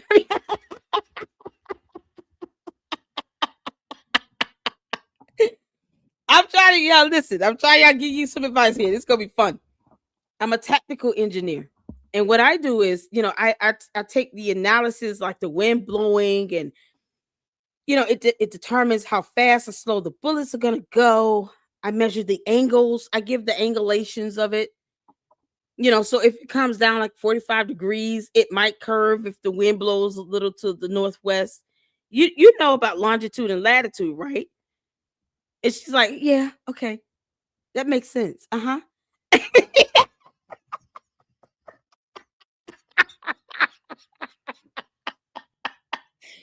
You see? Yeah, uh-huh. So you do understand how longitude and latitudes work, because I'm just, I got like 10 more minutes before I got to get back to it, but just real quick. So if you look at the longitude and the latitude of this, and the winds are coming from the northwest at a 45-degree angle, there's no way that bullet would have went downward. It would have went to the right. It would have went rightward, because that's how it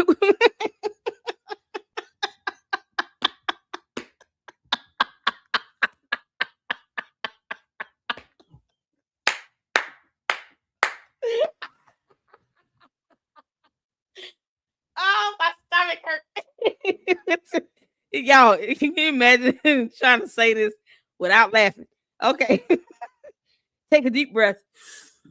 And then it went to the right way. It would go to the right one. So if you look at the bullet and the wind blows to the northwest, it's going to go rightward. But then it's going to shoot far left, right? Because northwest is going to go north and then west. And so what you do is, from that point, you take the angulation of that bullet based on the wind blowing, and it's going to give you like a signal. Once you see it go left, then that's when you clock it. And then you can see like the gravity is going to start pulling it downwards. It might even happen drastically. It might not even be a slow fall. It might be a fast fall, right? And when that fast fall happens, then you're going to go And as soon as like count to 4. It's like 4.89 seconds. Count to 4.89 seconds, right? 1, 2, 3, 4.89. And then once you see that, then you'll see where it landed. The bullet probably landed on the third row from the top where the stairs are at that 45-degree curve angle. Did you get all that? I hope you wrote that down.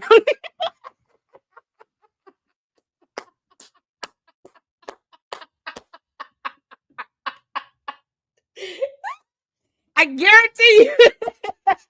I can promise you. She didn't write shit down. She's not going to keep up. She's going to repeat exactly what you said. Yeah. All you got to do is to call her. Call her, tell her. And then you can say, you know what I'm going to do is I'm going to come back and I'm going to send some photos of this.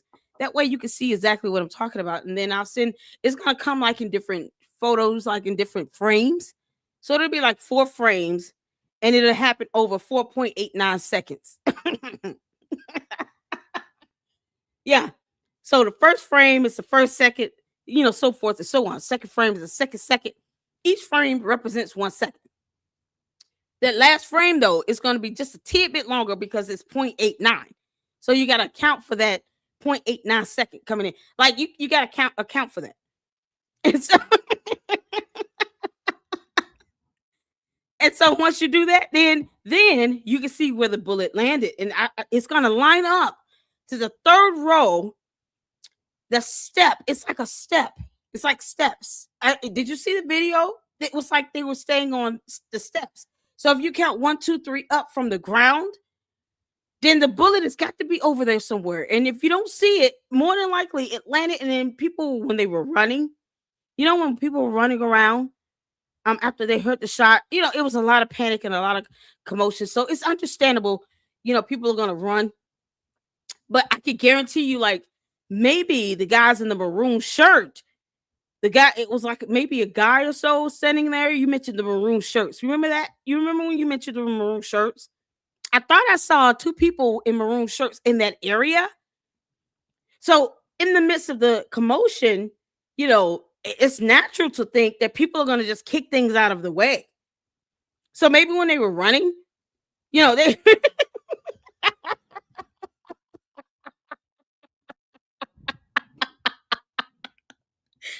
maybe after the shot, then people started running. 2 of the guys wearing the maroon shirts, they went over there and they just kind of hurried up and ran across and they bolted like a lightning bolt. I mean, because all of this is happening in like 4.89 seconds. Okay. So they got to be pretty fast. So you're looking for people who used to be track stars or they ran, for football, like, or, things like that. Like they run fast or they're trained to run fast, because training means everything. So maybe they ran over there and it's not on anybody's cameras. I didn't capture that in my camera. So I don't have any evidence on that. But I just, from what you said, because you said so much, girl, you said so much. Maybe from what you said, the guys in the red shirt, the maroon shirts, I'm sorry, maroon shirts, because you got to be specific. Okay. The maroon shirts ran over and in the midst, they made it seem like they were running out of fear when they was just running over to kick around that bullet.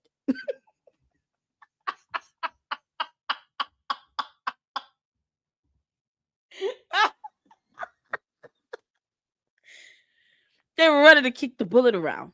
So it might not even be there. It may not have even been there when they started processing everything because the crime scene was an absolute disaster. It was a mess. People running around everywhere. Some people ran into the bushes. I thought I saw one of those maroon shirts in the bush that you pointed out. That Lady Luck Club, she said something about the ram in the bush, but we're not paying any attention to her.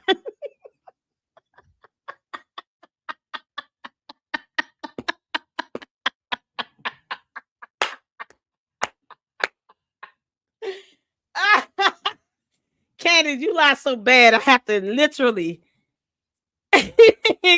come up with the most BS filled story ever to bring laughter to my people. Y'all call her and tell her that tomorrow.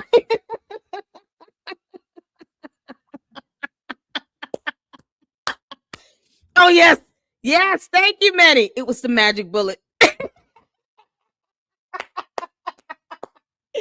Candace, the doctors aren't really, technically, they're not lying when they say it's a magic bullet, because it starts off going to the right and then it does its quick turn to the left. So technically, that would make that bullet very magical. And it's amazing how I don't think the bullet fragmented upon impact. I don't think it did that. I think it was pointed out and whole. And so, the wind was kind of like, it was like a quick wind. If you watch the videos, you'll see there was like a sharp wind blow. Probably why the guy was wearing the hoodie. The green hoodie? The green hoodie guy. Yeah, because he probably got cold for like 6 seconds because the wind was blowing.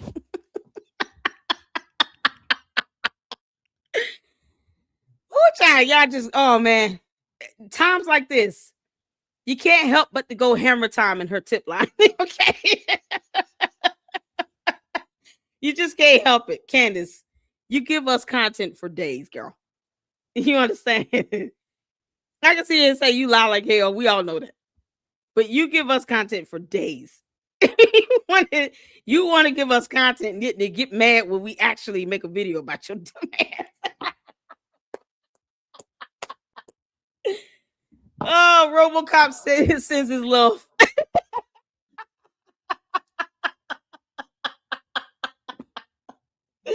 Y'all want to validate any tips that you leave? Just pull up a video. There's plenty of videos out here. And just point to the random thing. Like, oh my God, I think I see the reflection on the side of the building. Did that person land down? Some people were running past this tree, and the tree started shaking like someone was climbing up. You can't make this up.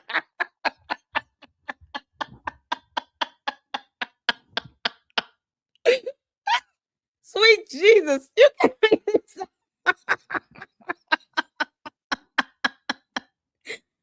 Oh, Lord have mercy, y'all. All right, I had to just.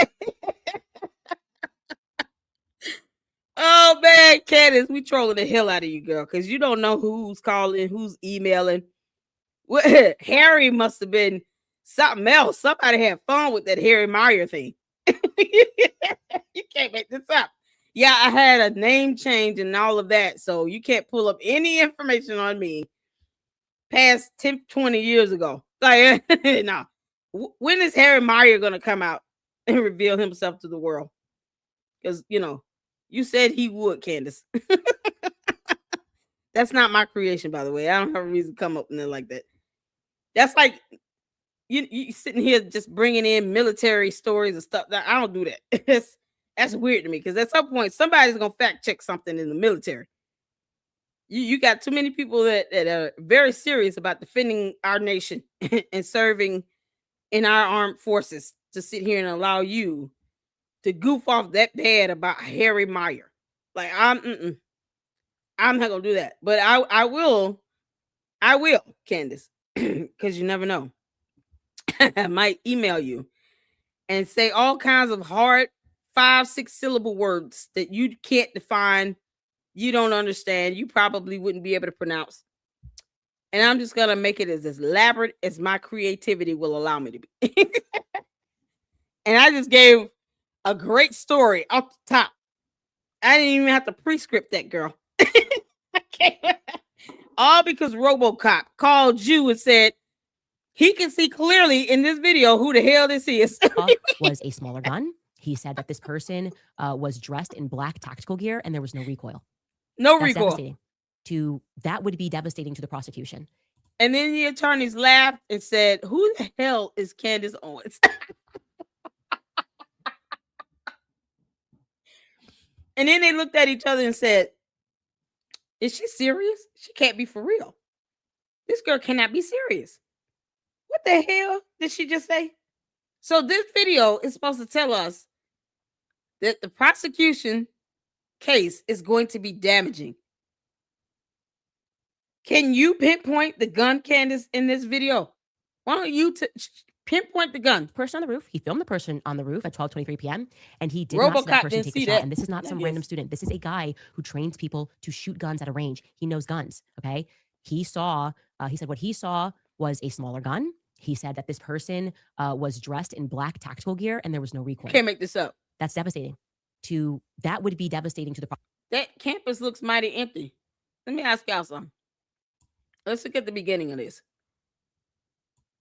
How do we know this may not have been where Paramount Tactical was out there doing a video going through the steps that Tyler Robinson took? Person on the roof. He filmed the person on the roof at 12:23 p.m. and he did not see that person take the shot. And this is not Was some it the random same student. This day? is a guy who trains people. Yeah, it looks mighty empty over here.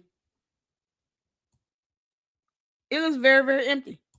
How do we know that's the same day? As I told you guys, who filmed as he was on the roof. Remember the guy that's like, oh, there's somebody on the roof and he sees him crouched down. I said, I spoke to that person and his testimony would be devastating to your prosecution. He did not, he saw the person on the roof. He filmed the person on the roof at 12:23 p.m. and he did not see that person take the shot. And this is not some random student. This is a guy. Y'all look at it. Where is everybody? This one person just so happened to see that far. So RoboCop was able to see that far away. And yet, RoboCop didn't run over there to the building while he's still recording to get closer so that he could see exactly what this guy was doing up there. Look how far away he was. He zooms in, and it seems like he zoomed in as close as he can get it. Wouldn't you think?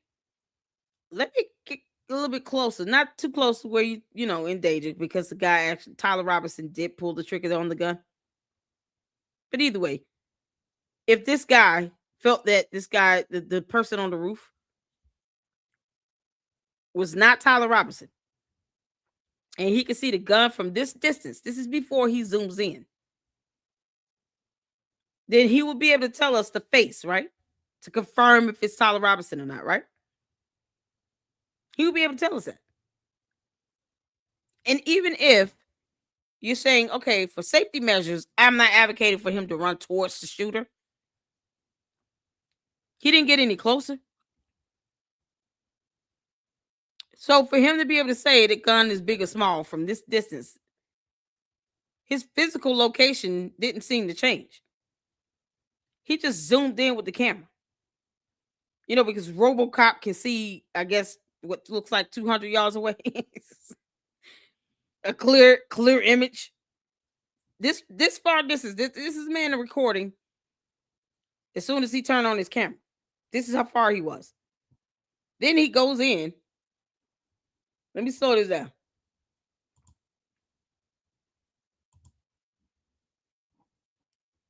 I'm gonna slow it all the way down. Then I'm gonna mute her because I just I can't hear her talk in slow motion. Then he goes in. Y'all see how he just zoomed in. He didn't walk physically closer. Somehow he could see everything. Is that what I'm led to believe here? Do you all even see the gun? This is at 12:23 p.m. Is it the same day? It's not like she's showing us the video with the details of the date and time stamp. None of that.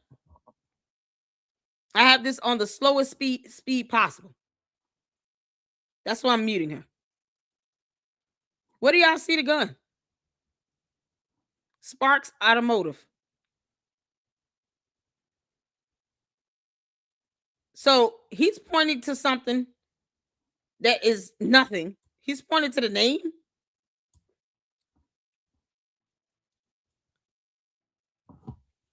I'm just saying. He's. This is the same roof, right? You can't make this up.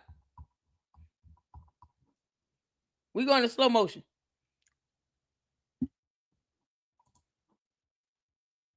Do y'all see a weapon? I slowed it down so we can visually try to see, even if you see, I mean, how can he tell what the weapon looks like? He didn't run towards the building either to get a closer image. Do y'all see anyone else standing over there? Nothing. So why is he standing away pointing at something else? This is the person on the roof. This makes no sense. And this is supposed to be damaging to the prosecution. Prosecutors haven't reached out. Now they offered back. Well, maybe they haven't reached out because they have an even clearer video. And that's true. That's actually a good rebuttal. They're like, we don't even have to talk. A guy who trains people to shoot guns. You at a can't range. make this He stuff knows up. guns. Okay. He said what he saw was a smaller gun. He said that this person was dressed in black tactical gear and there was no recoil. That's devastating. How can he That see would all be that? devastating to the prosecution. And yet investigators haven't reached out. Now they offered back. Well, maybe they haven't reached out because they have an even clearer video. How would you know if they reached out or not?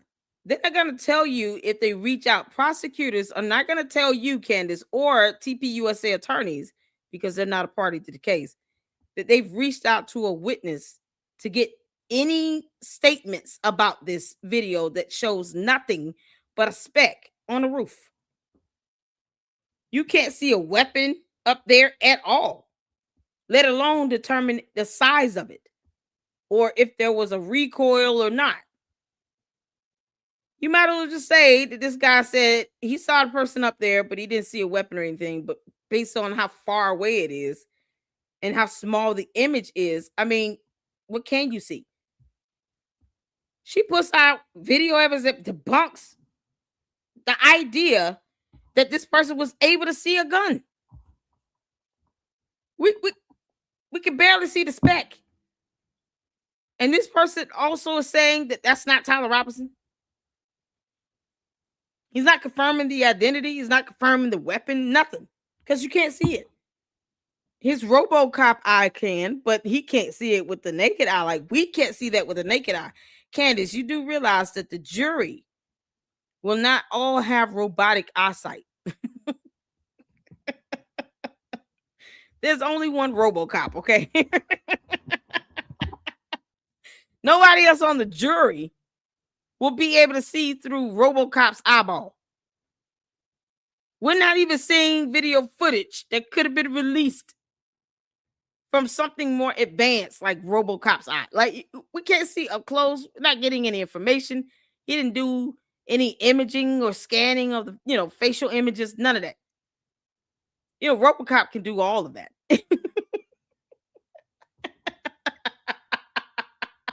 And that's true. That's actually a good rebuttal. They're like, we don't even have to talk to this guy because the video will speak for itself, and we saw what we saw.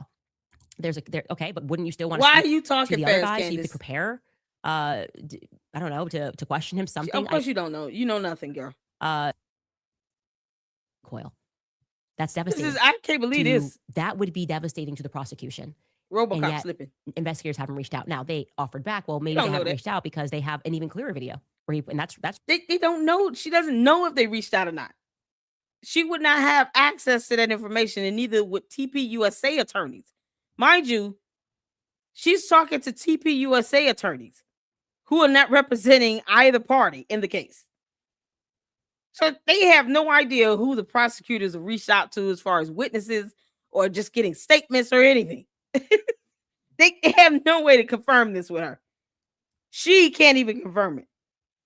You can talk to whomever you want, but this video proves nothing except she's gullible enough to believe whatever anyone calls her into her tip line and tell her. They call or email to her tip line. You can't make this up. I highly doubt she talked to someone over the phone that was able to see up close of anything. Mind you, Candace said she does not care about this investigation. I just keep that in the forefront of your minds. So when you guys are trolling the hell out of her in her email, in her tip line, we know you said you didn't care, but you should care about this. Then you can guide her to whatever you want her to know. True. That's actually a good rebuttal. They're like, we don't even have to talk to this guy because the video will speak for itself, and we saw It was a good rebuttal. We saw what we saw. Okay, but wouldn't you still want to speak to the other guy so you could prepare? They're not the to prosecutor. question him something. I don't like if this investigation is going on, and I've apparently, or I feel as though They're not a part of the investigation, Candace. You're not talking to the prosecutors. You're talking to TPUSA attorneys. They're not the investigators. spinning here. I don't understand the confidence, I guess, is the best way to say this. I told No one expects because you the person don't. on the roof. He you filmed the go to law person school. on the roof at 12:23 p.m. and he did not see that person take the shot. And this is not some random student. This is a guy can't who believe trains this. people to shoot Yo, guns at a RoboCop range. He came knows up. guns. Okay, he saw. He said what he saw was a smaller gun. I'm He having said that this fun. person was dressed in black tactical gear and there was no recoil. That's devastating. No, That it's would not. be devastating to the prosecution. And yet investigators haven't They reached don't out. Now they care about this offered video. back. Well, maybe they haven't reached out because they have an even clearer video. And that's true. That's actually a good rebuttal. They're like, we don't even have. Even clearer video. Yeah, the surveillance camera footage. You can't make this up. Candace still has not read that indictment where it cites the information from the security surveillance cameras. Candace, they don't give a damn about this video. They don't. You can't see anything. Tell RoboCop to plug in whatever USB cord into his right ear and give us the images that processed in his mechanical brain. That's what we want to see. Chuck this guy because the video will speak for itself, and we saw what we saw. Because Okay, we but saw what wouldn't we you still saw. want to speak to the other guy so you could prepare? Prepare I what? don't know, to question him something. I don't like if this investigation No. is going on, and I've apparently, or I feel as though I spoke to more people than they have. I spoke, both of the people who filmed videos that day told me that they weren't reached out to. Candace, you know why you're speaking to more people? Because you can't tell when you're being trolled. You have no idea when you're being trolled, girl. If you guys want to have a good conversation with Candace Owens, all you got to do is email her something so explosive and then tell her, I too see dead people.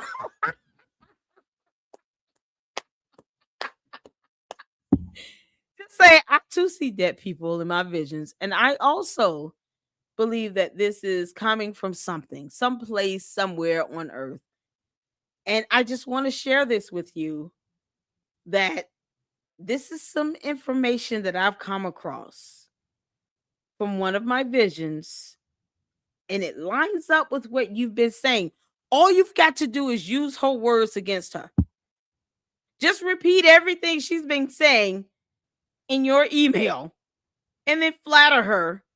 And I guarantee you, if you say, I would love to discuss this with you a little bit further, she probably will call you.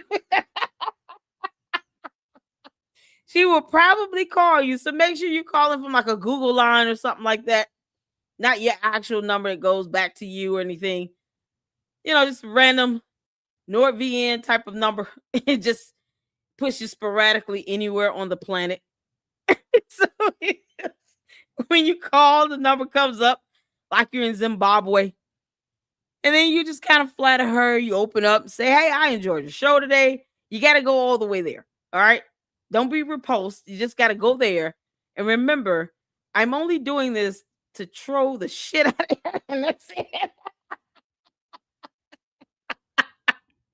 Remember your purpose when you're sending her these tips in the tip line, these emails. It's got to be as flattering as possible. They got to be as imaginative as possible, but it's got to reiterate what she said. So it's like you're taking what she said and you're creating an entirely new storyline from it. Incorporating the stuff she said into your new story. And then you say, I can't give my source, but I can assure you that I've had 3 agencies to confirm everything I'm telling you, Candace. 3 different agencies have confirmed it. And I know you don't like the FBI, but they did confirm with their technology. Yes, they did. They confirmed it. I can say this with a blessed assurance. I have seen this in my sleep.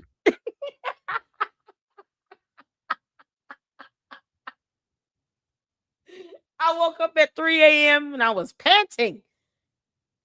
I felt like it was a cold sweat that came over me. I was panting and breathing heavy. I was like, I feel like I've been running for 6 hours.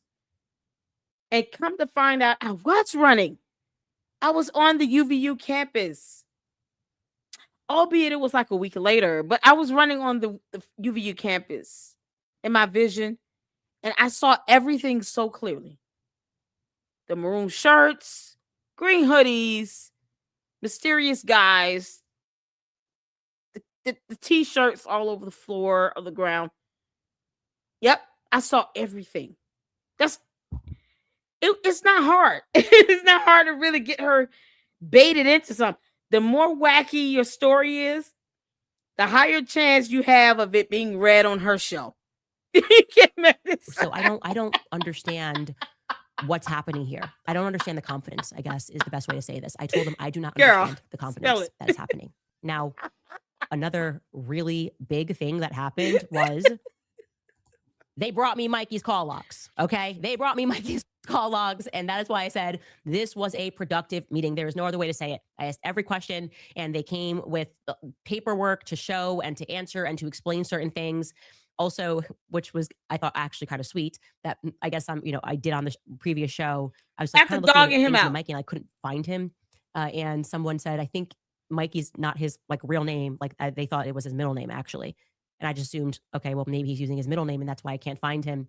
But Mikey really wants you guys to know that is his real name. And it is his real name. I found out shortly thereafter that they were confusing his Oh, middle no, name she's not with- attacking they the thought guy it was anymore. switched. That poor That kid. Michael is his real name. Just to clarify that, because I realized I actually didn't go back and clarify that. I'm sorry. Why would no one assume that Mikey could be short for Michael? Candace, you really thought?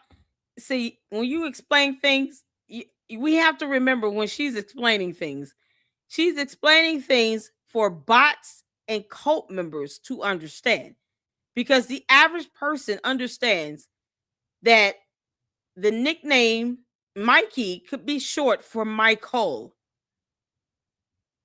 That we can just deduce that by the fact that thousands of other people on Earth with the nickname Mikey more than likely is being called that as a nickname for Michael. She's just not figuring that out too. But Mikey's call logs, big piece of this. Okay. How? I'm going to, I guess, jog your memory on what Blake said about Why? Mikey that day. And then I'll tell you what Just show us the call logs, girl. actually happened, because I don't think Blake has that great of a memory. Okay. Take a listen. Huh? So I was not with Mikey, or I don't remember being with him. I think I was ahead of him as we left. And then we get out and I run for, can't have been more She than won't show us the 15 or call 20 logs. seconds. And then I realized there hasn't been another shot. So the shooter has likely been detained or stopped or something. can't make this Not stuff in up. immediate danger. I pause, I look around me and I see Mikey. And I see Mikey there. And truthfully, I will never forget what I saw, because I've seen Mikey almost every day for the past 2 years. I know his personality very well. He's a very bubbly guy. He's a very happy guy almost Oh, dear all of Lord. the time.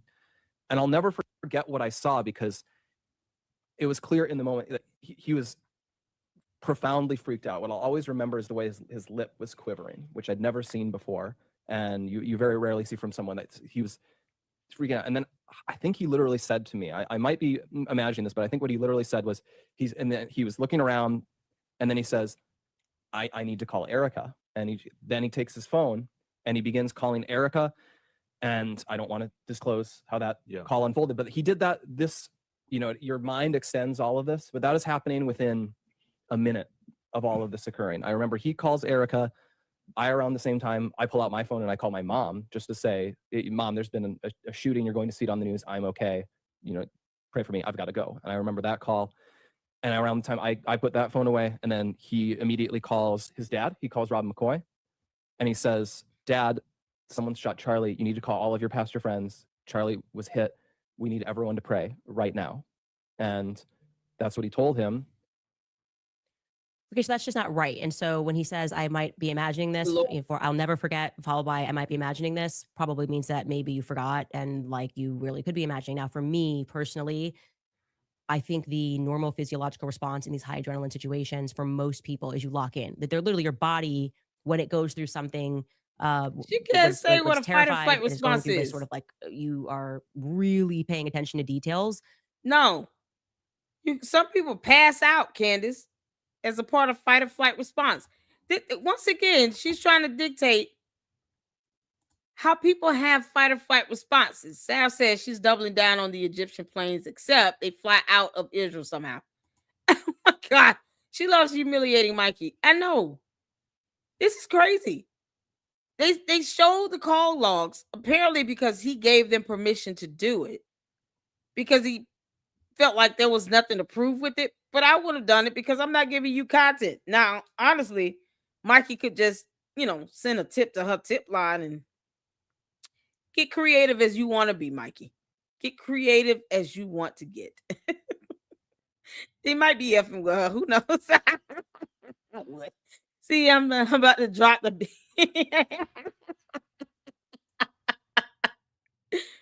Yeah, do what you gotta do. That folks coming here. Candace is giving us anatomy lesson. Are y'all taking notes? Y'all, you can't make this up. I watched our whole episode today already. The beginning was crazy. This is crazy. She is literally trying to say how someone should respond in a fight or flight response. As if she gets to dictate that. It's different for every human being. But see, because Candace is an alien, not from our planet, nor does she belong in this reality. She doesn't know. She doesn't understand the human body or how science works or that, blood is real. No. Aliens don't understand that stuff. Y'all know that.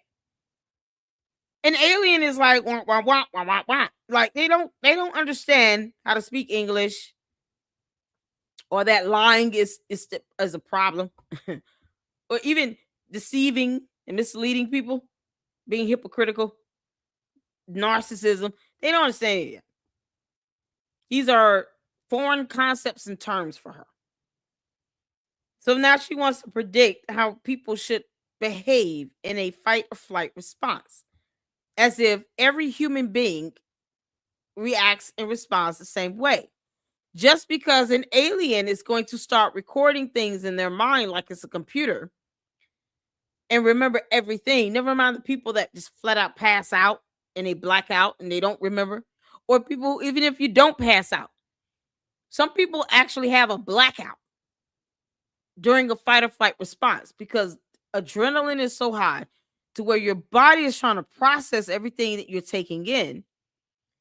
And to preserve your mental state, it might cause you to black out. Period.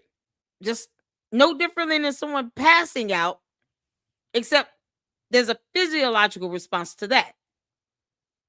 You can literally just have a psychological response where you black out and you're not taking in anything because there's an overload of stimuli. The sensory, everything is off the charts. Everything you're seeing, hearing, going on around you, it's just overload. Sometimes the brain does what it has to do to preserve you mentally, psychologically, physiologically, so that it doesn't go into the stress mode.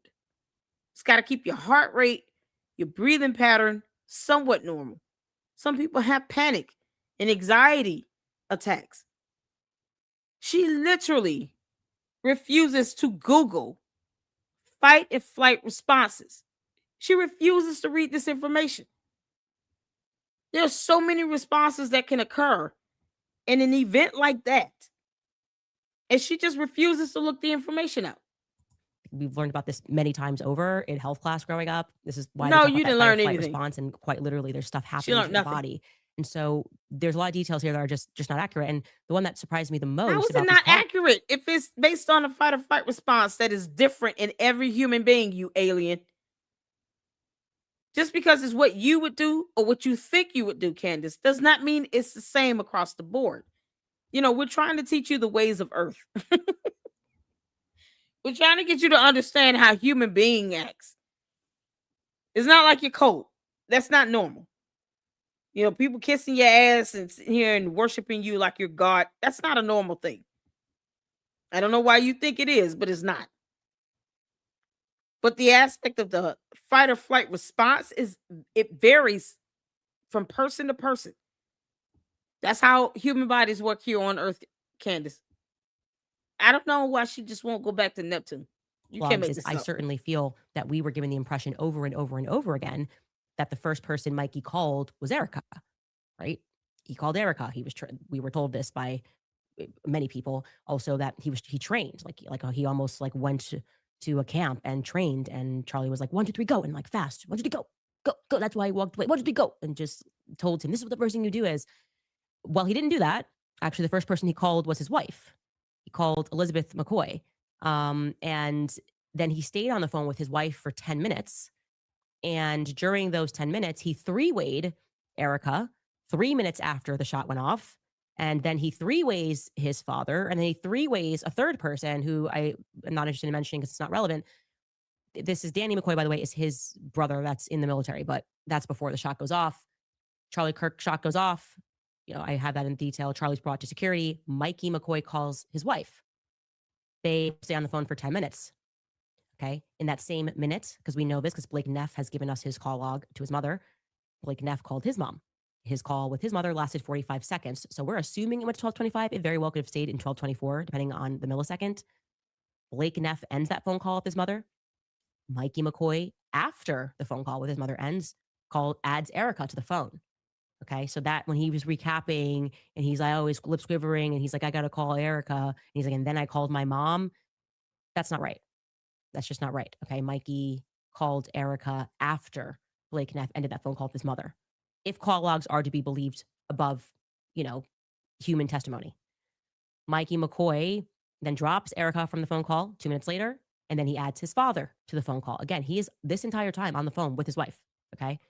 And then Mikey McCoy ends his phone call with his father. He does call another person who I'm not mentioning because it's just not relevant to anything. But that's before the shot goes off. Charlie Let Kirk me go shot back. goes off. Didn't you say? Didn't Blake Neff say he called his mother, not Mikey McCoy? What's terrifying. Actually, the first person he called was his wife. He called. What's going on with this? Is I certainly feel that we were given the impression over and over and over again that the first person. Oh, let me go back because I could have sworn he said he called his mother.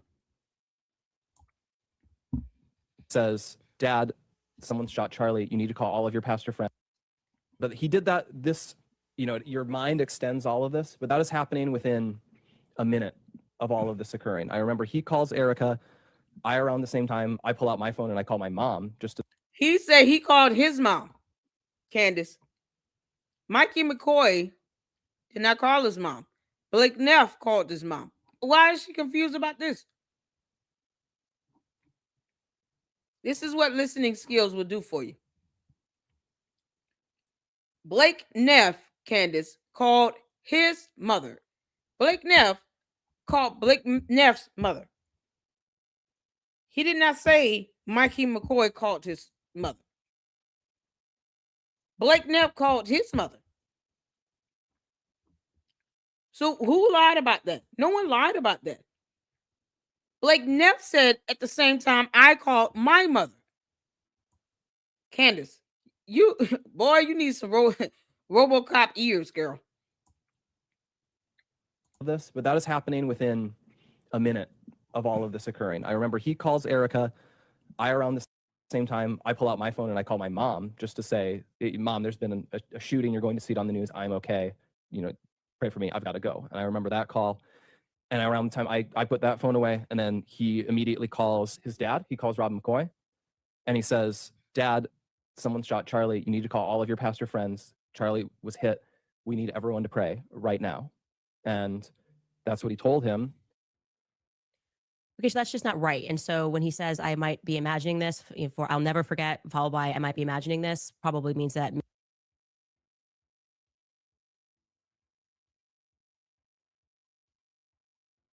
And this is what the first thing you do is, well, he didn't do that.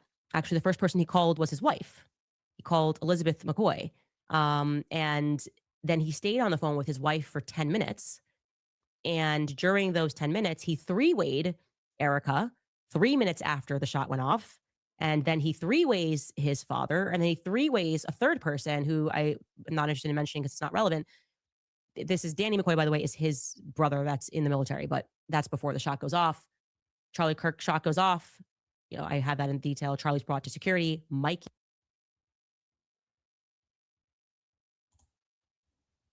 She's saying And something's trained, not right. and Charlie was like, 1, 2, 3, go, and like fast. 1, 2, 3, go, go, go. That's She said that wasn't right. finally, I think the normal physiological Huh?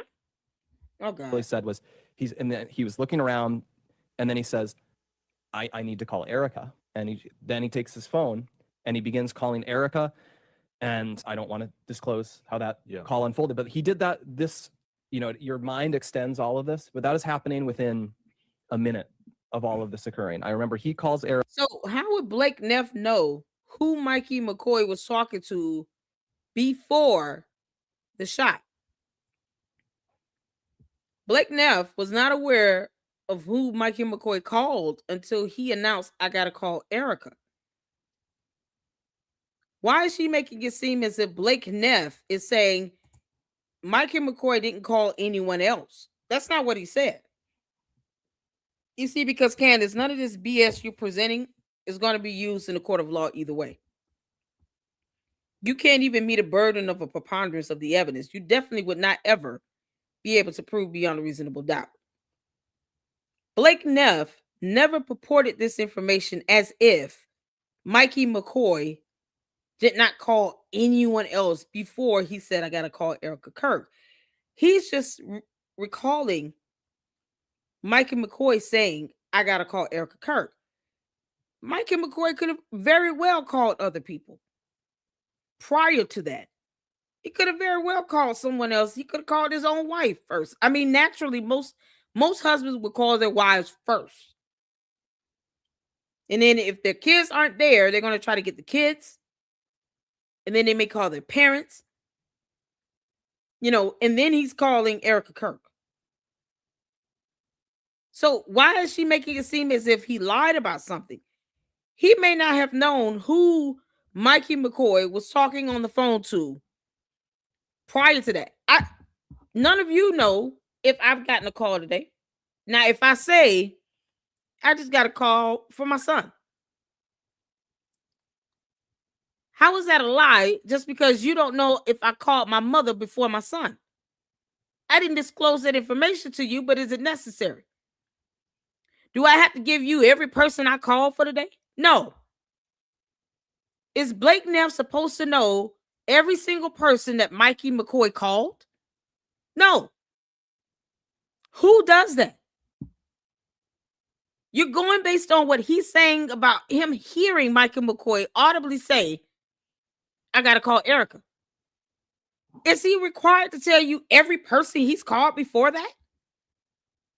Especially before the shot?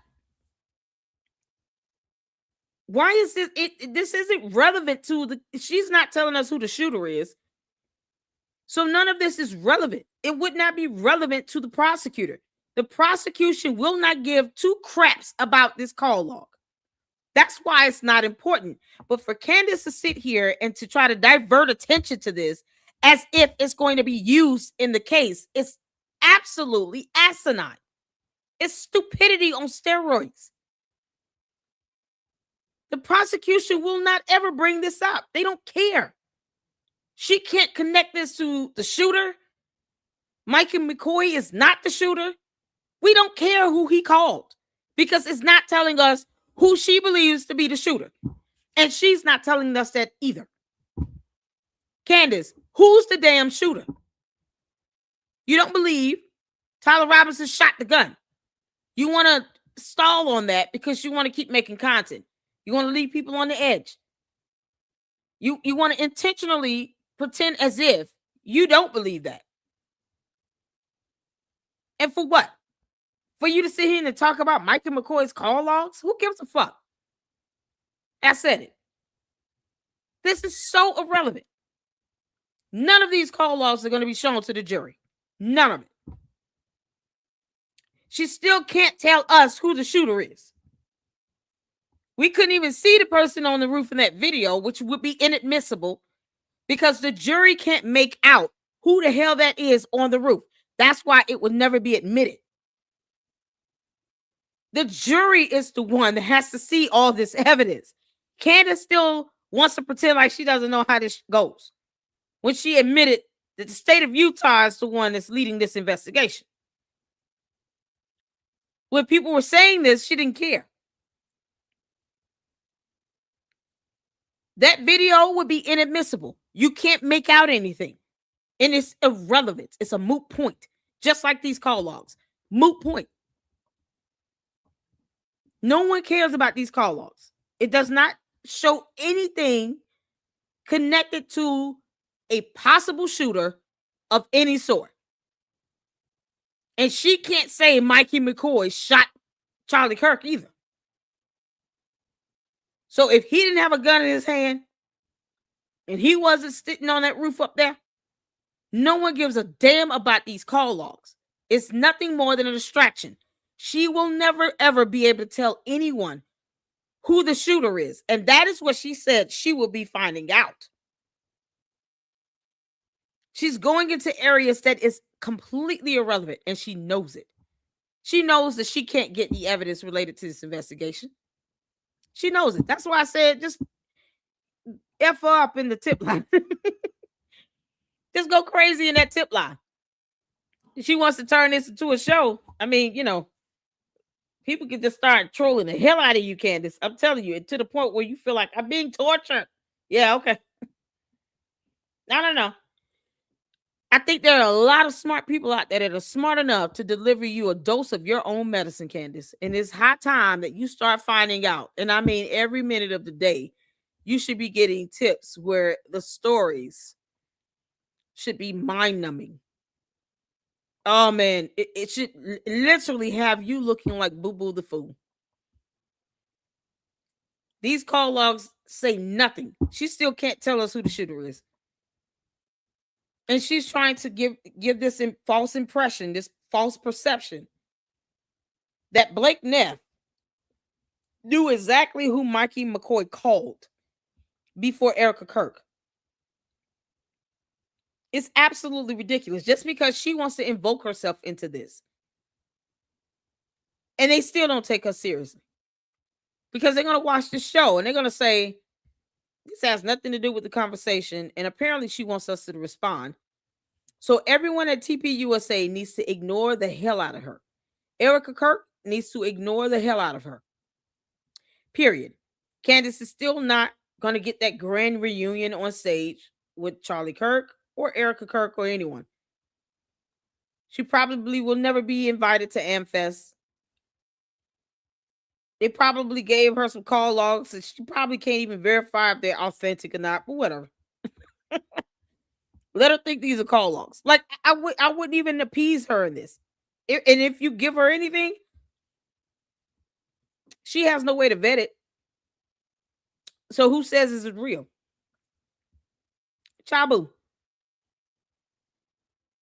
And then, you know, you can just clap back in her tip line that she doesn't vet. Because this is crazy. At the very least, Candace, make us laugh if you're going to sit here and be this big of a clown. At least let it be funny. This is pathetic. I got to sit here and come up with stories about longitude and latitude for you.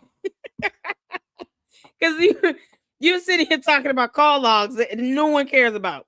When you can't tell us who the shooter is, you're bad at this, Candace. You are bad at this, girl. That tip line is finna blow up. Your tip line is finna backfire on you. Erika, around the same time, I pull out my phone and I call my mom just to say, Mom, there's been a shooting. You're going to see it on the news. I'm okay. You know, pray for me. I've got to go. And I remember that call. And around the time I put that phone away, and then he immediately calls his dad. He calls Rob McCoy. And he says, Dad, someone shot Charlie. You need to call all of your pastor friends. Charlie was hit. We need everyone to pray right now. And that's what he told him. This is crazy. Okay, so that's just not right. And so when he says, I might be imagining this, for I'll never forget, followed by I might be imagining this, probably means that maybe you forgot and like you really could be imagining. Now, for me personally, I think the normal physiological response in these high adrenaline. He said he might be imagining this. I don't know what else to take out of that other than he might be imagining it. I don't really care what he said, Candace, because he's not the shooter. Michael McCoy is not the shooter. The end. You're not telling us who the shooter is. You want people to be on a cliffhanger. Girl, we about to start tearing up your tip line. In situations for most people is you lock in. Like they're literally your body when it goes through something. When it's Ooh, terrified, we finna and tear that it's tip going line through this up. sort of like you are really paying attention to details.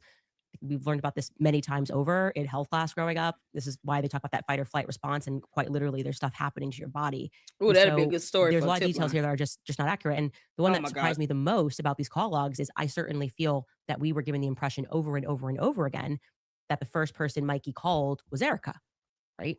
He called Erika. We were told this by You made the assumption because you assumed that he's supposed to know everyone he called. Mikey McCoy is a grown ass man, and he's not bothering you. But Mikey McCoy, if you're listening, I'm sure you can come up with something very imaginative to send her as a tip. I promise you, she will not bet it, and be as creative as possible. many people also that he trained like he almost like went to Set a that tip camp line and up. trained, and Charlie was like 1 2 3 go, and like fast 1 2 3 go. Yeah, That's make why that a everyone's part like, of your 1 2 3 tip go. And story, just Mike. told him this is what the first thing you do is. Well, he didn't do that. Actually, the first person he called was his wife. He called Elizabeth McCoy, and then he stayed on the phone with his wife for 10 minutes, and during those 10 minutes he three-wayed Erika. So 3 what? minutes after the shot went off. And then he three-ways his father, and then he three-ways a third person who I am not interested in mentioning because it's not relevant. This is Danny McCoy, by the way, is his brother that's in the military, but that's before the shot Why goes do you off. say the name? Charlie Kirk shot goes off. I have that in detail. Charlie's brought to security. Mikey McCoy calls his wife.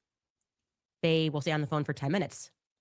Okay. In that same minute, because we know this, because Blake Neff has given us his call log to his mother. Blake Neff called his mom. His call with his mother lasted 45 seconds. So we're assuming it went to 12:25. It very well could have stayed in 12:24, depending on the millisecond. Blake Neff Why do ends we that phone call care? with his mother. Mikey McCoy, after the phone call with his mother ends, adds Erika to the phone. Okay, so that when he was recapping and he's like, oh, his lips quivering, and he's like, I got to call Erika. And he's like, and then I called my mom. That's not right. That's just not right. Okay, Mikey called Erika after Blake Neff ended that phone call with his mother. If call logs are to be believed above, When did he say that? What did he say? He said he called. He said, I may have been imagining this. I mean, he started with that. He started with that. To say he's lying when he said, I may have been imagining this is comical to me. So the next tip line that can go to her, this next great story that can go to her tip line is that there was a fourth person on the call. And that fourth person used to work for Ghostbusters. We had a 4-way call going. And she thought it was a 3-way call. But there was a fourth person listening from Ghostbusters, right? And then that person sent this message through Telegram. Or, it was either Telegram or Signal. The same platforms that Charlie Kirk used. And then a message automatically went out to like 5 of the employees that were wearing those blue shirts, that the media never interviewed. Yeah. So they got these simultaneous messages from that fourth caller. And the fourth caller, text them and said, go Max. call Erika. He's like, and then I called my mom. That's not right. That's just not right. Okay. Mikey called Erika after Blake Neff ended that phone call with his mother. If call logs are to be believed above, go Max. Human testimony. Mikey McCoy then drops Erika from the phone call 2 minutes later, and then he adds his father to the phone call. Again, he is this entire time on the phone with his wife. Okay.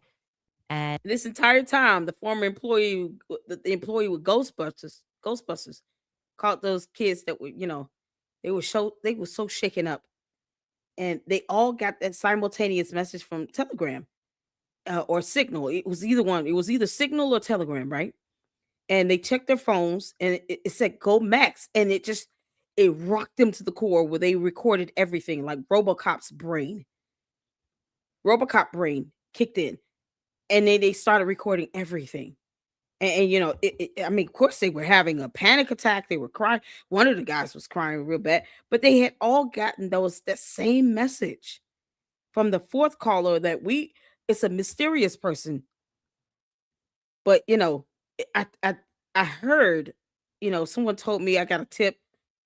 It was so incredible. It was verified with 3 different agencies that they did work for Ghostbusters.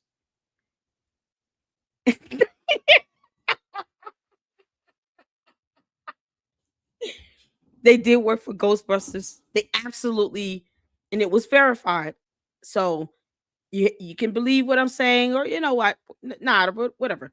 But this is a fact. They work for Ghostbusters, and then they sent that message through Telegram, and they thought it may have came from Charlie's phone, but it didn't, because it's like, well, he's not able to send the messages, but it came from that verified fourth caller on the phone. Their number was blocked out. I couldn't tell there was a fourth person, but they work with Ghostbusters, and they sent 5 of the employees that were there wearing those blue shirts and stuff. They were so desperate to talk to the media, and I just don't understand why the media didn't interview them. But they all got the same message that said "Go Max," and they had no idea what that was. They were so scared. You can't. And then Mikey McCoy ends his phone call with his father. He does call another person who I'm not mentioning because it's just not relevant to anything. Not Watch, it still says the name. rather. And then he ends Character in the phone call with story. his wife, and a minute later, Candace, you seeing these people as characters in a story, because we can all do this. We can all create characters. Y'all add a character to this story. We can all add a character to this damn story.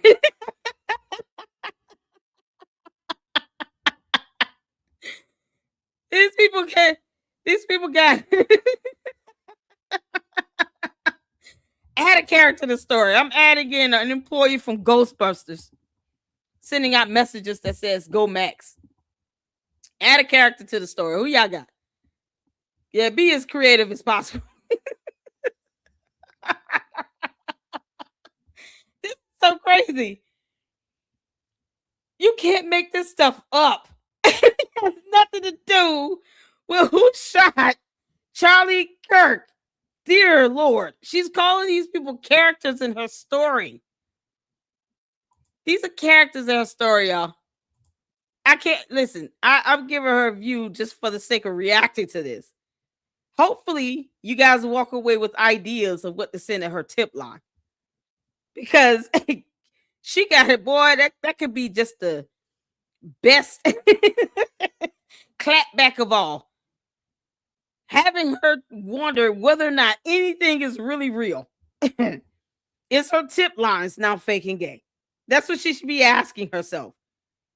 Are my tip lines fake and gay? I'm going to have to change the email addresses to my tip lines, because I don't know what to do with all these tips. You can't make this up.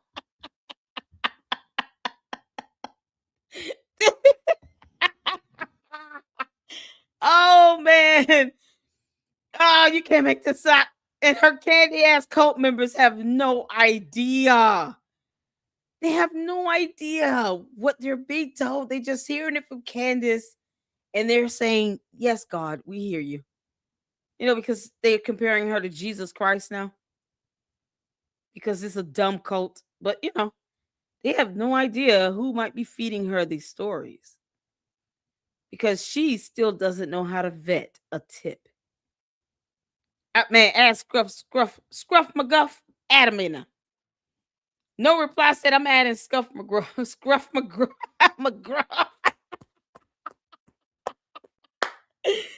McGruff is her new detective. Attorney Big Feet at Law. Listen, man, we can come up with all kinds of Barney the dinosaur. It's the new DA. She don't believe in dinosaurs, but this dinosaur she will believe. You can't make this up. Add a character in this story, because that's all it is. Candy San Diego.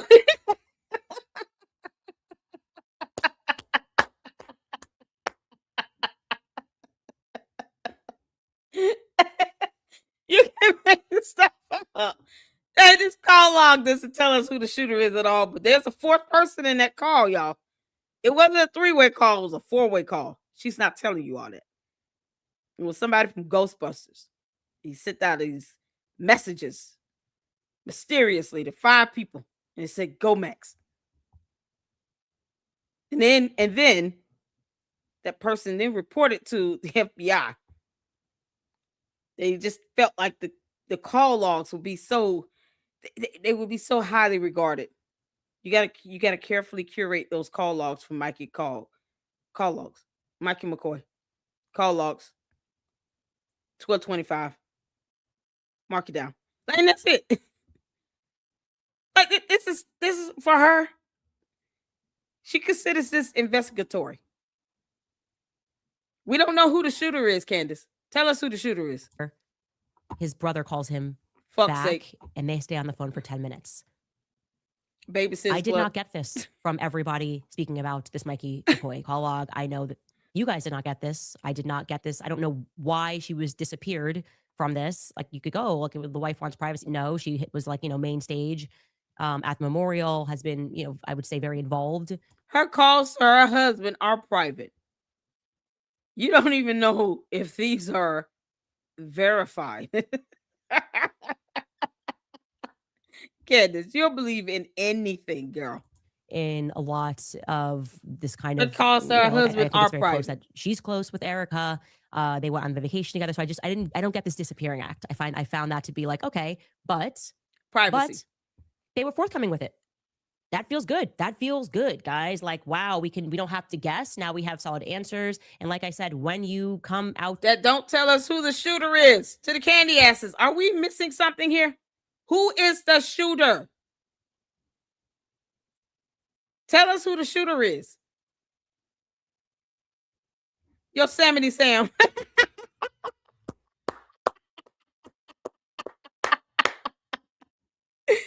Oh my God. Look at that super from Glenn. Oh. Thank you, Glenn. Oh my God. Merry Christmas and thank you. You have been a positive voice amongst the insanity that was becoming depressing. I'm glad the world is waking up. Oh my goodness. Thank you for the 99 super. Oh. Oh. God, it's so good. Ain't he good? Oh, Candace. Oh man, this is what happens when you tell the truth, girl. Thank you. Listen, thank you so much. Oh my goodness, that's a blessing. You know what? Let me get to super. I have a couple supers back here. I got a 99-cent super sticker from Care Bears. Thank you, Care Bears. Thank you so much for the super sticker. I appreciate it. I don't care how large or small. It's a blessing. It's a blessing. This is such a blessing. People don't have to do this. I appreciate both supers. I do. Oh my goodness. Thank you so much, Glenn, for the 99.99 super. Oh my goodness. You see what I have to go through in this chat, right? The candy ass is still sitting here talking about she's got millions of people and all that because they're confirming she's doing this for likes, clicks, views, and money. This is nothing more like God has a way of turning bad into good. Like what the devil meant for evil, God will turn around for good in your favor. Thank you so much. This is an absolute blessing to me. Thank you so much.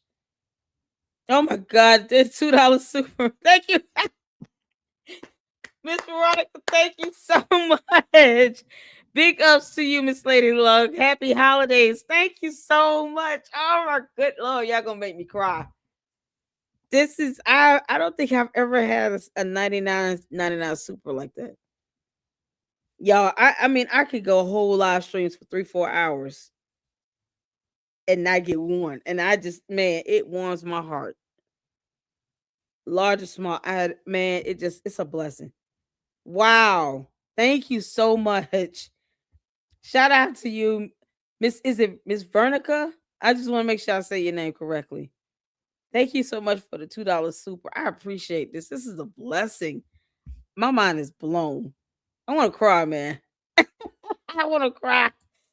Oh my God. Thank you so much. Y'all see, we got to deal with these catty asses in the chat. They don't know how to act. They still aren't asking her who the shooter is. These cult members aren't even trying. They're not saying, can you tell us who the shooter is? The shooter isn't in the call logs. Just tell us the name of the shooter. You don't believe that Tyler Robinson do it. Mikey McCoy didn't do it. Tell us who the shooter is. Because if she felt it was Mikey McCoy, she would just say it. Tell us who the shooter is, Candace. You can't make this up. Thank you, Blue Moon.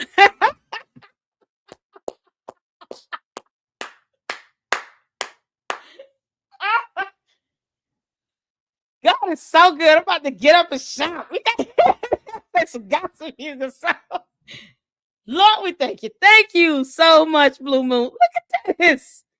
Yeah, man. This is awesome. Thank you for the $4.99 super. Candace is compulsive liar. I do not understand how her worshipers don't see that she used them. Exactly. Thank you, S Files, for the 99 super sticker. Yeah, shout out to you all. Shout out to you all. I appreciate this. This is so awesome. Oh my God. Blue Moon. Listen, Blue Moon. I'm with you on that. All of you all. Glenn, Miss Vernica, I feel you all. Care Bears. Oh my God. This is S Files. Heather Rose sent the $9.99 super. Merry Christmas. You're doing the Lord's work. Thank you so much. Oh my goodness.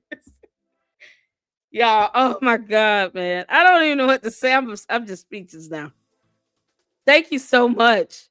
Thank you so much. Oh man, thank you guys so much. I appreciate this. You guys are fantastic. We pushed through this. We pushed through the bots, the cult members. They come in here, they call me names. They say they try to disrespect my mods. They disrespect my members, the Luxters here that are just trying to engage in thoughtful conversation, ask questions. We're going to have our opinion of Candace Owens. She's an airhead who can't tell us who the shooter is. She's not even trying to read background information on why evidence isn't released in an investigation. Like basic information. What is an endowment? She's not even trying. And we have to sit here and deal with their nonsense. Do I go into Candace Owens' chat and go after all her people in that chat? No, I don't. Whenever I leave a comment in her chat, when her videos are premiering that she's already pre-scripted and pre-recorded, I ask questions. I don't leave derogatory names. I don't call people. I don't say half the stuff that her people say. That's how the bots are programmed to be evil. They're bots. The cult members are just like her. She says, I hate everybody. They show that. But I don't go into Candace Owens' chat when I'm able to catch a live. And I've recorded a few of them, leaving questions and comments in real time. And I'm just cussing and going off and calling people names. I don't do that. You can check all the actual live streams that I've recorded on my channel of me leaving comments in real time, and you will not see that. And the cult members are so depraved and disgusting. That's why I don't give a damn how they think or how they feel. I don't give a damn because they can't even articulate a statement or a question without it being all caps, a copy and paste, or this hive mentality where they're practically saying the same thing 15 different ways. They can't even express any level of intellect. And even if there are people, let's say, that does support Candace, and they're genuinely just asking questions and asking for my thought on things, those comments sometimes get lost in translation because of the quotes in the bot. And all they do is attack, name call, and say stupid stuff that no one cares about. And people who might be, okay, I listen to Candace, I still support her, whatever. I'm not here to change their mind. If I don't care of what they say and how they think and how they feel, why would I be trying to change their mind? It doesn't stop me from saying what I want to say. I'm not here to change their mind. But if you have someone that does say, listen, I don't agree with everything she says, I still watch her, I still support her. How do you feel about this? Those comments and questions get lost in the midst of all the other BS. And it goes against what Charlie Kirk was trying to push out, which is exercise of free speech. Now, the comments, when it gets to the point where it's just derogatory or defamatory, somebody making a threat, Rick making a threat, I'm going to pay a price one way or the other. Just because you think you have the right to say whatever doesn't mean I have the right to read that crap. So here, where I'm the queen of this, yeah, I'm going to get rid of that crap. But they have this entitlement as if you're supposed to just read their stuff, and they sit here and whine and cry and throw tantrums like petulant children. Oh, you're sitting here restricting free speech. No, we have the right to not read your garbage. You can't even try to be civil and have an actual conversation, which goes along the lines of what Charlie was trying to put forth. Then are they truly supporting anything that Charlie was trying to build and his legacy, any of that? These are the same people that worship the ground Candace Owens walks on, who sits here and talks about her love of Charlie Kirk, but won't get her cult members under control. Won't remind them free speech works both ways. It's not just for us. It's for everybody. But not one time will you see me leave something in her chat, whether it be a statement or a question, where I'm just being derogatory. I'm just going in and cussing and calling people. I'm not doing any of that. It's on my playlist. I don't have a reason to. Because if I'm going to hear and watch her live stream direct and put a comment or a question in it, it needs to be something valid, whether she reads it or not. I don't have to flatter her. For her to sit here and take my slogan, you're bad at this, it's all the proof I need to know she's listening. And she won't even acknowledge half of these bots and cult members if you paid her to. You got to sit here and flatter her. All I have to do is a video and not give her a dime of my money. I don't have to subscribe. I don't have to give her any of that. All I have to do is speak the truth and show facts and evidence. Use common sense, logic, and wisdom. All the things her cult won't do, which is why she could care less about any of them. Any of them. That is something that blows my mind. That's why they haven't figured that out. Blows my mind. That's a blessing. Thank you so much, Heather Rose. I appreciate this. Man, y'all are awesome. Brad said the $5 super. What good has come of the meeting? They should have done the live stream. Tell me something positive, please. Listen, all that came out of that meeting was the ability to use Candace's own words against her to light up her tip line. That's it. That's it. We can come up with some very elaborate stories of what she's saying in just this one episode to tear that tip line up, because nothing else came out of that was fruitful. She was supposed to be telling all of us who the shooter is. We're no closer to that. We're no closer to that, Candace. You're talking about Mikey McCoy's call logs The prosecutor doesn't care. The defense doesn't care. It's irrelevant. If nothing else, the positive thing out of it is that it will be irrelevant to the case. There you go. What positive came out of this? Nothing Candace is saying will ever be presented in the actual investigation that the state of Utah's attorney general is presenting against Tyler Robinson. Thank you, Jesus. Amen. None of this garbage will be used as evidence. We bless God for intellect. Yeah, it's the best thing of all, knowing that none of this garbage will be presented to the jury at all, because this has nothing to do with the actual murder investigation. I'm very happy about that.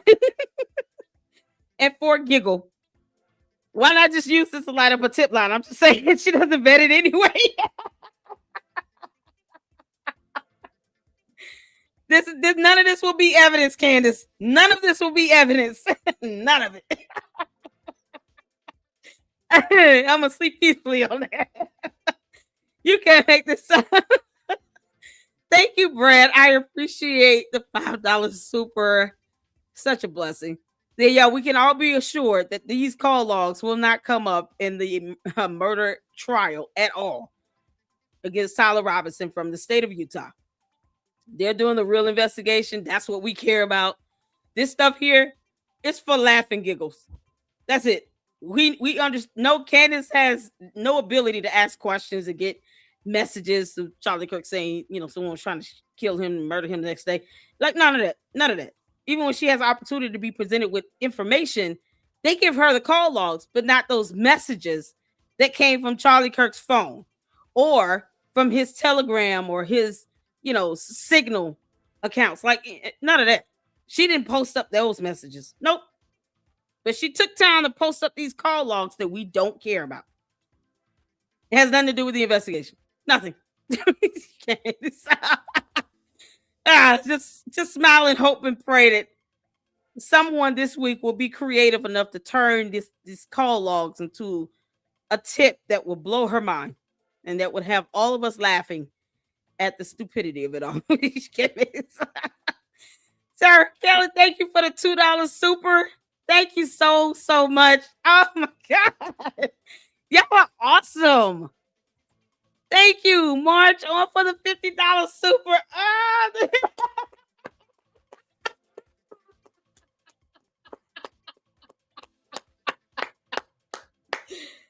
Oh my God, y'all. Y'all enjoying me screaming and holler right now. Oh my God, the neighbor's gonna think somebody over here butchering me. Oh my God, thank you so much. Thank you, Sarah. Thank you, March. You have given us the gift of joy this holiday season, Miss LLC. Thank you from the bottom of my heart, and I thank you right back. This warms my heart. It really does. Oh my God. Y'all, I always tell you all, like, look, just hit the like button and share the video, share the content. This is such a blessing. Christmas is coming up. Oh man. Thank you all so much. This is amazing. Oh my good Lord. Thank you so much. This is absolutely amazing. Oh my goodness. I appreciate this. I really do. Oh dear. Oh, y'all just hear me scream. I can't believe this. I can't believe this, y'all. I can't believe this. This is so, man. Oh my God. Blue Moon sent a $4.99 super again. I would say her fans feels dumb now, but they are too dumb to see she lied to them and played them while making millions.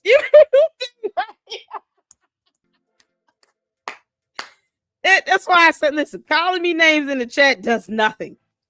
I don't care. To the candy asses, I don't care that you all are throwing tantrums. I don't care what cult leaders think and how they feel, or members. Cultists, I don't care. You either gonna come out of this or you're not. Most of them just go through her actual transcript in her video and they copy some things she says and they just paste that all over everybody's videos. I'm like, it's mind numbing. That's why a lot of the comments I just kind of skip. One of them so often I'll pick out one and put it up. But like I said, it's finding hard the genuine people that are asking questions and leaving real comments because you got to sit through the cultists. You got to sit through the cult members and the bots. The bots are just, they're bots. But all they do is compute, copy, paste. That's what they're, bot farms do what they do, right? But, oh man, to think real people, real human beings are not even asking her, can you just tell us who the shooter is? Give us the name of the shooter and a photo. Can't make this up. Like they all want to say, well, it's Tyler Robinson. We just don't know. Like, no, it's him. But whatever. Oh my goodness. Shout out to you, Blue Moon, for the $4.99 super. Thank you so much. This is amazing. Glenn sent 49. LLC, please do a deep dive on all the past candy issues. Let's dive into the Jews invented the dinosaurs, etc., etc. Please and thank you. She needs to be fully exposed. Listen, I sure can. I can look into that. That means I will have to line up all her conspiracies and just go through it. Candace, maybe I'll put it in the form of a story and just, just play the clips of her and then just add in something to, because it's so crazy. These conspiracy theories are out of control. I've already gone through her lawsuits. Now I guess you might as well. All right, cool. Game on. Thank you so much, Glenn, for the $49.99 super. Good. I thank you all so much. Thank you all so much. We're still gonna finish tomorrow. We're gonna finish up the rest of the tax documents. We gotta finish up this video, y'all. Thank you all so much. I appreciate this. This has been, man, this is a blessing. I appreciate this. I really do. You have no idea. Thank you all. Oh man. I say this because I've been doing YouTube for going on 6 years now. 6 years with 2 channels. You do it because I do this because I enjoy it. I enjoy the spirit of research and reporting, exercising freedom of speech, free press, and exchanging of ideas. I enjoy that.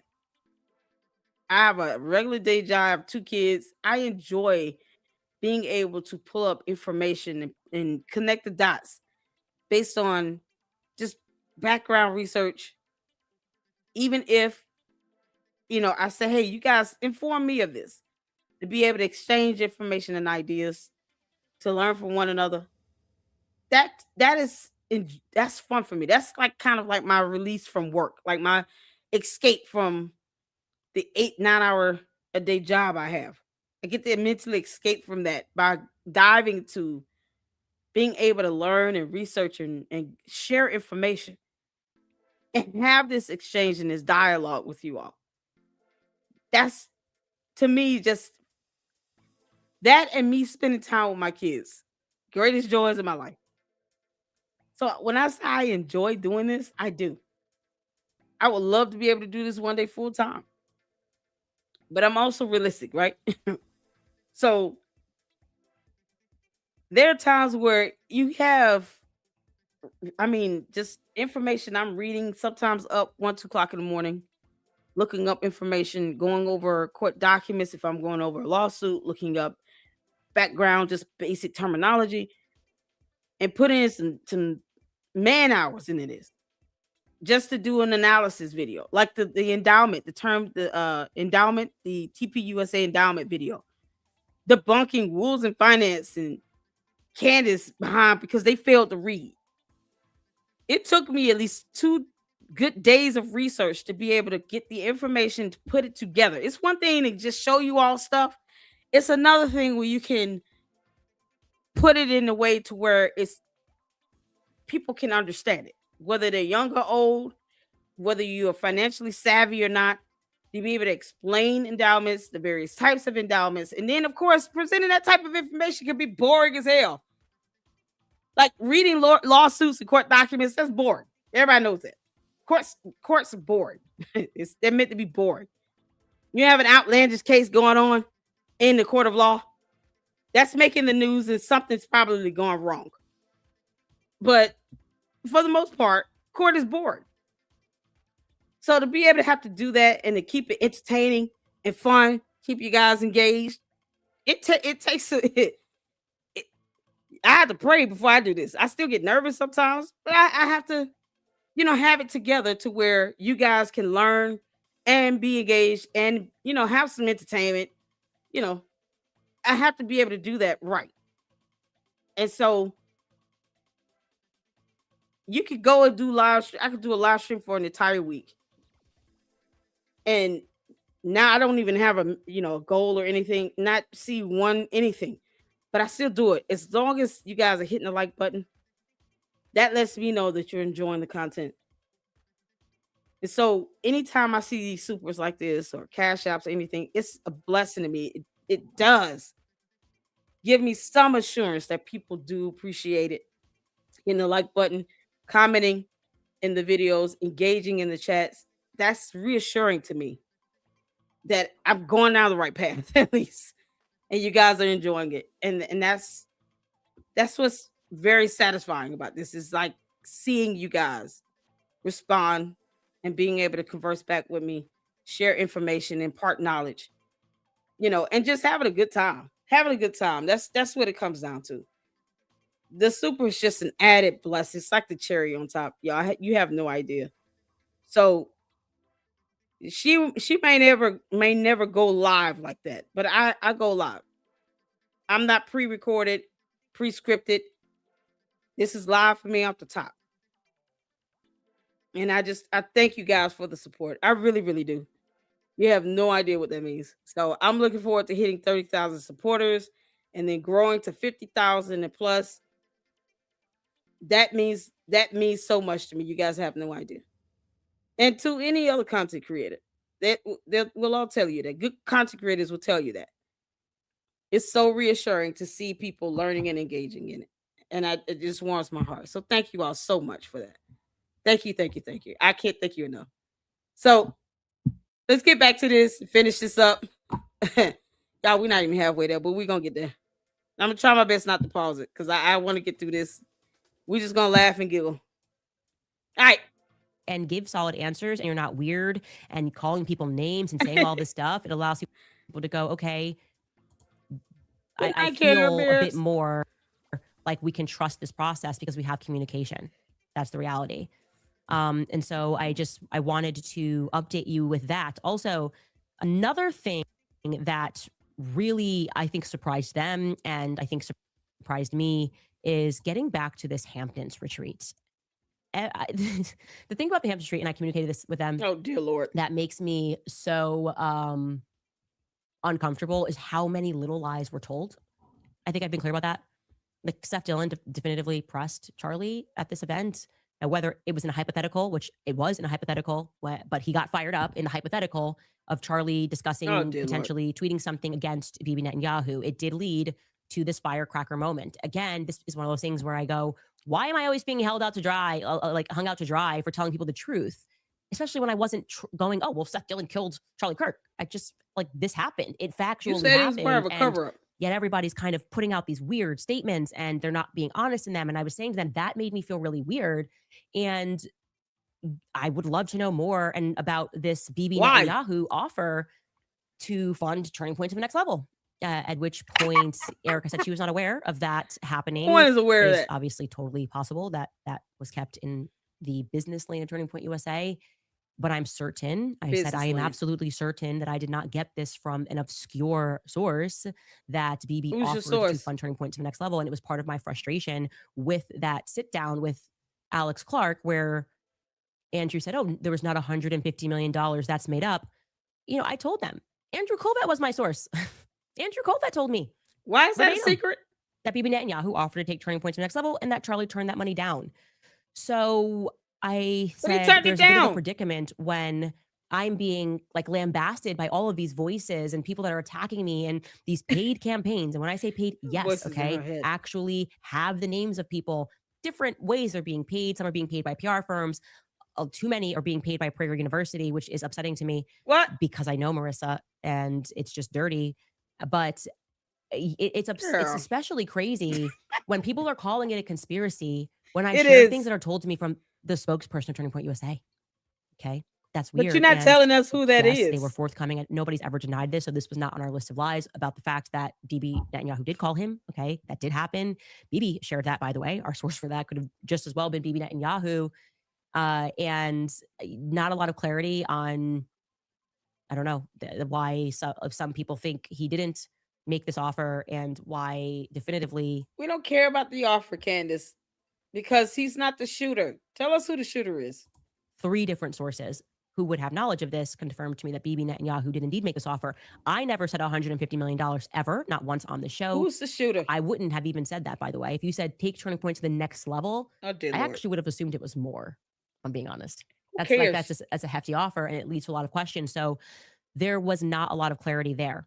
To a nonprofit Lastly, I want organization. to add, of course, I was locked in this meeting when people on live were another round of debunking the Egyptian planes. I want to be very clear.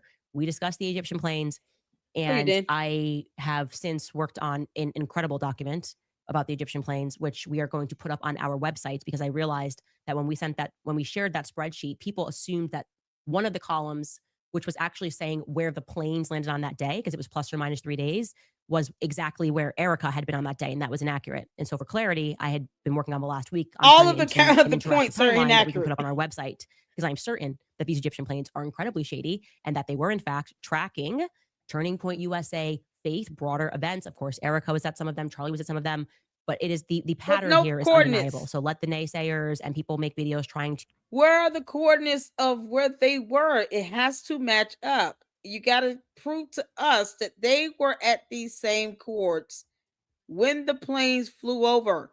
Why do we care about those planes? Because the planes did not deliver out any firepower to shoot Charlie Kirk. Nor was any passenger on those planes the shooter. And you won't tell us who the shooter is, Candace. Tell us who the shooter is, girl. What are we, 5th round debunk these planes? I also want to say to you that I feel very confident that I know why these planes have caused such panic. And it is because there is overwhelming evidence that these planes regularly fly in and out of Israel. And I'm going to present that evidence tomorrow. I say that strongly. This is I feel very confident saying these Egyptian planes are flying in and out. And notice I'm saying planes because once I was able to connect people that were on those planes onto other Egyptian planes, I was able to realize that these planes are flying in and out of Israel.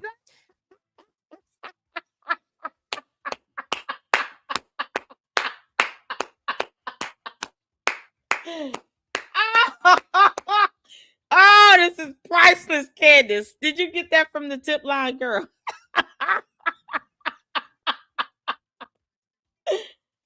You can't make. She making this stuff up. No, she's not making this stuff up. Her tip line is making this stuff up.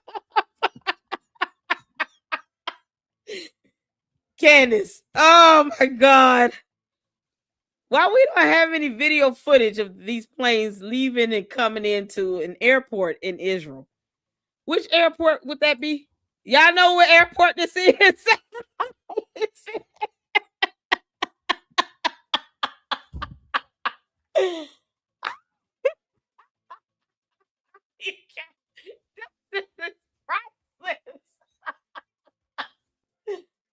Oh my God. Do y'all know the name of the airport?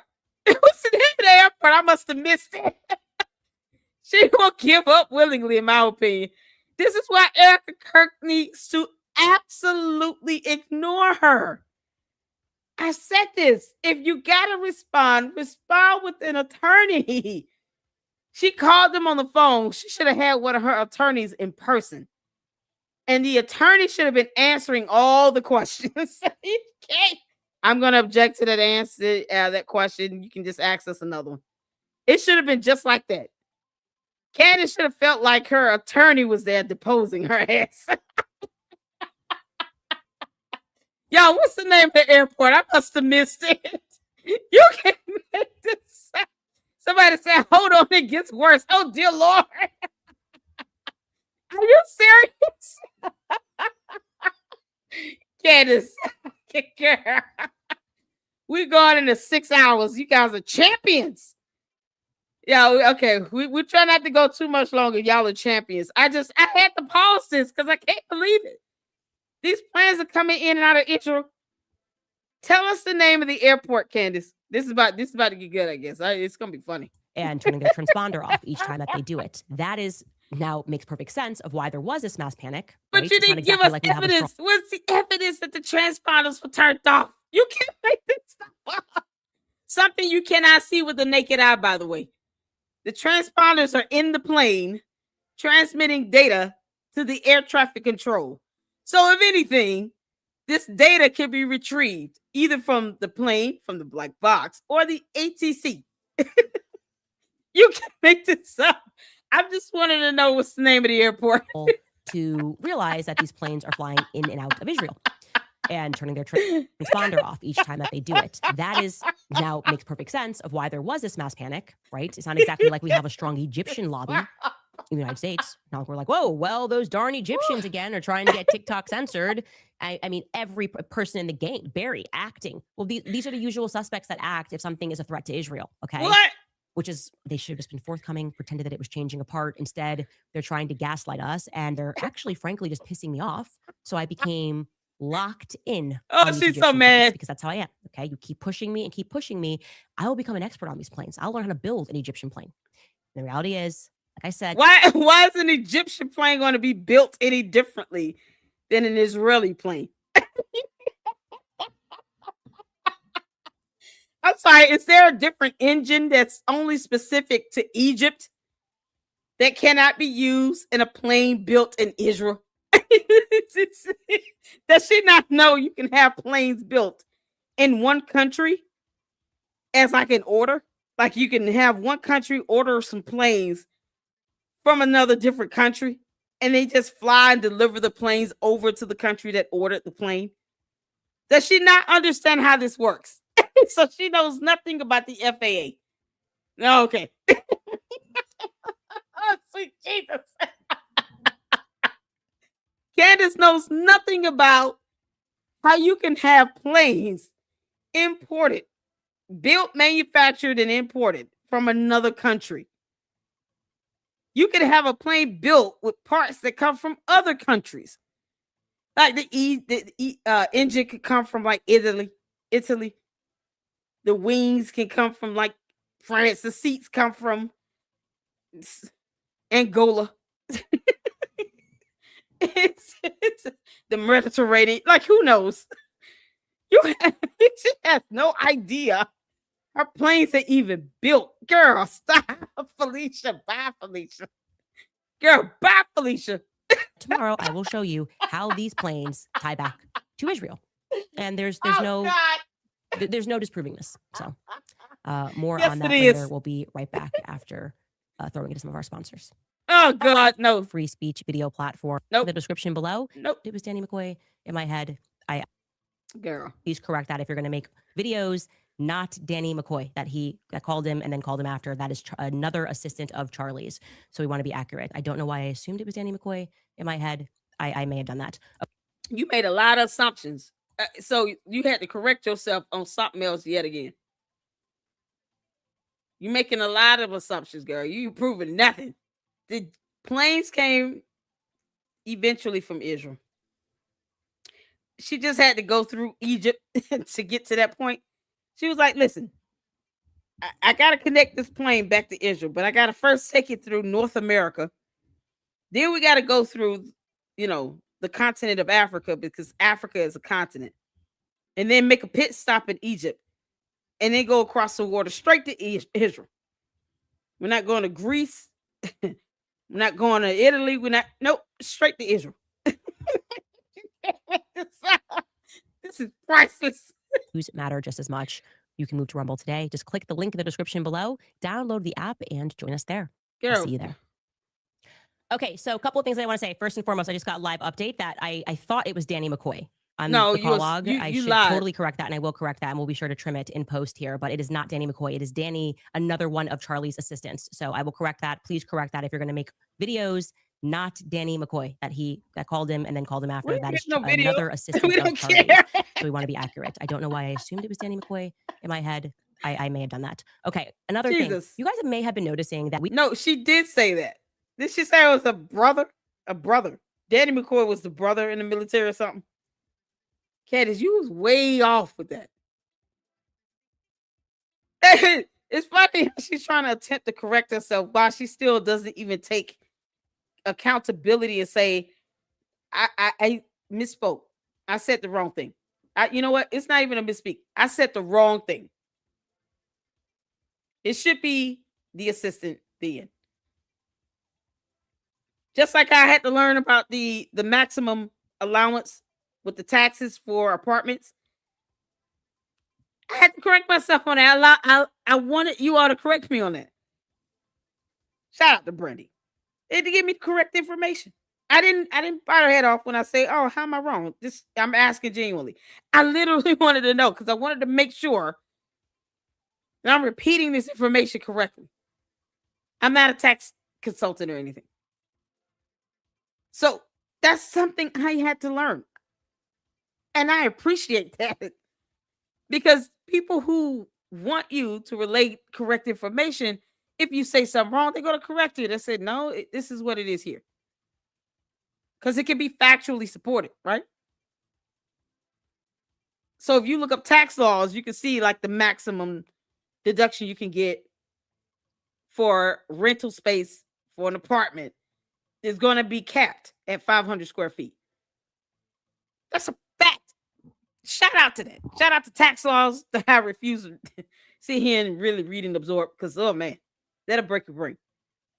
We're doing math in real time, but that's what you do when you're trying to do it right. And I want to be correcting on those things. So factual information should be what it is. Factual. It should not be based on my opinion or guess or theory. If it can be factual, I want it to be factual. This girl literally said he was the brother. And completely off. The assistant. You're getting into this weird space Can't make where this up. they seem to be almost writing like Candace Owens fan fiction. I can't even reply to things. And a lot of you sense that this was because we were getting close.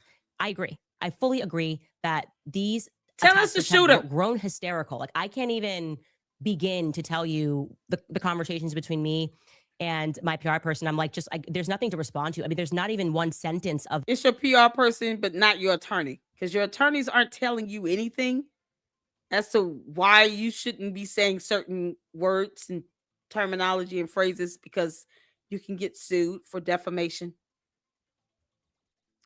More likely slander, malicious slander at that. Candace, you should be getting legal counsel from your 3 attorneys you're paying for. Your PR person, because she thinks all of this is a show.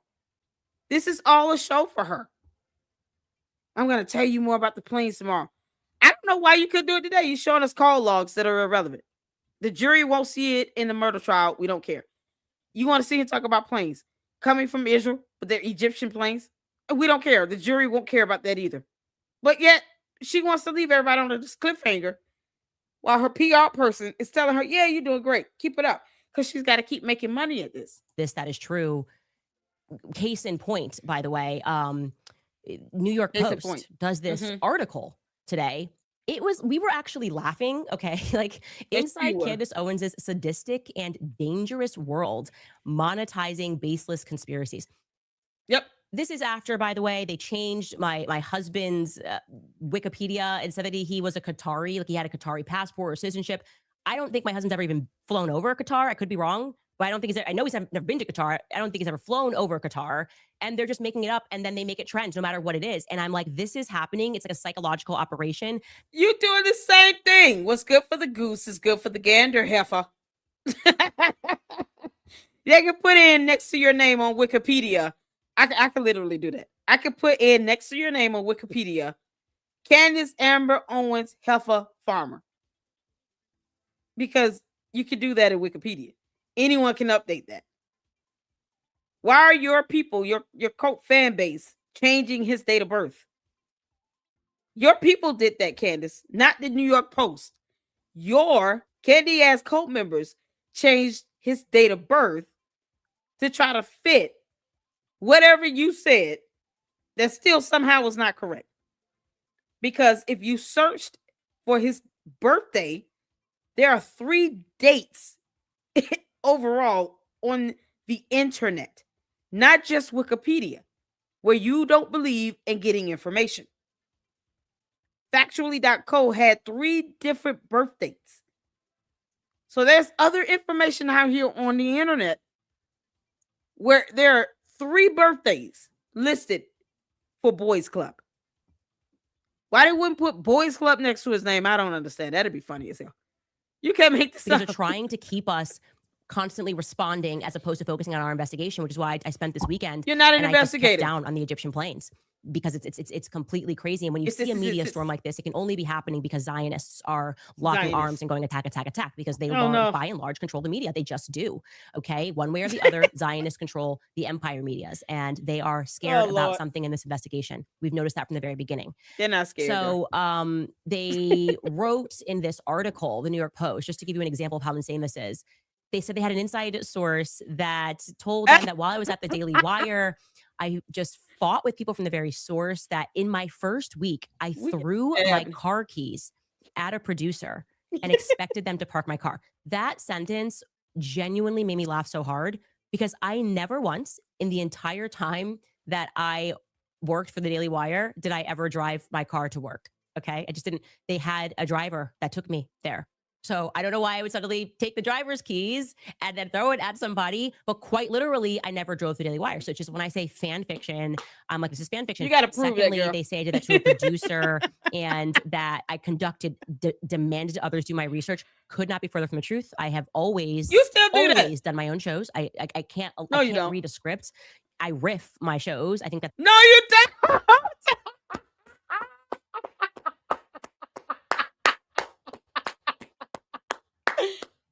Oh, that's such a lie from the pit of hell. Girl, you pre-scripted. Your shows are pre-scripted and pre-recorded. You literally have someone in your ear telling you when you're wrong because they're reading the information. At times where whomever's in her ear, whoever that inner voice is, Mark or whomever, where they're telling her and correcting little stuff to her. She's like, I misspoke. It should be this. What do you mean? You're reading something. Unless they're telling you what to say. And sometimes you don't hear it all the way. It's pre-scripted, pre-recorded.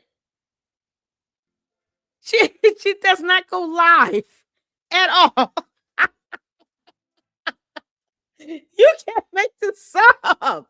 Candace, girl. Girl, just tell the truth, girl. Oh, Lord have mercy.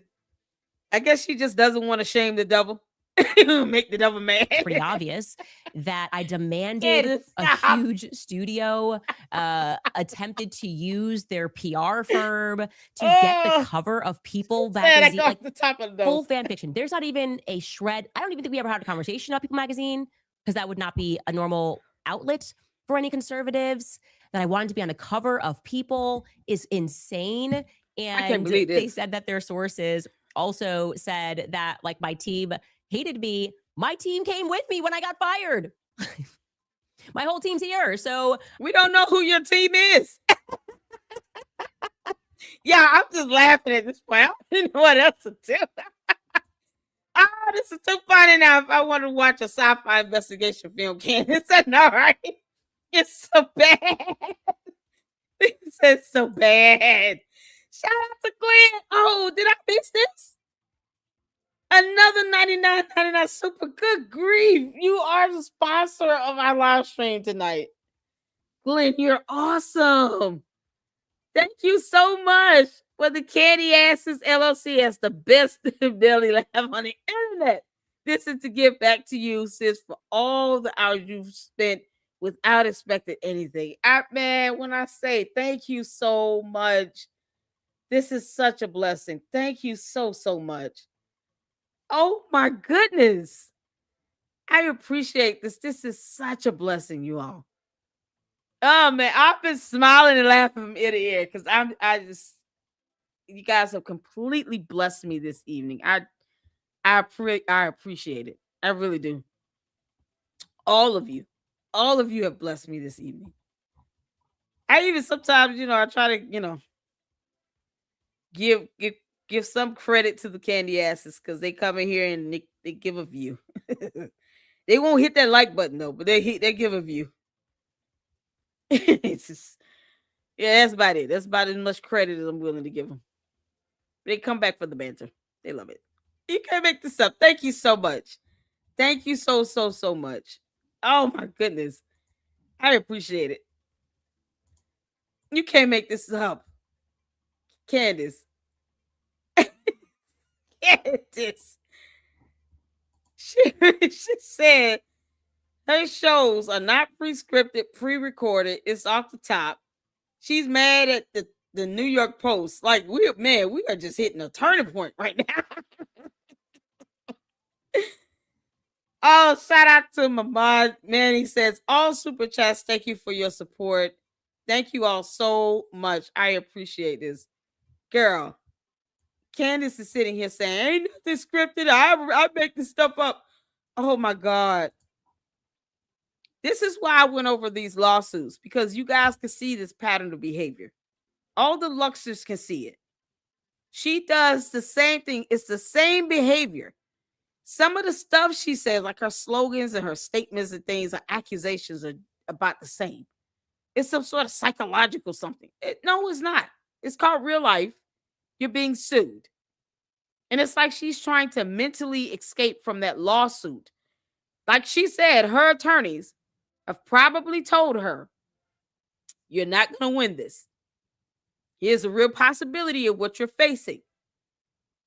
And so she's trying to say, if your attorney's telling you that you're going to win everything, you need to get new attorneys. Candace, remember when you said that. Because I have that snippet.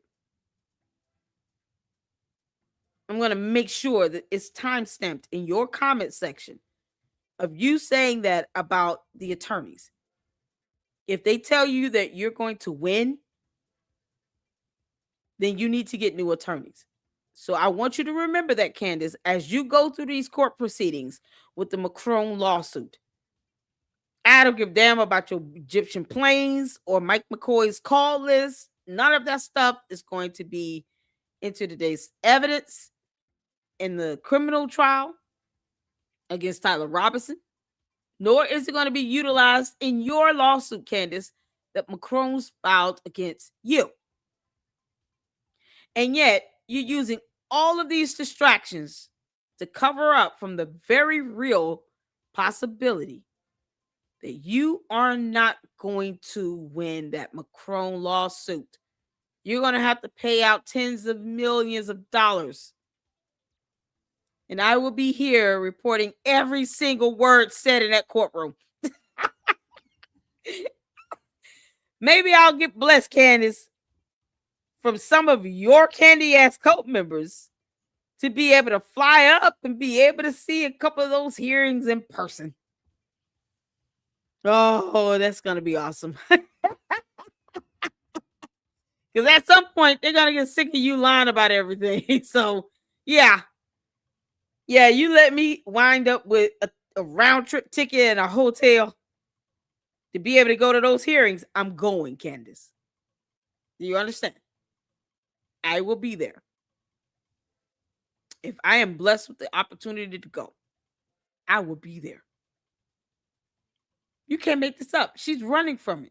Source that told them that while I was at the Daily mad about Wire, an article I just from fought New York with people from the Post. very source that in my first week, I threw my car keys at a producer and expected them to park my car. That sentence genuinely made me laugh so hard because I never once in the entire time that I worked for the Daily Wire did I ever drive my car to work. Okay. I just didn't. They had a driver that took me there. So I don't know why I would suddenly take the driver's keys and then throw it at somebody, but quite literally, I never drove through Daily Wire. So it's just when I say fan fiction, I'm like, this is fan fiction. Secondly, they say I did that to a producer and that I demanded others do my research. Could not be further from the truth. I have always done my own shows. I can't read a script. I riff my shows. I think that's pretty obvious. That I demanded a huge studio attempted to use their PR firm to get the cover of People magazine, like full fan fiction. There's not even a shred. I don't even think we ever had a conversation about People magazine because that would not be a normal outlet for any conservatives. That I wanted to be on the cover of People is insane. And they said that their sources also said that like my team hated me. My team came with me when I got fired. My whole team's here. So I was just going, okay, what is happening here? Why are we talking about Qatar? Why are they making these things up? And I have come to the same conclusion as you. It is because we are dangerously close to something. I think we have to keep pushing on the Huachuca Air Base, which we are doing. And tomorrow we are going to get back into the investigation. Just tell us who the shooter is, Helper. Because as I have said, and as I have maintained, I believe that Charlie was betrayed by people that are close to him. And I asked that question in the meeting. I'm like, okay, if we can agree that everyone around, I was like, I know there are people at Turning Point, they're not good people, right? And it's feasible that people, if But they they're not have around them. addictions, that they, you can definitively get yourself in a scenario where you are willing to sell somebody. But what if he's not around them, Candace? You're saying people at TPUSA, they could have been, like part of the maintenance crew or something, people he may never have met. You're saying people around him in his inner circle. You really think every person that worked at TPUSA was able to have access to him like that? They probably would not agree to that. They probably, because of what you're saying. Are there good people that work there? Yes. Are there bad people that work there? Who knows? But are they in his inner circle? Are they around him? There's a difference, Candace.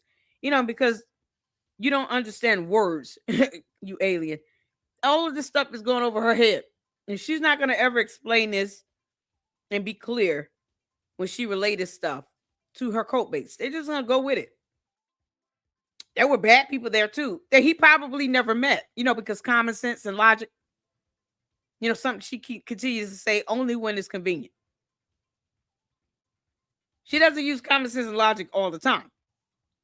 She only throws it out there and weaponizes it when she thinks it's convenient for a stupid point. Common sense says you have a company with 3 subsidiaries. A few of your employees that you may never meet might not be good people. But if they're not around you in your inner circle, it would be irrelevant to you saying that there were people in his inner circle around him that did not care about him or would not look out for him. That means you're saying he had a bad judge of character, because it doesn't seem like he had people in his inner circle that he did not handpick to be in his inner circle that were bad people. And somehow he didn't pick up on that. His discernment failed him for the day. Candace, either you're saying Charlie Kirk had bad discernment or a bad judge of character, or he had the good discernment and he was a genius. Which one is it? Because it's not going to be both, girl. Nope. You're not getting both. Yeah, this is a massive organization. How can we so confidently state that nobody had anything to do here, to do with anything here?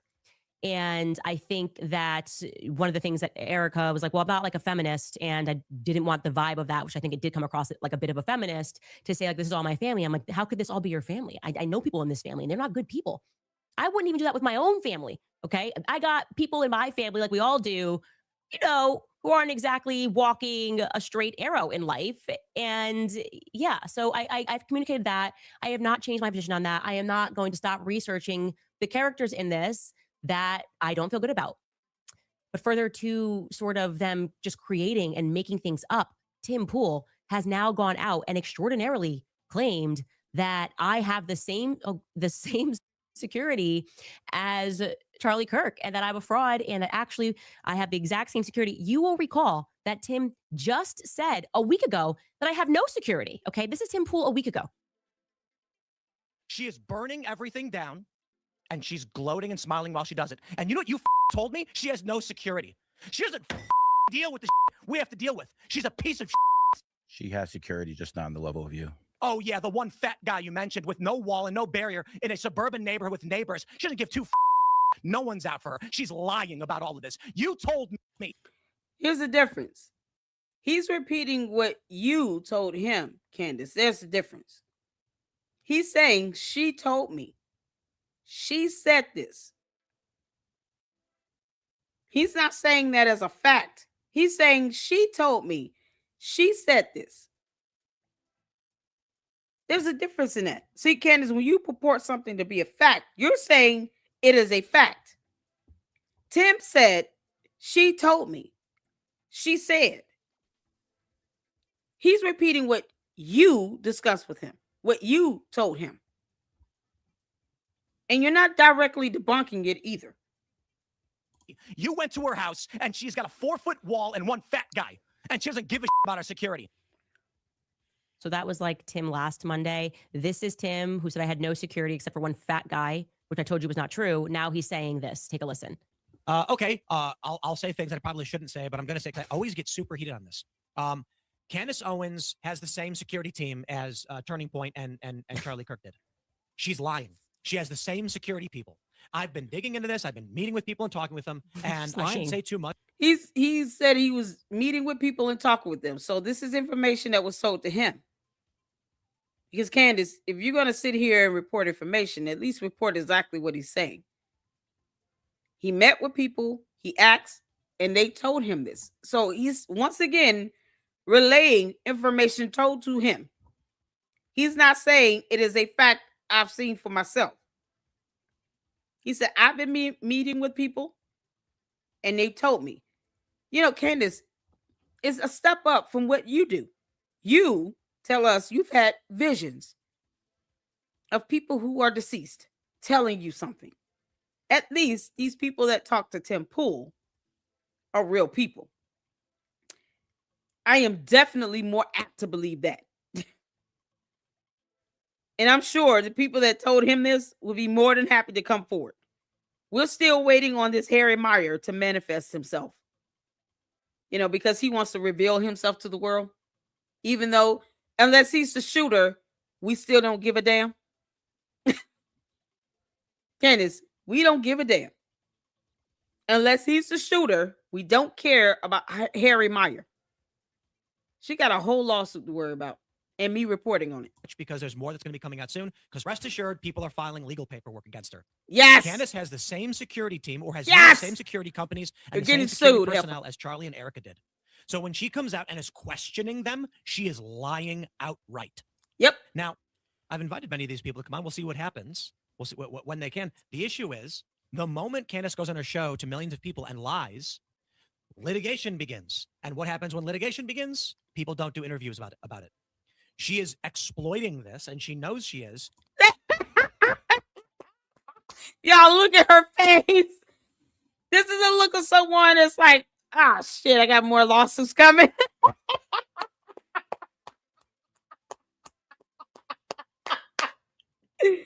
Candace, you can't explain how you gonna be coming out defending yourself on this. You about to put your attorneys into overtime. She's gonna have to hire more attorneys. The Macron's lawsuit is over 220 pages. The first amended complaint is well over 230 pages. And it's 3 attorneys working on that. And they still ask for extensions of words. Candace, your 3 attorneys tried to prolong filing that brief to support the motion because they wanted to add in an extra 1,500 words the second time around. You can't make this up. 3 attorneys could come up with a brief that would fit the word and page limit according to court rule. And you think that those same 3 attorneys are going to want to take on all her other lawsuits that's about to come her way? Candace, how do you know that Erika Kirk and TPUSA does not plan on filing a lawsuit against you? How do you know they're not planning on doing that? You literally talked to TPUSA attorneys. You didn't think twice that they could have been recording the call, and they were just waiting on that phone to ring. And then they gave you some information that they know they don't care anything about, or could use against you to say, because you bullied and harassed Mikey McCoy so bad, he felt like he didn't have any other choice but to give you call logs, and that he was coerced to do it. He felt he didn't have any other choice with regaining his dignity, getting his good name back. He was put in a position where he had no choice because you and your dumb cult members harassed and bullied. You doxed. You put out names and information that was unnecessary. How do you know they have no intention of suing you, Candace Owens? This is why I said she's not smart. And none of her 3 attorneys told her, you might not want to take this meeting. You have no idea what they're trying to do. Candace is not smart. See, that common sense and wisdom would come for average people. You know, just the average person would think twice and say, I wonder why they're willing to come to my house or meet up with me in my state. You know, because if any defamation happens, if there is an allegation of defamation, I'm repeating your words, Candace, throwing your words against you. If there is any allegation of defamation, it would have been done here in the state of Tennessee. Candace, you didn't think twice about why they possibly came out to you, to your state, so you could lie to their face in the state of Tennessee? You didn't think twice about that, Candace? You didn't think that then maybe, just maybe, they were asking questions just to get your responses, to create a record, to say they came to you in your hometown, where any lies that you told them, you made those defamatory statements in the state of Tennessee. You can't make this up. Hey, Artiste, how you doing, honey? Shout out to my mods. Candace can't prove what she told is the truth. She didn't think twice about this. She didn't think there's got to be a reason why all of a sudden Erika Kirk is willing to come to Tennessee, and then called her attorney. So if Erika Kirk phones a friend, she's calling an attorney, TPUSA's attorneys, not the direct person that she's asking about. She didn't call Mikey McCoy. She called TPUSA's attorneys. And yet Candace has what? Her cousin there for optics. I guess the cousin is supposed to be the bodyguard or something, or be there for intimidation factors. She wasn't smart enough to put 2 and 2 together. Candace, what if they were recording you? What if they did all of this just so they can record her conversation, get her responses? They're telling her what they want her to know. They're showing her what they want her to see. She harassed Mikey McCoy and Rob McCoy and defamed them and dragged them through the mud. There's so many videos that can be played in court as evidence, to the point where Mikey McCoy felt like he didn't have a choice. If he wanted to reclaim his good name because of all the harassment between her and her dumb cult followers who believed every word she said. You see how I'm putting this, Candace? You can't tell me all the videos she made, every single time she said his name and demanded information she was never privy to in the first damn place.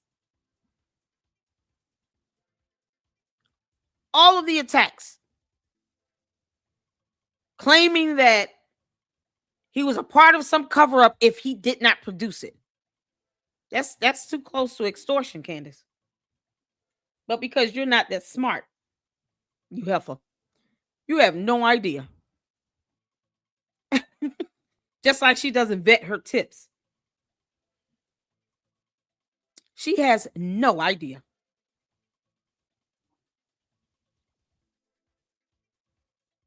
This is so crazy.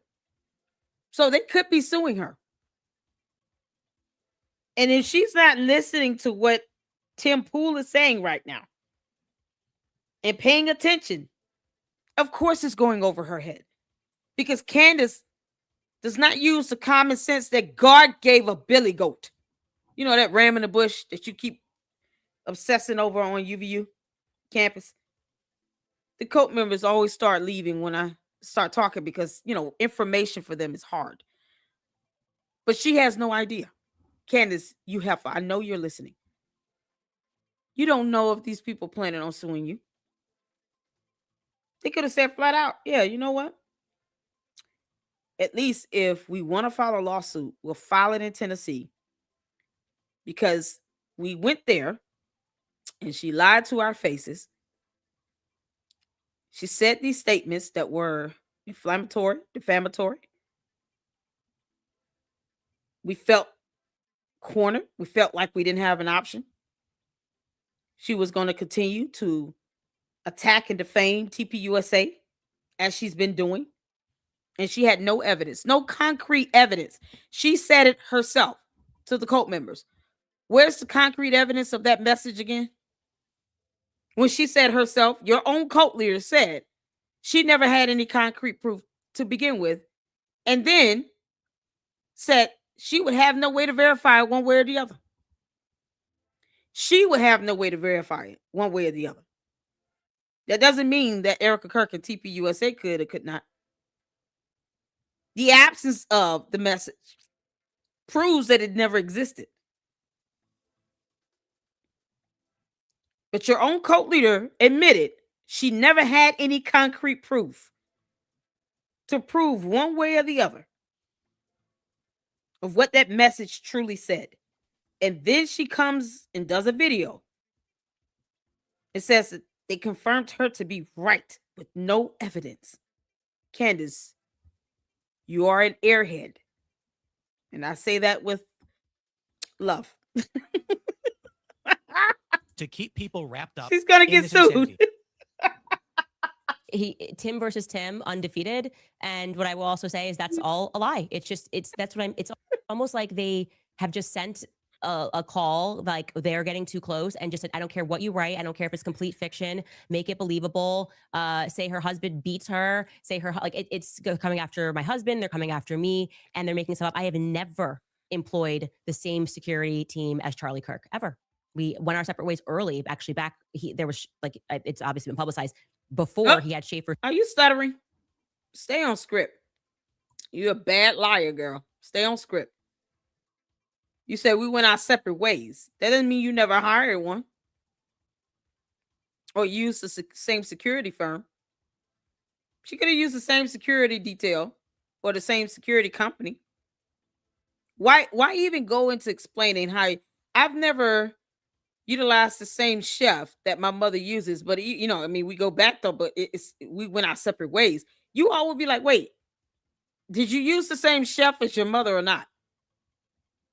I mean, let y'all hear this again, because Candace doesn't understand how the English language works. Her, say her, like it's coming after my husband. They're coming after me, and they're making stuff up. I have never employed the same security team as Charlie Kirk ever. We went our separate ways early. Actually, there was like it's obviously been publicized before he had Schaefer Security, and Schaefer Security which was run by Greg Schaefer, who has issued a public statement. They had Dan Flood and Brian Harpool working for them initially. I told Charlie I did not like the security apparatus. I got my own security separate from Charlie from the very. So you had some security working for you. Otherwise, how would you say that you don't like them? Y'all hear this? Because see, Candace, here's what can happen in a civil lawsuit.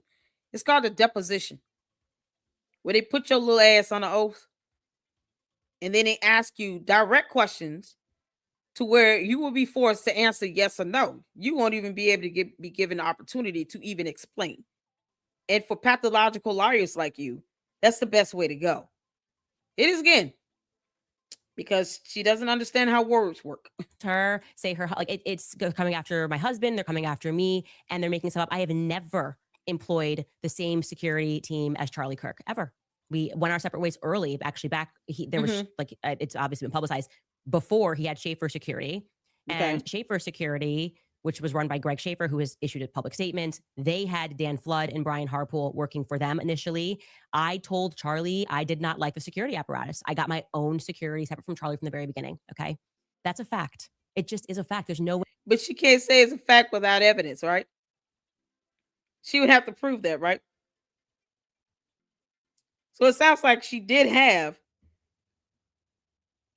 the original security detail that was assigned to protect her. And when she went on her own, then she decided, oh, okay, I'm going to hire someone else. So when they ask you questions, Candace, they're going to be very direct. You won't be able to sit here and fluff it back and forth. You're not very good at this, girl. Way to undo that fact. Trying to do this strategy of you're going to get sued, it's just threatening somebody. No, it's not a threat. They can say that there's an intent to sue you, and that's not a threat. A threat is if you all see Ukrainians in Tennessee, they're not supposed to be here. Make sure you report that to the authorities. That's a threat. That a threat is one way or the other. There's a price to pay. You're gonna pay the price one way or the other.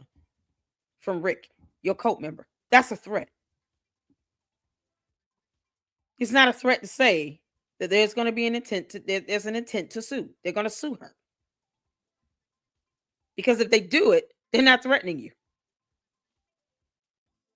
But if they sue her and they don't give her some heads up, then they never sent me in a letter with the intent to sue me. It don't have to be a letter, by the way. They can say it in a video. We intend on suing Candace Owens. The end. Have a good night. That's it. That's not a threat, girl. And if they have evidence to validate the claim, anyone has the right to seek legal recourse in the court of law. They can seek legal resolution in the court of law. You out here defaming and harassing people, sicking your brain dead cult people after people to harass and dox people, because doxing is illegal. It's a cybercrime. Doxing is illegal. It's a cybercrime. You're impersonating investigators. You're invading people's privacy. You're posting up medical information that you didn't get consent from Erika Kirk to do. You're harassing people. You're bullying people online. To the point where Michael McCoy, poor guy, felt like he had to give a call log to you. That's how bad you bullied and harassed him. You can be sued for that, Candace Owens.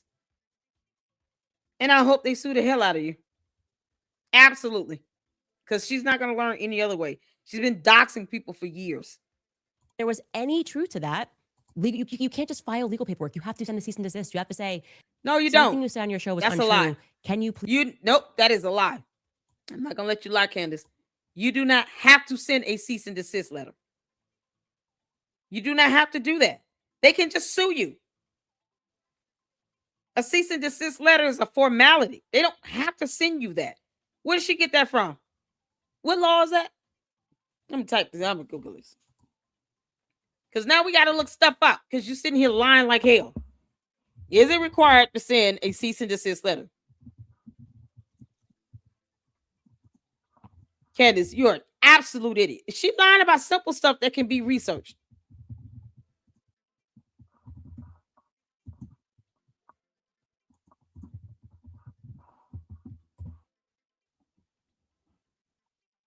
It's not legally required because it's not. And the fact that you think somebody's supposed to send you a letter means nothing because the Macrons did the same thing. And look where we are. They still had to sue you because you don't know how to shut up. So since Candace, and I'm not telling you to shut up because the more you talk, the more evidence they gather against you. So since you refuse to shut up or be quiet or stop, then a lawsuit is the only thing that's going to get your attention. Sending a cease and desist letter before filing a lawsuit is not legally required, but it is often a strategic decision that can help resolve disputes amicably and demonstrate good faith. It is not mandatory. There is no law that obligates a third party to send a cease and desist letter before initiating a lawsuit. You can file a lawsuit directly to the court without prior notice to the defendant. They don't have to tell you, girl. They can tell you there's an intent to sue, but they don't have to do that. It would be a courtesy to you. Like they can walk away and say, consider this a professional courtesy. Candace, we're going to sue the hell out of you. Have a good night. That's it. That's it. Where did she get that from? That was an outright lie. Outright lie. They don't have to send a cease and desist. Yet again, she has 3 attorneys and she does not know the law. Is any truth to that? Idiot. You can't just file legal paperwork. You have to send a cease and desist. You have to say something you said on your show was untrue. Can you please correct this? Okay. No. And if I ignore that, as I did with Brigitte, You did with the Macrons. She's about to go there. Candace, they don't owe you that. Once again, the entitlement is getting her. She's about to F around and find out. Shout out to you, Lene Stacks. How you doing, girl? What's going on? Tuned in for my other nemesis. I know. Candace, honey, she's something else. Show me the money. Candace is trying to FAFO. Exactly. Trump got rid of Candace a few years ago. TPUSA was instrumental in helping President Trump win. Candace was never coming back. Trump and Charlie were close. Yes, they were. This is how you can do a ham sandwich whenever you want. Thank you. Erika says stop. That's your cease and desist. Exactly. Exactly. Sarah says Candy is burning bridges that she hasn't even crossed yet. Thank you. It's like expecting Hamas to keep a ceasefire.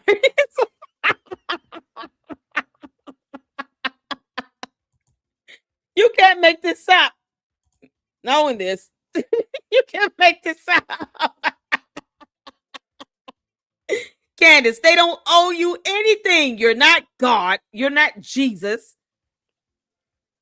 You're not their mother. You don't pay their bills. They owe you nothing. No one owes Candace Owens anything. And if her cult members want to give her undying loyalty and fealty and praise and adoration and idolation, I let them. I don't care. But no one owes her that. No one owes her that. Candace don't run nothing over here. Candace, I'm the queen of this over here, girl. And I'm telling you right now, you are literally lying when you say that you're supposed to send a letter. They're not going to do that. For what? He's going to sue the crap out of you. His house was shot up. And you're talking about he's whining and crying all over the internet. He got sick of you going after Erika Kirk and TPUSA like that. And you have no idea if you've got it coming from Erika Kirk. And you're not even smart enough to discern it. You can't make this up. In the moment he has an opinion and says how he really feels, like the rest of us have been saying, her entire cult army that thinks she's Jesus goes after him. In all the comments in his YouTube videos, on Twitter X, people coming by shooting up his house. And her response to this is he's whining and crying all over the internet like he owes her something. He doesn't owe you shit. And she says here, this is her response to this, and she thinks that people aren't supposed to sue her. No, they're gonna sue the hell out of you. You got it coming, girl, because you ain't learned nothing yet. Have just sent a call like they're getting too close and just said, I don't care what you write. I don't care if it's complete fiction. Make it Oh believable. God, how we get this far say back? something. We have received no cease and desist from Charlie Security whatsoever. You don't have to Cool get working that. for them initially. I told Charlie I did not like the security apparatus. I got my own security separate from Charlie from the very beginning. Okay. That's a fact. It just is a fact. There's no way to undo that fact. Trying to do this strategy of you're going to get sued. You can undo a fact with lack of evidence. So if you don't have any evidence to prove that, that'll undo that fact. It won't be a fact. It'll be a lie. Because there's no evidence to support it. You know, because her attorneys refuse to help her understand the definition of the word corroborate or substantiate. She doesn't even use those terms because it's too complex. You know, English is not her main primary language. She speaks Ewok. She's an alien. She said it, and we're going with that. It's just threatening somebody. If there was any They're truth gonna to sue that, you. you can't just file legal paperwork. You have to send Yes, a you cease and can. desist. You have to say, No, you don't. something you said on your show was untrue. Can you please correct this? They don't have to do Okay. And if I ignore that, as I You did with gonna Brigitte, ignore because I it. told the truth, as I did with Kim Clasey, because I told with no scientific evidence to prove that this Brigitte Macron was born a man. No scientific evidence at all. They're gonna mollywop your ass in court, girl. Please do a lie detector test, Candace. Just appease us all. the truth, then you have the grounds to file something. We have received no cease and desist from Charlie Security whatsoever. No, who Over told what? her that? I mean, the audacity that you're filing a lawsuit and someone got murdered on your The audacity. They're gonna sue the crap out of you, Candace. They've been doxxed, they've been defamed, they've had credit cards stolen. All of this because you said something, as opposed to leaving these people alone. You harassed Mikey McCoy so bad to the point where he felt he had to give you call logs that still looked like it was typed up. It wasn't the actual call logs from a phone company, because we all know call logs don't look like that. They just don't. But for some reason, she's saying they gave her call logs, which I would not have done. Mikey McCoy sends his love. He also says to kiss his ass. That's it. That would have been the extent of that. And she typed some stuff up. It didn't look like a printout of a call log, because call logs don't look like that. They have actual information and everything. So she took typed stuff up and said, oh, they gave me the call logs. Why did you need to see that? The jury will never see that in the murder trial. Who cares? They're going to sue the crap out of her. And we're here for it. We're here for it, girl. I'm going to keep going over that court document. watch. Because I accurately said that the Nope. Brian Harpole, the message he showed belonged to Dan Flood. It did. And that they didn't do a walkthrough on that day. She won't They show us the didn't. message. Like, and if something I'm getting She just said she couldn't prove that message one way or the other. She couldn't verify it one way or the other. I have the print screen. Candace, you're so bad at this. You literally said earlier in the beginning of the video, you cannot verify this one way or the other. You still can't show us the message. wrong and you'd like to show me that actually you did, No, send it. they're not send it proving over. nothing to We're you. only interested in getting the truth, and we're not getting it.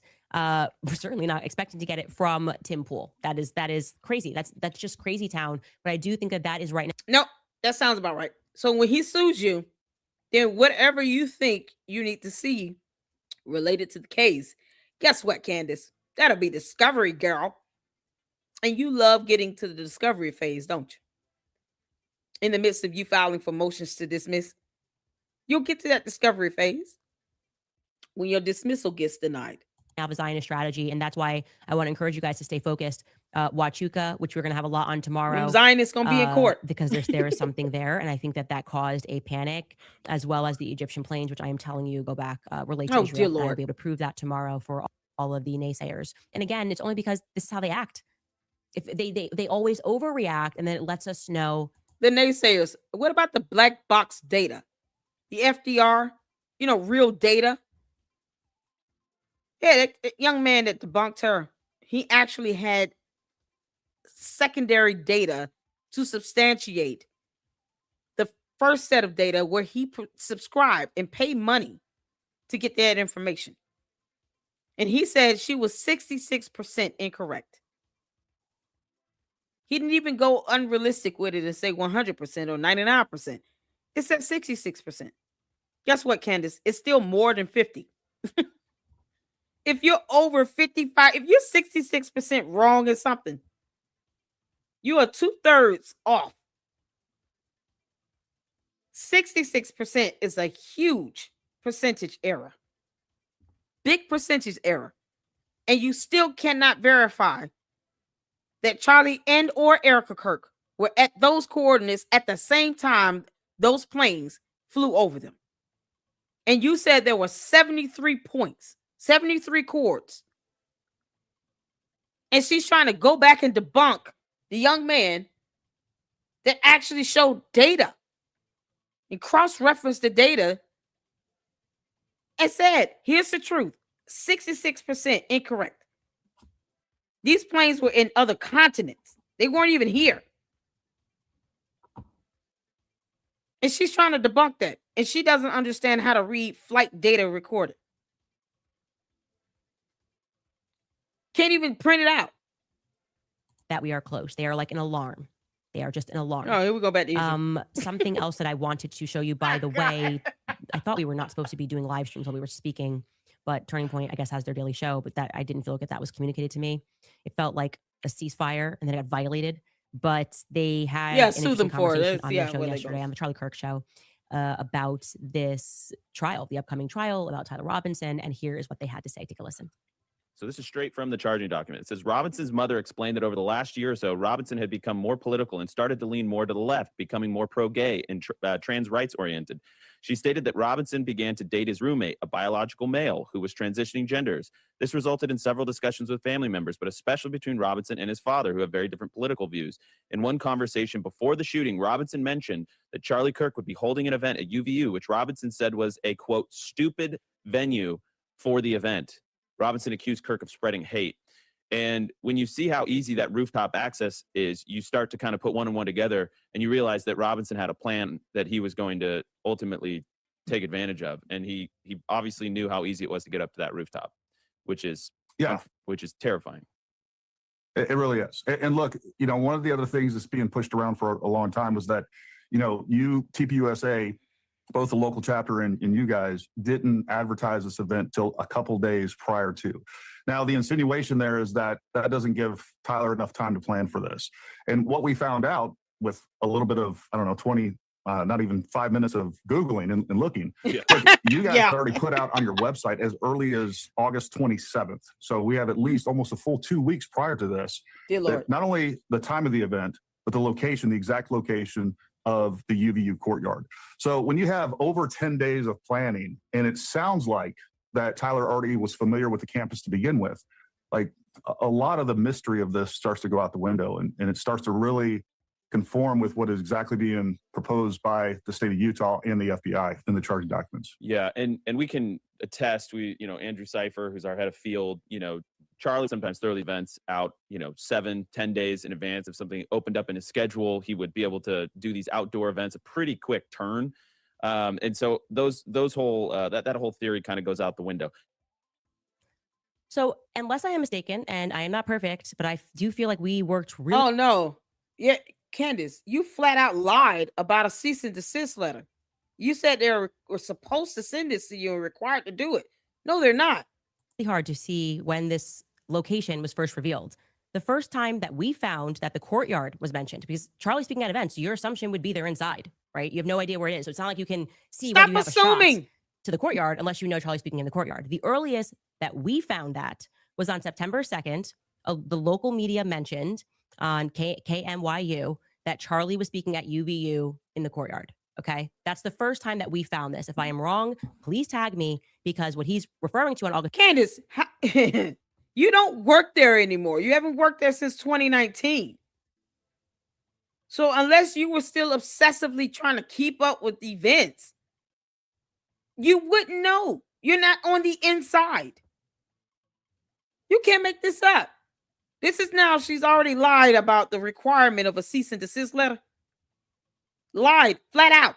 That's a Google search, Candace. Once again, you're bad at this. 27th that happened, which we have on our timeline as well, and this is why I love a timeline, is that TPUSA, UVU, and the local BYU chapter shared a graphic announcing that Charlie was coming to UVU, but there were absolutely no location details mentioned.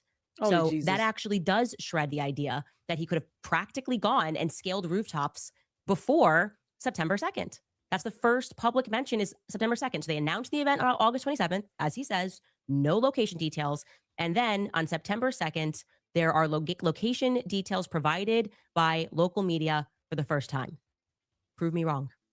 Okay. You Prove just me proved wrong yourself. if Wait a that minute. is if I'm inaccurate, because I do think that we were thorough on that. I will update my timeline. If not, it does then go beg the question. Surely they must have footage after September 2nd of him testing the rooftop in some capacity to then realize, oh, it's going to be an outdoor event. This is an opportunity for me to go after him. September 2nd to September 10th is 8 calendar days. That's not 2 or 3 days in advance. That's 8 calendar days. That's what they said. It was like 10 days, up to 10 days in advance. So that's closer to the 10 calendar days, Candace, than the 2 you said. She's arguing a moot point. Why won't she correct herself on the cease and desist letter issue? Because that was absolutely false. We are waiting for that. And like I said, I was told that they don't have anything that the public doesn't have.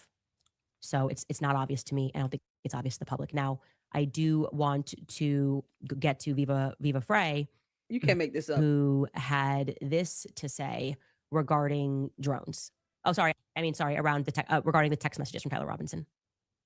A lot has been made about these text exchange that went back and forth between Robinson. Y'all, the candy asses want some attention. She said a cease and desist letter was required before you file a lawsuit.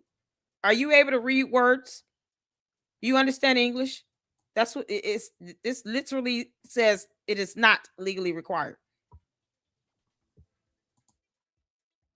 James Scapes. If you can't read, let me know. I can read it for you.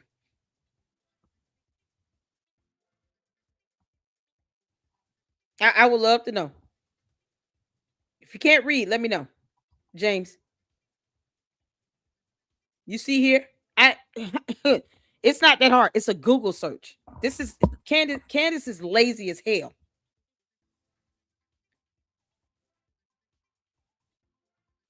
She's lazy as hell. She said that sending a cease and desist letter is required. Where do you see that here? It's a Google search. And I would love for any attorney to prove me wrong.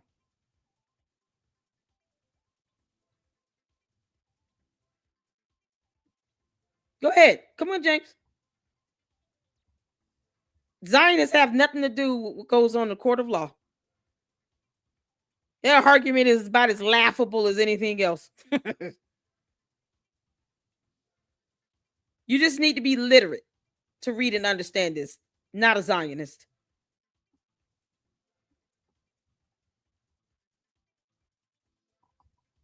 Read. Where's James at? They're just copying and pasting stuff. They're not even trying to read. Reading is fundamental. We do that here in the Lady Luck Club. So anyone is saying debunk her on something. Here it is right here. You got to be a Zionist to be literate and to know how to read. What does that even mean anymore? I know, right, Billy? What the hell does that mean? I'm waiting on James to respond to me. Because, the candy ass cult members want a little attention. Because when it comes down to showing facts, they're like, oh, we don't belong here. No. Here's where you learn something. Because she's not going to teach them. She's not going to teach them shit. So here you go. She's not going to show them facts. She's not going to show where she lied flat out about a cease and desist letter being required. Reading is just too much work for them. They're so lazy. The code is so lazy. It's the hive mentality. It's like they just hold their hands in a circle, like they're chanting, and they're doing it in a way. It's just copy and paste, copy and paste, copy and paste. None of them are trying to read a damn thing. And if you pull up something where it's factually proven, then it's something Zionist something. I don't even know what that's supposed to mean. What I am is capable of reading. So here you go. I don't even care they're saying Zionist stuff. That means nothing to me. Where do you see it is legally required to file a cease and desist letter to her and to try to get her to correct something she just refuses to Google search herself? She has no common sense because she can't even just for once take 16 seconds out of her life and ask, I wonder if Erika Kirk and TPUSA trying to sue me. Why would they just be this willing to come to Tennessee to meet me? And then she calls her attorney. She calls TPUSA attorneys, which would be representing her if they filed the lawsuit on behalf of TPUSA. She's not even smart enough to just ask herself that. That way, all that lying she did to their face, that I'm sure she's done, it's done in the state of Tennessee. Candace, you trying to get your LLC switched there? You weren't successful at it, but you tried. But if they wanted to sue you, they can.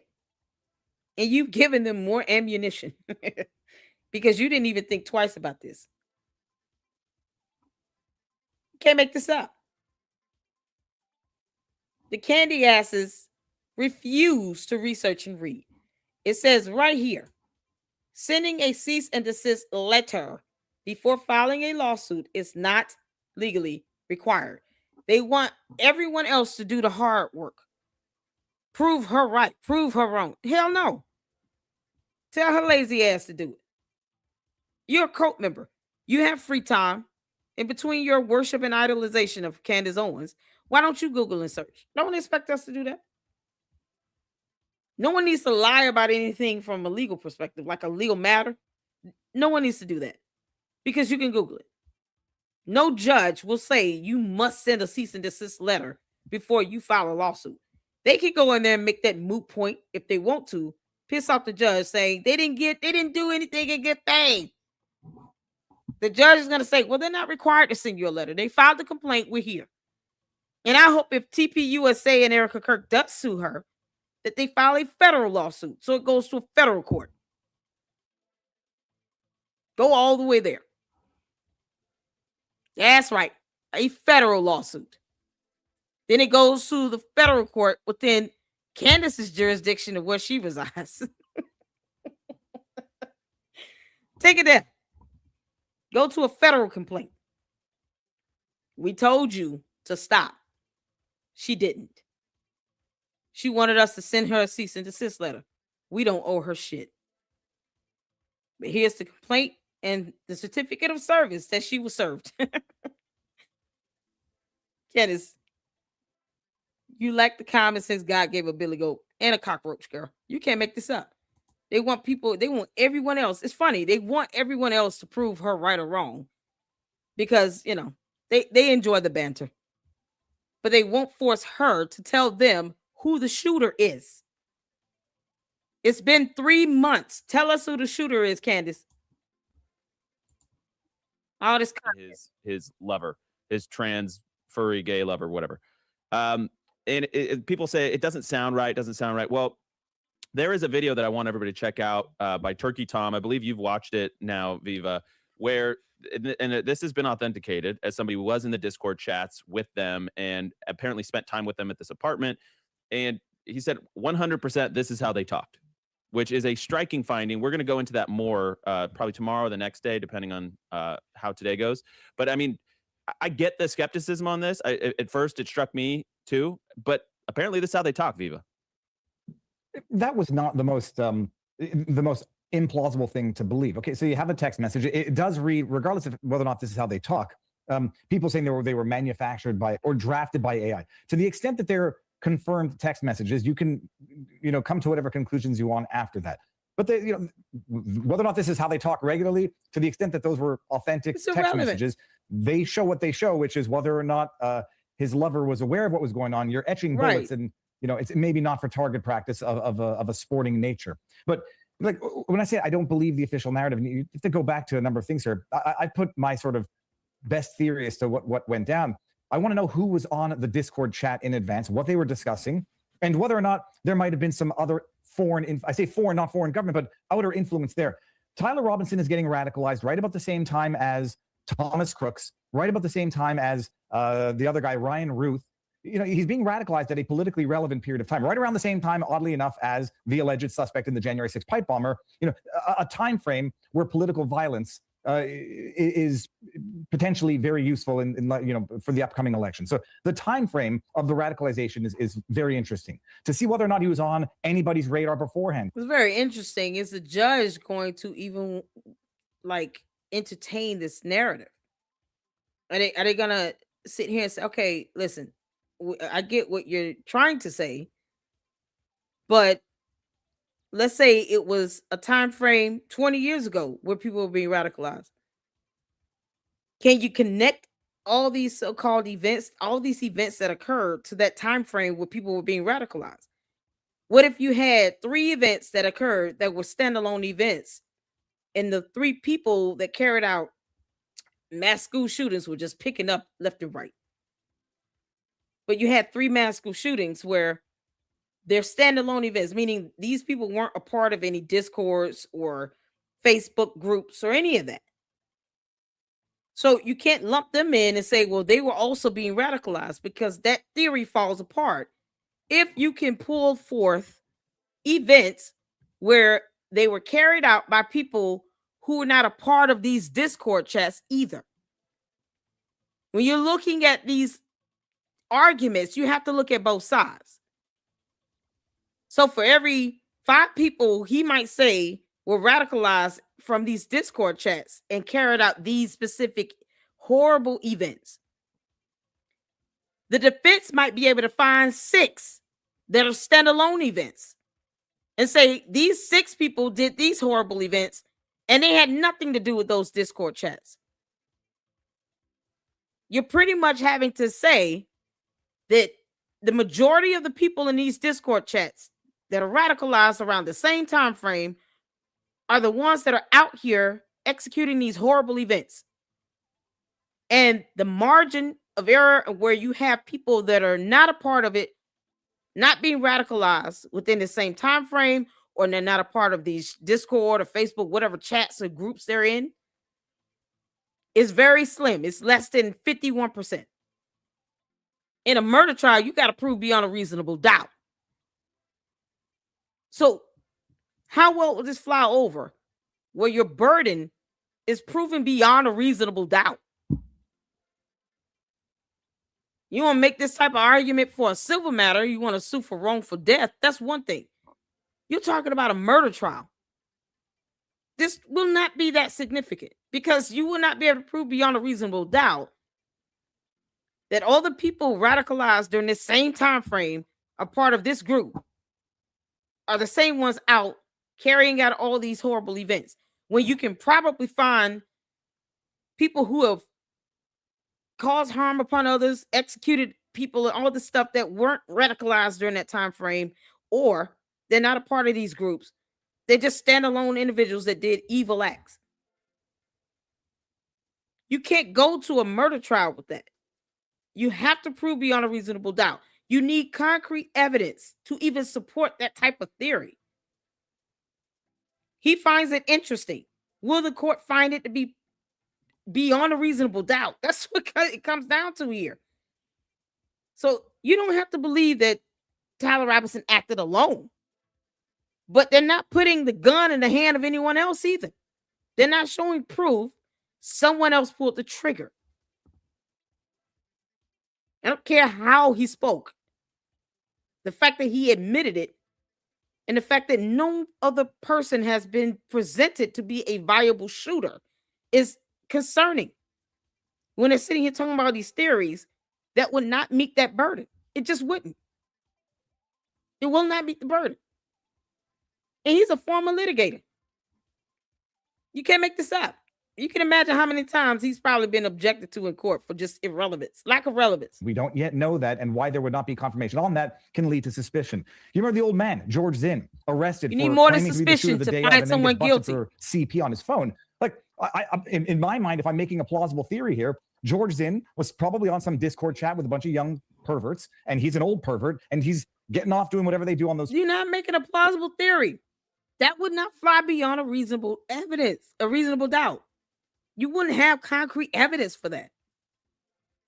And why would they take time and manpower and resources to go into that, to try to dig up evidence that more than likely would not prove beyond a reasonable doubt here?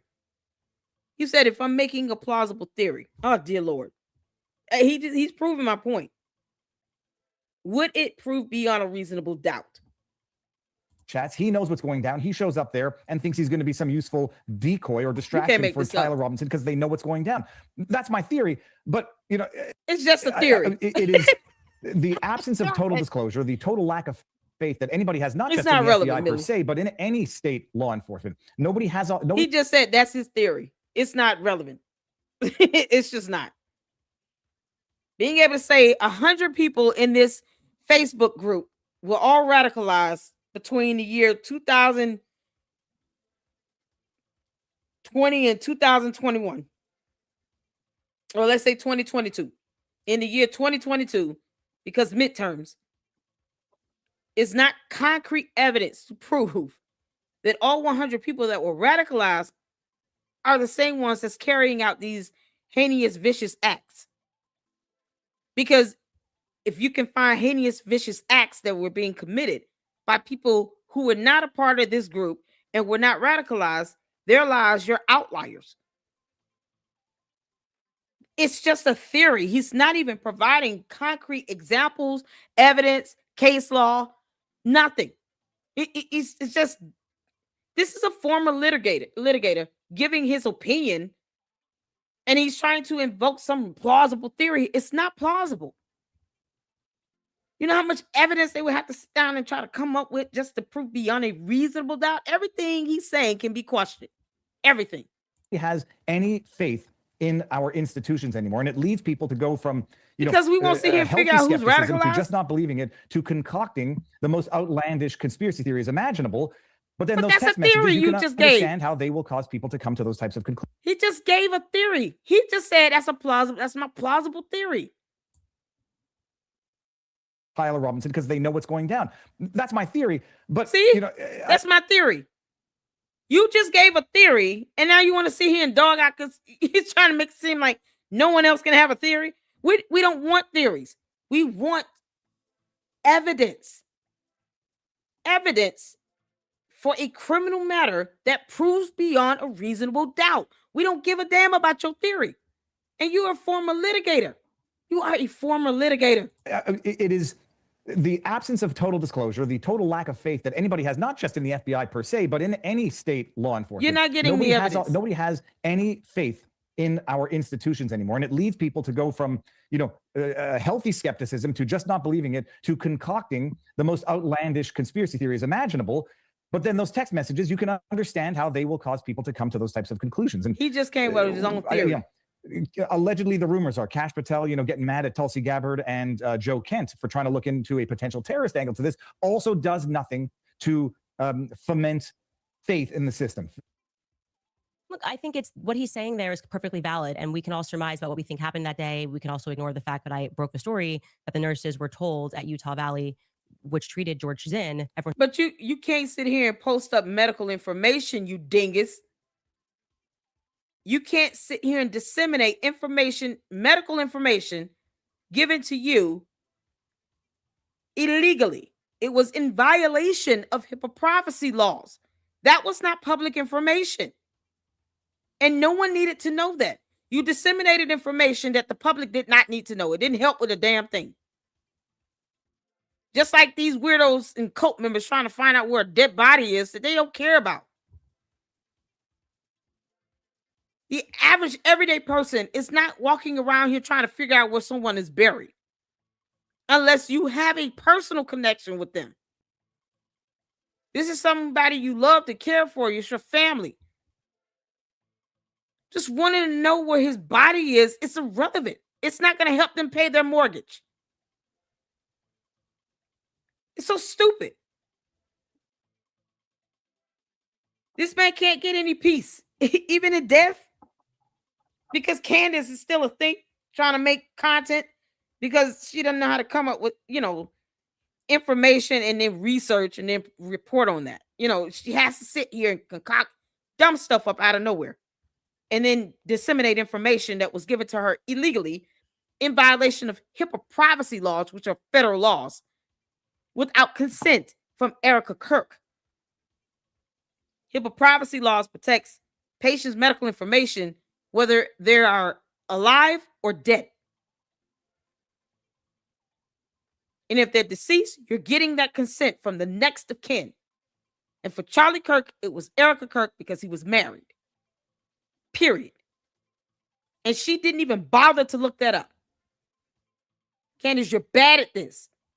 Just ignoring the things that I broke. She has no evidence, but he told the nurses that he was paid to do that. So whatever, we can No all evidence theorize, on which we're going to do in the absence of any concrete facts.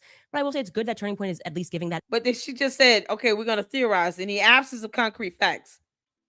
But your theories are still false because you're purporting them to be facts. You're reporting your theories as a fact with no evidence. It's so dumb. She's so dumb. Error, Oh, right? yeah, I feel like God. before, I think that might even be the first time Andrew Colvett has expressed that he thought that those messages were weird initially. That's good. That's what people want. They want fresh air at Turning Point USA. They want different perspectives. They want to feel like you're willing to have a conversation and that But at not to least you're gonna entertain your defend people when they're foolishness. being called liars when they're telling the truth about something. That would feel more. You have to show evidence that you're telling the truth, you ding dong, because that's what the definition of the word truth means. It involves documentation. It means evidence.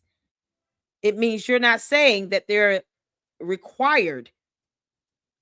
legally required to send you a cease and desist letter before filing a lawsuit. That is false. That is inherently fundamentally false. There's no evidence to prove that. There's no law to prove that. No judge would agree with you on that. And your 3 attorneys should be calling you and saying, Lady Luck Club is tearing your ass up on this cease and desist letter. You might want to correct that. That is completely false. They do not have to do that. How about just not talk about it at all? And if you feel like you're being threatened, then we'll tell the judge that in court and see how that goes. Like, why even go there? Authentic, I think. And so I am, just thinking. to say this, very happy that we are on much Stop better thinking, feet girl. and that we have opened the lines of communication. I thinking, do start reading. genuinely think that Justin Strife did a great job reffing that conversation yesterday. And I also do want to shout out Megyn Kelly because this was what we were trying to make this happen in the background really since Blake Neff fumbled the first invite. And thank you. That's in large part because of you guys at home that were like, what the F was that? And I think that they got enough flack that they were like, okay, we got to fix this. But I want No, they to didn't know commend you him that. for making that happen, for being the person that, kind of rolled up his sleeves and was like, okay, let's actually make a conversation happen and start answering some questions, which I think was done well. And Megyn Kelly, who was Tough initially question, going boy. to, when we were They going to all live think stream so the hard. conversation before the Barry Weiss moment, Megyn Kelly offered to ref that conversation. I felt like she would have done a very good job. I do think that she has kept it very even. She has not been hysterical and it's demonic, it's evil, how dare Candace? And I appreciated that. She has said She lied 4 times back to back. I do not know Candace. Candace and I are not friends. I do not watch Candace shows. I do not take in that type of content. Yeah. Why lie 4 times back to back? Because the average person listening to Candace will easily be able to deduce, except her coat, minus the coat, because they're not average or reasonable or have a brain. But the average reasonable person hearing her videos for the last 3.5 months would easily be able to deduce that she was attacking TPUSA, which would include Erika Kirk as the CEO, And then when she started attacking Erika Kirk, it was because she was attacking Erika Kirk. There's no other inference to get out of that. She didn't even ask questions. She just went to just flat out attacks and saying, well, see, this is why you shouldn't be CEO and a widow at the same time. And what do you mean? You were the one that started all of this, Candace. So hopefully they see that trip to Tennessee as something useful that they can turn around in their favor. And they sue the crap out of you. I don't agree with Candace, but I also don't think that she's doing this because she's been possessed by a demon. I think she actually believes these things, and I do. And I have a right to believe those things. And I don't feel any differently about the people that I mentioned on the And show. they have that the I right think to are sue shady you for at it. Turning Point If USA. you're lying. And with time, we'll see whether or not I was right. I think that's no, really what with it a comes down to. lawsuit, you can see me right. Candace, they have the right to sue you. They can even file a federal complaint against you. They have every right to sue you, Candace. You can't make this up. So she doesn't want to be sued, Candace's Legion. She doesn't want to be sued. Thank you. Charlie Kirk married a woman he loved, and it wasn't you, Candace. You can't make this up. She doesn't want to get sued, though. But she's sitting here saying, I have the right to believe what I want to believe. Okay. Well, then they have the right to present facts and evidence to the court of law in a lawsuit. And no, they're not legally required to send you a cease and desist letter. That is something that can be Googled. But in the event you're too lazy to do that, Candace Owens, you should call your attorneys. You have 3 of them. It's funny. It sounds like they have, what is their background? Roy Barker. This is a last name for one of her attorneys. She has 3 attorneys. She won't call them or text them. Is it legally required to send a cease and desist letter? No. You can't make this stuff up. She's sitting here saying, I'm going to theorize in the absence of evidence. But then get mad when people say it's a dumb conspiracy theory that lacks evidence. And then she purports it as a fact. Candace, words matter. You can find out the hard way, girl. The Macrons are going to mollywop her in court. Oh, they're going to mollywop her. But all around, definitely a productive conversation. I know it's 4 hours, so more things will come to my mind as they become relevant. But I think that's a good pause for right now. We'll throw to some of our sponsors. All right, you guys. So to help you dislodge, and which we've had for some time, sell out. It would have happened in the last 2 years. Okay, those offers were made. Those threats were made. I hope you have seen what I have gone through to keep myself. Really. No, we're not doing it. Is this our comments? Candace, I don't care about your comments. I don't care about your cult leaders trying to kiss your ass 5 minutes. Is she on her comments portion? She makes no sense. Man.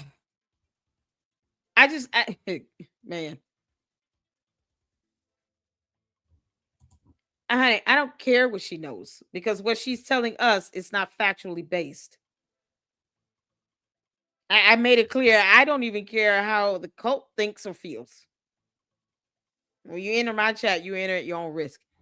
I don't care when she's not showing facts. She's trying to debunk something she has no base knowledge or factual understanding of. How planes work. The black box, the components of such. What the FDR records and how that data looks when you pull it out of the actual system.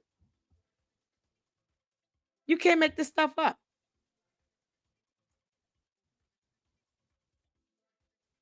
It's insane.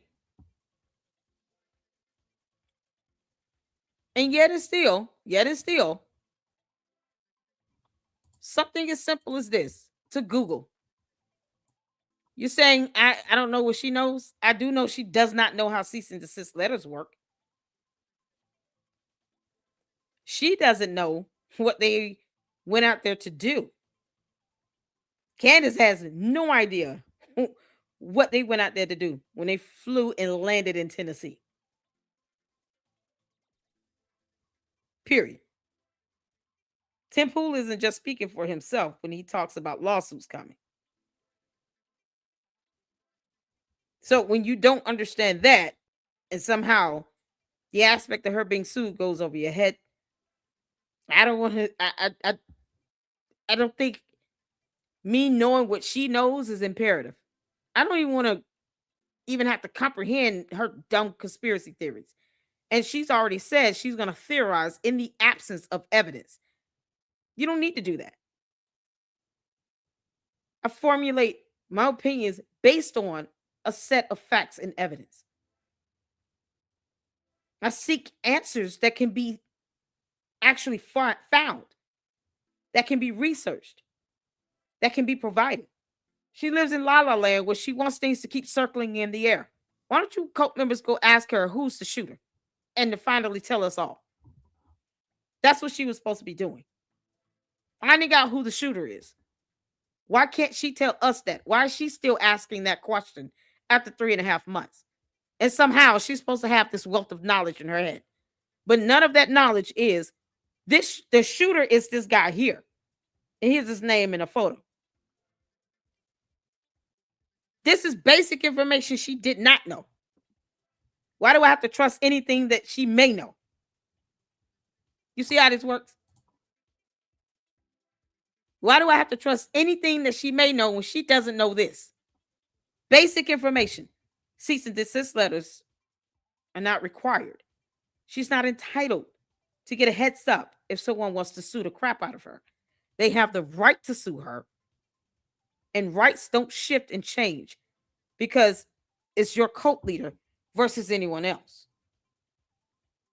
Just like free speech means you can say what you want, but I also have the right not to read your garbage. So if a comment gets deleted, I'm exercising my right not to read your BS. You see how that works? That's how that goes. Can't make this up. It's like ridiculous. Candace inserted herself in places she doesn't belong. France, TPUSA, Charlie didn't invite Candace to his wedding. They were not close friends. Exactly. Blonde says she's a common shock jock. It's horrible to watch people believe her. She tells one kernel of the truth and then 55 lies. And said preacher, this is the preacher. S-File says, how many times did Candace say assume in this episode? I caught 4. A good 4 times. She flat out said that she's going to theorize in the absence of evidence. I don't know who the hell told her that. Same way she said presumption. No, she said, yeah, perception is 9/10 of the law when it's possession. Something that could have been fundamentally researched and Googled and factually stated. She still effed that up. She literally said perception is 9/10 of the law. It's possession. These are basic things that she can research that she doesn't take the time to do. You don't need to theorize. Just Google and read. It's so crazy. It's absolutely insane. This Black Girl's Life says Candace is grasping for straws. A few months ago, she was an entertainment reporter. Before GTH, at a right-wing grifter. Before that, a hired gun for political hire. Before that, a left-wing lobbyist. Yeah. Colleen said, I miss Charlie. And you know, a lot of people do. His kids, his wife, his parents. He had family that loved him. He had other friends. You know. And it's crazy. Christmas is coming up, and it was 2 kids. 2 kids involved. And for their sake, she refused to give it a rest. And now she gets scared when someone says, whenever she speaks, litigation begins. Candace, you might want to heed to those words, girl. It goes over her head. No common sense. They were close friends, but I agree. Her podcast today was not it. I wish I could send a screenshot of my comments being deleted. She called all of us followers crazy and that there were so many bots. Are you talking about me? Or are you saying her? I'm confused. In the comment section. Of her video? Candace didn't make me weary. It was when Erika gave her first public speech. Felt bad raising an eyebrow at her because no one was talking about Erika yet. My intuition is never wrong. Are you saying Erika has something to do with it, or what? I mean, I don't see how. What's this intuition that with Candace not telling us who the shooter is? It's been 3 months. What is she doing? Why is it taking her so long? Is she gonna wait till May of next year to then finally say, "Well, I never found the shooter, guys. So sorry for stringing you all along since September 10th of last year." It'll be May 2026. Predicted when the trial starts. Is Candace literally going to wait till then to say she can't find the shooter? I mean, the fact that she's going to go back to some planes tomorrow that have already been debunked with real evidence and data, something she can't produce because she doesn't know what a black box is. It's astounding. But it still doesn't tell us who the shooter is either. Tell us who the shooter is. Possession was a Freudian slip. She said perception. we had the closed caption on. She man, and she didn't even go back and like correct that. That perception is 9/10 the law. No, she meant what she said perception because she wanted people to believe this misperception, this misconception is deception, this misleading, the misdirection. She wants people to believe all this. And she still won't tell us who the shooter is. Where haha don't come correcting me with that. Haha. What?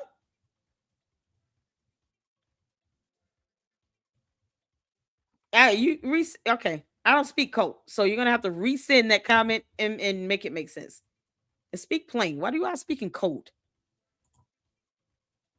Yeah, she needs to back off already. No, sir, your theory makes zero sense. I have a recording of her comments today, 25 minutes of it.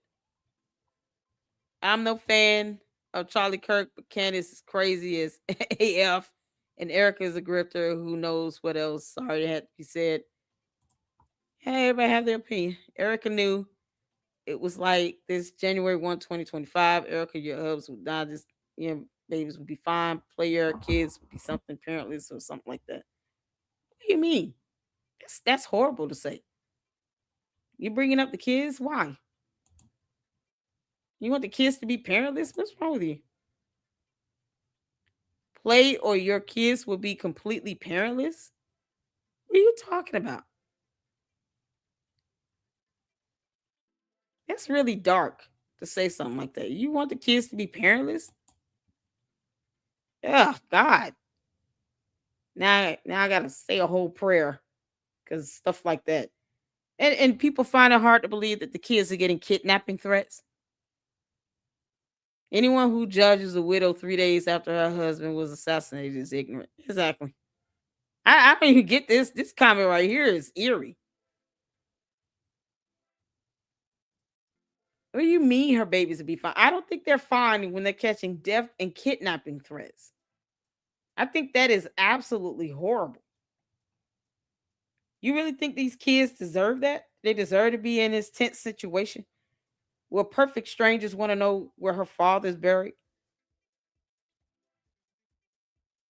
And she's having to process her dad's never coming home again. What makes you think they're going to be fine? You really think they're going to be fine? The kids. They're under the age of 4, right? There are 2 kids under the age of 4. Technically, they're toddlers.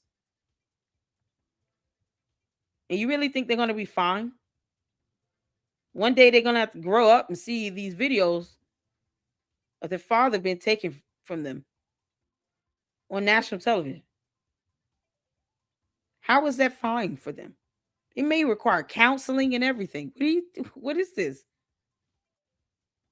Listen, I always say this because I don't, cult members and bots and all of that. Y'all gonna say what y'all want to say. That's why I have no quarrels in saying you're brainless bots and candy ass cult members. I have no quarrels with saying that. It doesn't bother me at the end of the day.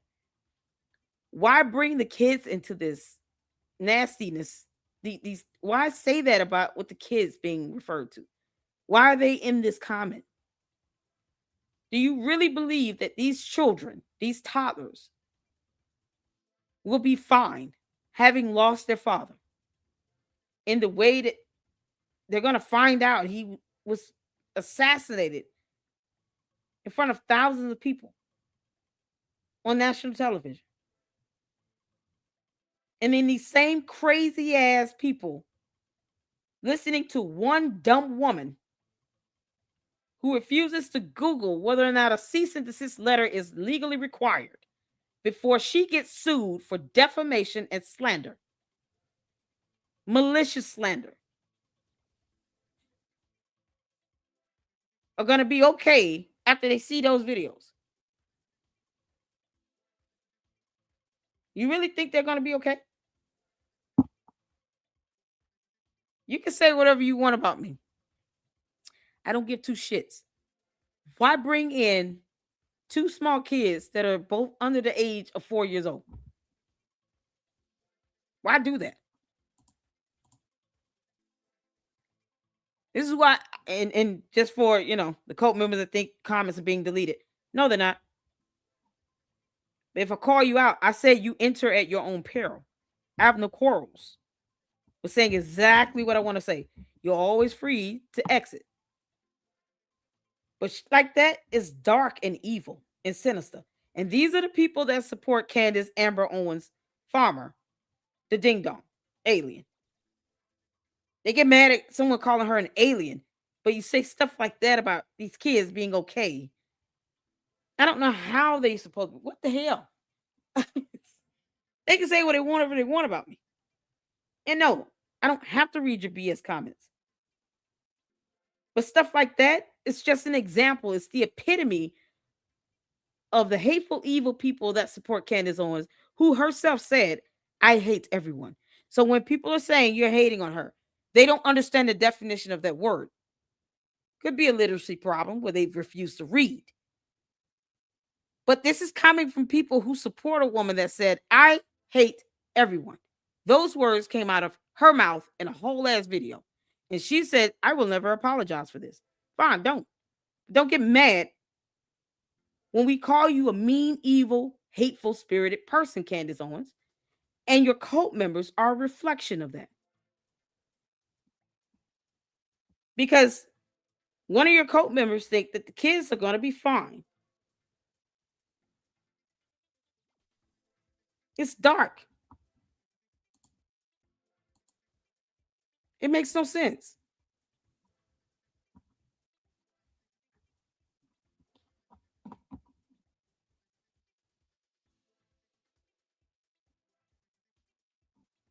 No facts, no evidence, no nothing. Love how everyone knows all there is to know about Erika. Having never met her, how would you like to be judged with no facts, just someone's opinion or intuition? Charlie haters are not Erika haters. Yeah, because they're listening to their God, Lord, and Savior, Candace Owens. It's a cult. So I expect them to have this hive mentality, copy and paste. They say the same old thing she says, and they just go on auto repeat. That's why I still have this post still up. That's why my screen is still showing highlighted information that is easily researchable, easily Google online. Information at our fingertips. And she still lied about this. Lied about a cease and desist letter being legally required. Lied like hell. The same place she might lift up her eyes one day. Candace, you could one day lift up your eyes in hell. And you can't control your cult, which is disturbing. And they're saying stuff like this about the kids, these babies, being okay. While cult members want to know where this man is buried. To do what? You follow someone who says, I hate everyone. It's gross. And people's like spawns of Satan. You can't make this up. Candace is insane. The coldest reflection of that. I can't believe someone would say that. You can say whatever you want to say about me over here, but why bring the kids into this? Why even mention them? It's so dark and evil. And it's sadistic. I was asked yesterday, what type of person would threaten to kidnap the kids? People who think like that. That's the type of person that would threaten to kidnap children, babies. These are toddlers, babies. Sick, sadistic, evil people who follow someone that says, I hate everyone. It's not hard to believe that they're catching death and kidnapping threats. That's what Erika is sick of. And Candace is too stupid to see that Erika's willingness to fly to the state of Tennessee, she didn't even have to do that. Take out time out of her life just for Candace to get back on her show and have more content. That's all that did, was give her more content. That this could all be for them to have more evidence to sue the hell out of her. She's too stupid to see that. Because she won't Google simple things such as, is a cease and desist letter legally required? You can't make this stuff up. I bet these ignorant people who hate Charlie and Erika don't even know them. Charlie wanted to only debate and probably didn't watch all of the debates, just clips, then proceed to hate. They don't watch them at all. They just listen to Candace Owens. Loose screws. Erika knew. What's January 1, 2025 have to do with anything? These people are deranged. Some things don't need to be repeated. This comment is sick. No child should ever be told to be better off without someone. Yeah. Only a coward would threaten kids. Exactly. It was probably a threat they received. Charlie and Erika got them frequently, and now Erika gets them even more so. Good job, Candace. Exactly. But she cares about her. And she really thinks Erika Kirk flew out to Tennessee just because she wanted to help Candace get some clarity. Candace, you're an alien from outer space. You clown. That might just one day lift up her eyes and help. You have no idea what they're trying to do. She cannot put two and two together to save her life. And still want to go back to the plains. It's no one cares if she likes anybody at TPUSA or not. They don't care. I think the goal was achieved when Erika Kirk got TPUSA attorneys on the phone. Oh my God. You can't make this up. You cannot make this up. Actually, I didn't even get the chance to Google to see if Tennessee is a one-party consent state since they were inside the state of Tennessee. Let's see. Because Candace, if it is,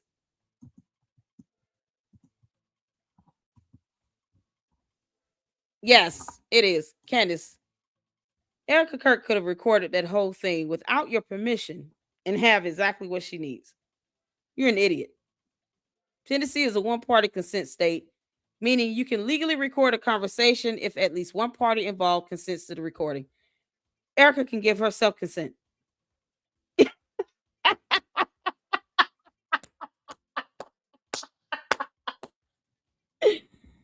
Candace, you're a moron.